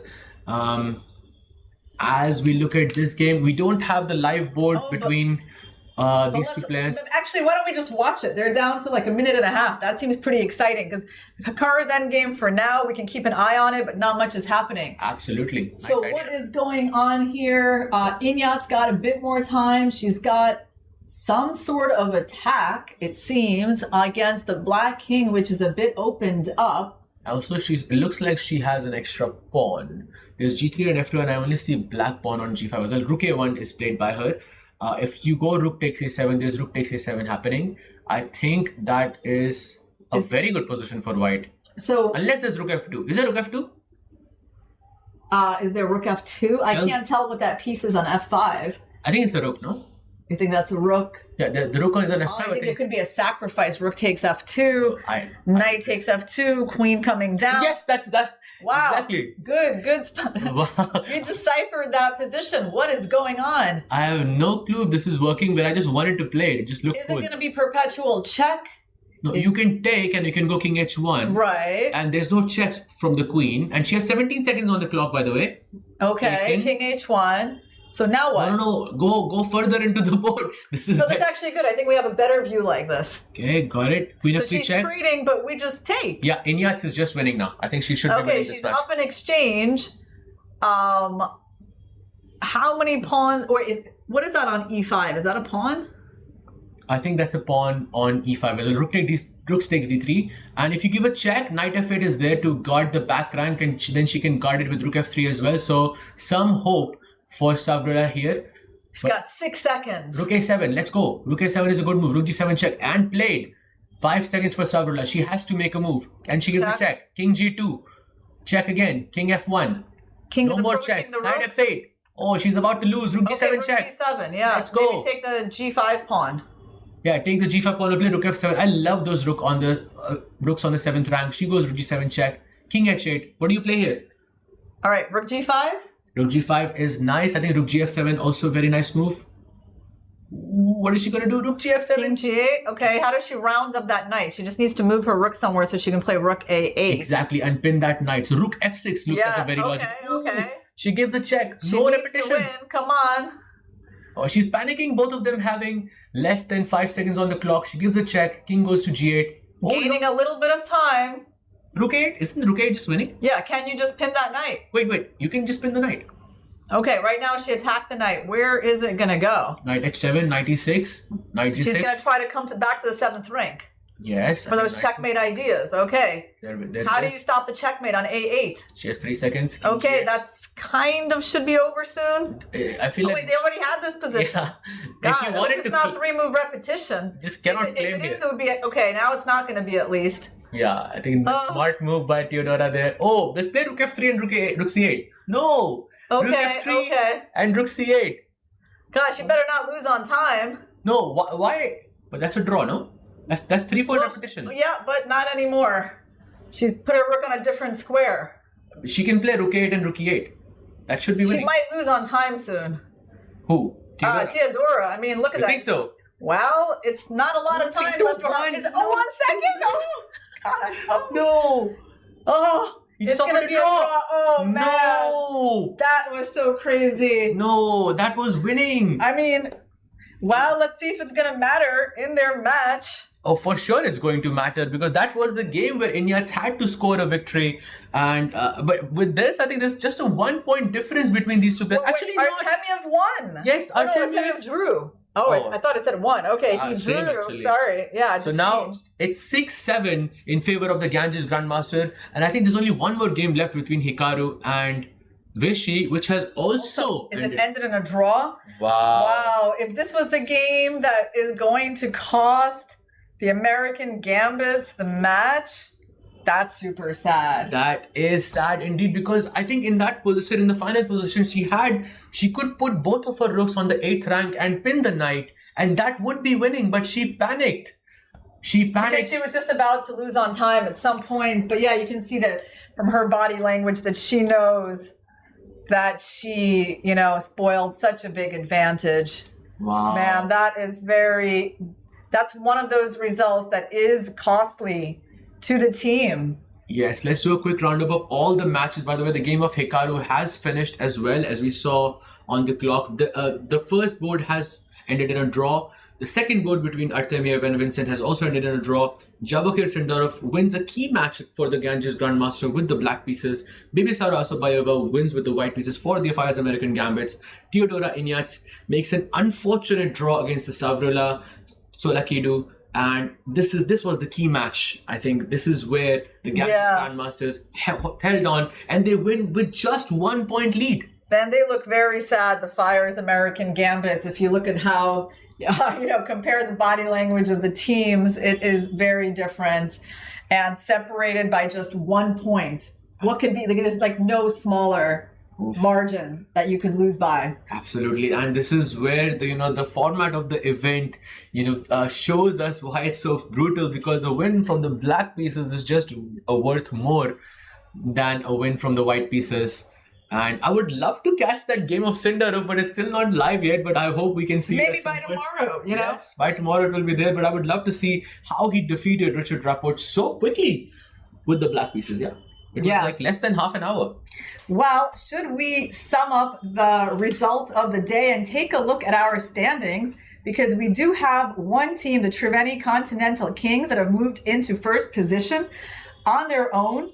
They're now 1 match ahead of the second placed teams, the Ganges Grandmasters, who just won, and the Upgrad Mumba Masters, who won their match earlier in the day. Alpine SG Pipers, Fyers American Gambits, they both lost their matches today, falling a little bit behind. But the PBG Alaskan Knights were the story of the day. They got their first match victory. Absolutely. Them winning the match was everything, I think, to get some points on the leaderboard.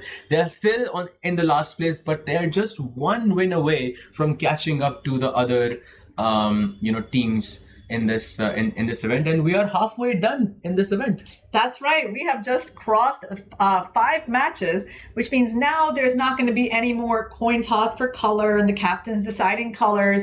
Now you're just going to face the same teams all over again, playing the 1 remaining color you have left. Absolutely, and it will be a very, very exciting match. I think every team is still in it.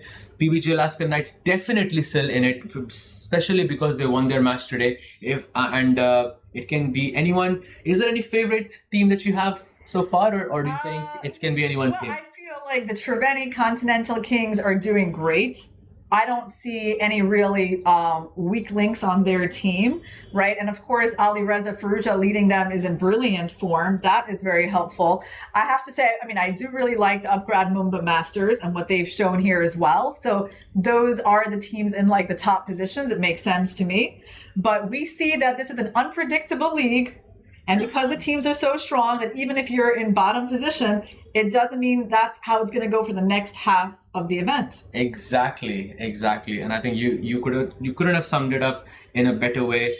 For me, also, Triveni Continental Kings are, I think, doing amazing, especially with Ali Reza Firouzja. 5 out of 5 is just an insane score against, the world's best players. That means he's defeated all the icon boards already, every single one of them. Now the question is, can he do it a second time? The thing is that even when they lost to the Fyers American Gambits, he still defeated Hikaru on that match. So that man is unstoppable. Yeah, well, we did have some issues like seeing the boards in this final match of the day, but I think we were lucky. We still had enough to work with. We were able to see Bibi Sara defeating Polina Shuvalova in Polina's first loss of the event. Also Hikaru and Vishy. Looks like Vishy didn't have any problems today. I think you got to challenge him in the more theoretical lines, Sahaj. Let's see. Well, thank you. We'll see what happens tomorrow as the colors are reversed for each team. We'll see you. Thank you for watching. And thank you, Arena. It was great commentating with you. Same here. It was a lot of fun. And we'll see you guys tomorrow. Until then, good night. Take care. Bye-bye. Chess or markets, smart insights can change the game. Jaise FIA, Fyers Intelligent Assistant. Get in-depth sector and stock analysis and deep portfolio insights. Fully AI-powered. Fyers, for those who are born to trade. Investment in securities market are subject to market risk. Read all the related documents carefully before investing. Bharat का अपना solar, Navitas Solar, India's finest module manufacturer. We bring the power behind every winning move. Chess or market, जीत उन्हीं की होती है जो दूर का देख सकते हैं. Fyers Advanced Option Chain और 50 market depth के साथ मार्केट का हर मूव आपके सामने. Fyers, for those who are born to trade. Investment in securities market are subject to market risk. Read all the related documents carefully before investing.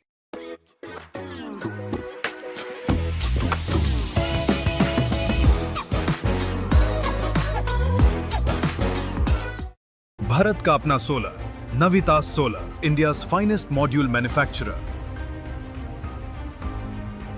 We bring the power behind every winning move.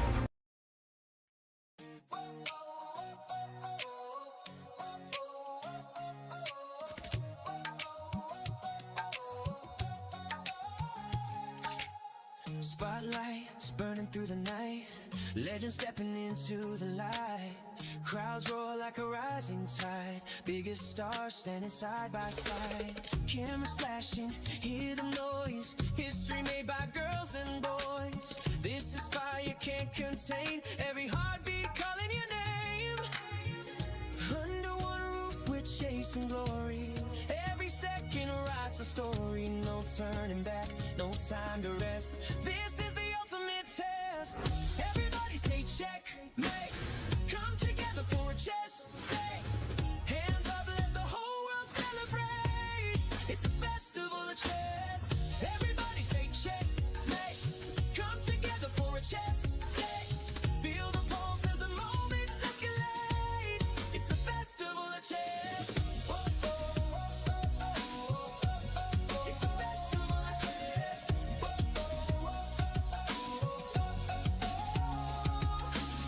Fans from every corner of the globe holding their breath as the tension grows. Heart rate sinking with the stage. One spark setting off the cage. Voices rising from the stands. History shifting in their hands. Every movement louder than the last. Future racing with the past. Under one roof we're chasing glory. Every second writes a story. No turning back, no time to rest. Welcome to the ultimate test. Everybody say checkmate. Come together for a chess day. Hands up, let the whole world celebrate. It's a festival of chess. Everybody say checkmate. Come together for a chess day. Feel the pulse as the moments escalate.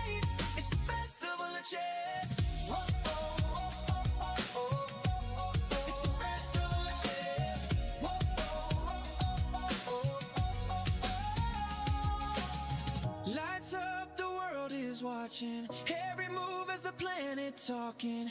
Tonight we rise, tonight we shine. All our stars align.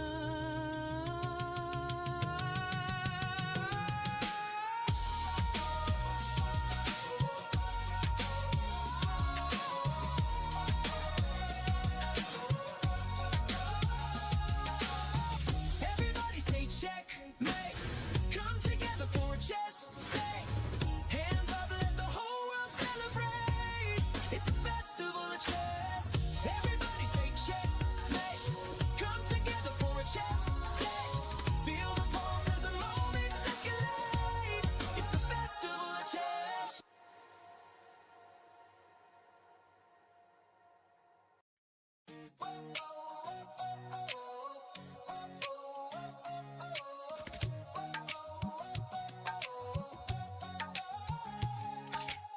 Spotlights burning through the night. Legends stepping into the light. Crowds roar like a rising tide. Biggest stars standing side by side. Cameras flashing, hear the noise. History made by girls and boys. This is fire can't contain. Every heartbeat calling your name. Under one roof we're chasing glory. Every second writes a story. No turning back, no time to rest. This is the ultimate test. Everybody say checkmate. Come together for a chess day. Hands up, let the whole world celebrate. It's a festival of chess. Everybody say checkmate. Come together for a chess day. Feel the pulse as the moments escalate. It's a festival of chess. It's a festival of chess.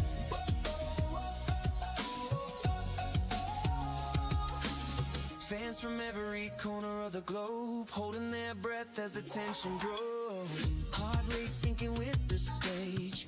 One spark setting off the cage. Voices rising from the stands. History shifting in their hands. Every movement louder than the last. Future racing with the past. Under one roof we're chasing glory.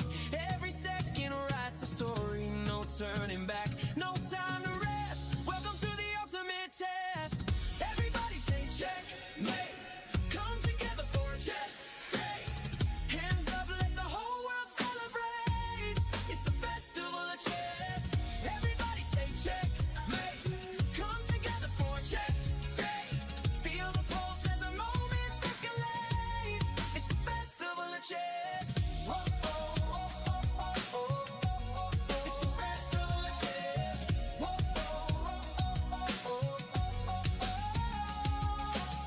Lights up, the world is watching.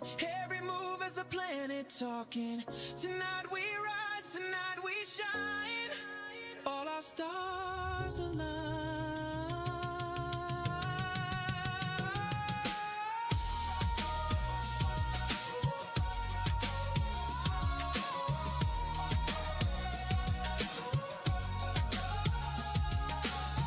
Everybody say checkmate. Come together for a chess day. Hands up, let the whole world celebrate. It's a festival of chess. Everybody say checkmate.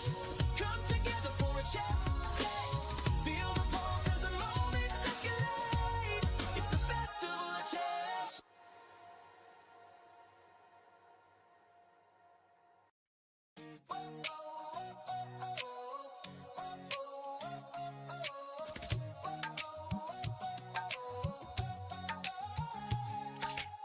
Spotlights burning through the night. Legends stepping into the light.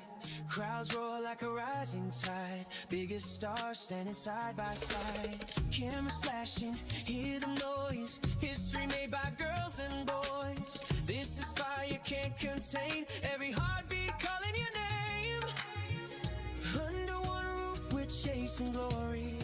Every second writes a story. No turning back, no time to rest. This is the ultimate test. Everybody say checkmate. Come together for a chess day. Hands up, let the whole world celebrate. It's a festival of chess. Everybody say checkmate. Come together for a chess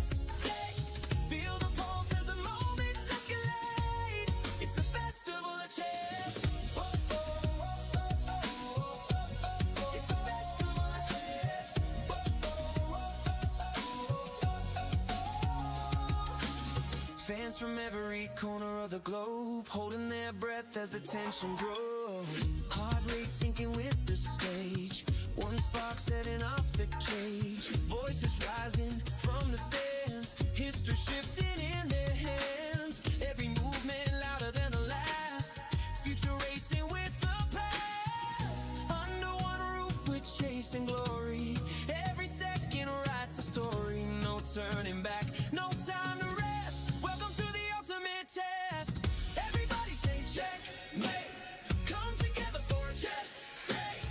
Hands up, let the whole world celebrate. It's a festival of chess. Everybody say checkmate, come together for a chess day. Feel the pulse as the moments escalate. It's a festival of chess. Whoa, whoa, whoa, whoa, whoa. It's a festival of chess. Whoa, whoa, whoa, whoa.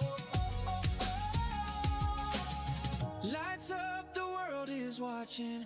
Every move as the planet talking. Tonight we rise, tonight we shine. All our stars align.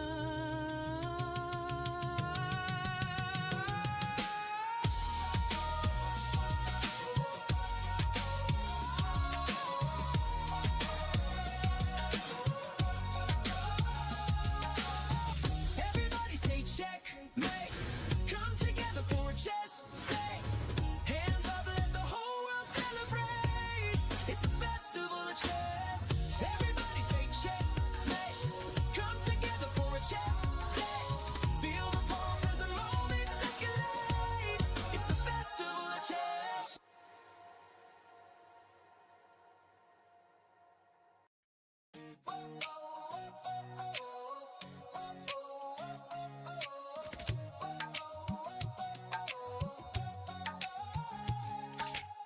Spotlights burning through the night, legends stepping into the light.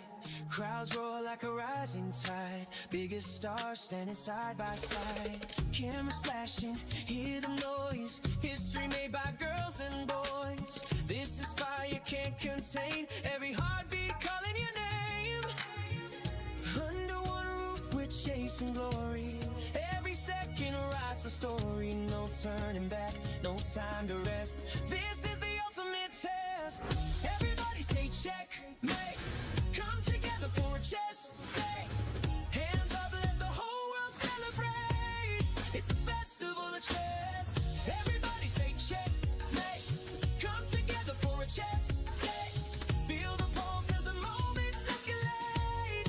It's a festival of chess. Whoa, whoa, whoa, whoa, whoa. It's a festival of chess. Whoa, whoa, whoa, whoa. Fans from every corner of the globe, holding their breath as the tension grows. Heart rate sinking with the stage, one spark setting off the cage. Voices rising from the stands, history shifting in their hands. Every movement louder than the last, future racing with the past. Under one roof we're chasing glory, every second writes a story. No turning back, no time to rest. Welcome to the ultimate test. Everybody say checkmate, come together for a chess day.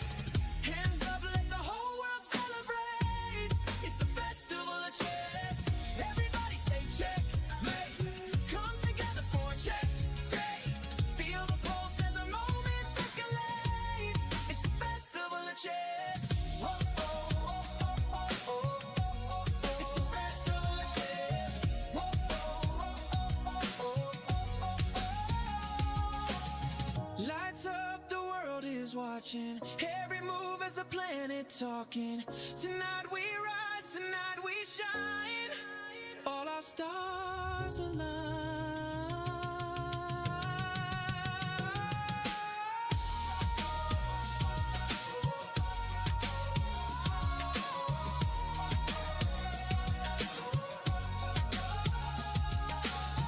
Everybody say checkmate, come together for a chess day. Hands up, let the whole world celebrate. It's a festival of chess.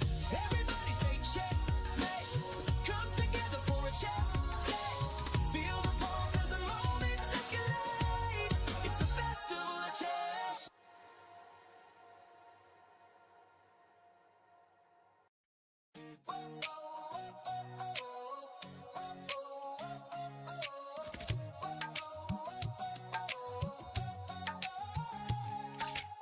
Spotlights burning through the night, legends stepping into the light.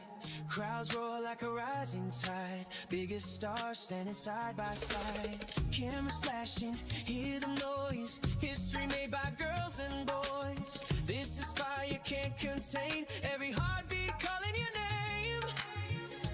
Under one roof we're chasing glory, every second writes a story. No turning back, no time to rest, this is the ultimate test. Everybody say checkmate, come together for a chess day. Hands up, let the whole world celebrate, it's a festival of chess. Everybody say checkmate, come together for a chess day. Feel the pulse as the moments escalate, it's a festival of chess. It's a festival of chess.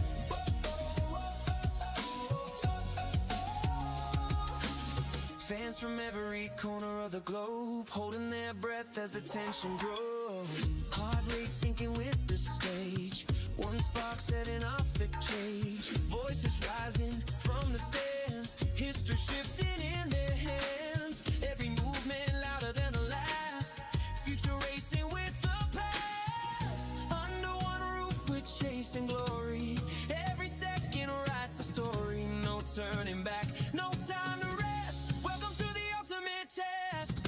Everybody say checkmate, come together for a chess day. Hands up, let the whole world celebrate, it's a festival of chess.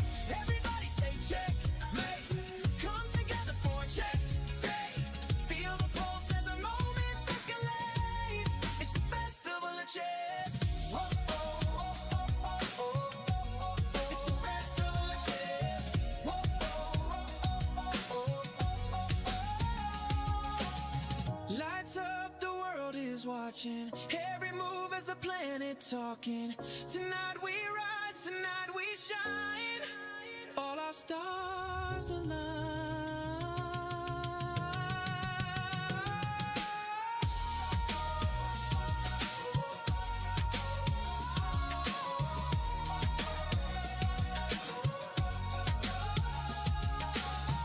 Everybody say checkmate, come together for a chess day. Hands up, let the whole world celebrate, it's a festival of chess. Everybody say checkmate, come together for a chess day. Feel the pulse as the moments escalate, it's a festival of chess.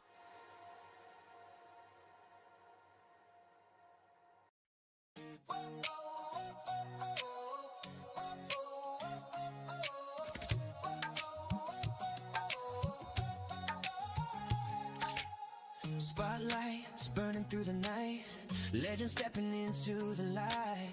Crowds roar like a rising tide, biggest stars standing side by side. Cameras flashing, hear the noise, history made by girls and boys. This is fire can't contain, every heartbeat calling your name. Under one roof we're chasing glory, every second writes a story. No turning back, no time to rest, this is the ultimate test. Everybody say checkmate, come together for a chess day. Hands up, let the whole world celebrate, it's a festival of chess. Everybody say checkmate, come together for a chess day. Feel the pulse as the moments escalate, it's a festival of chess. Oh, oh, oh, oh, oh, oh. It's a festival of chess. Oh, oh, oh, oh, oh. Fans from every corner of the globe holding their breath as the tension grows. Heart rate sinking with the stage, one spark setting off the cage. Voices rising from the stands, history shifting in their hands. Every movement louder than the last, future racing with the past. Under one roof we're chasing glory, every second writes a story. No turning back, no time to rest, welcome to the ultimate test. Everybody say checkmate, come together for a chess day. Hands up, let the whole world celebrate,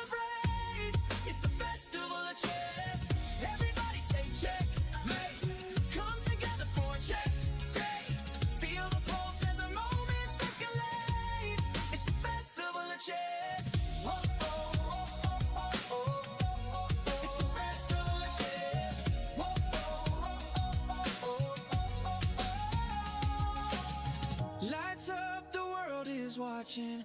Every move as the planet talking. Tonight we rise, tonight we shine.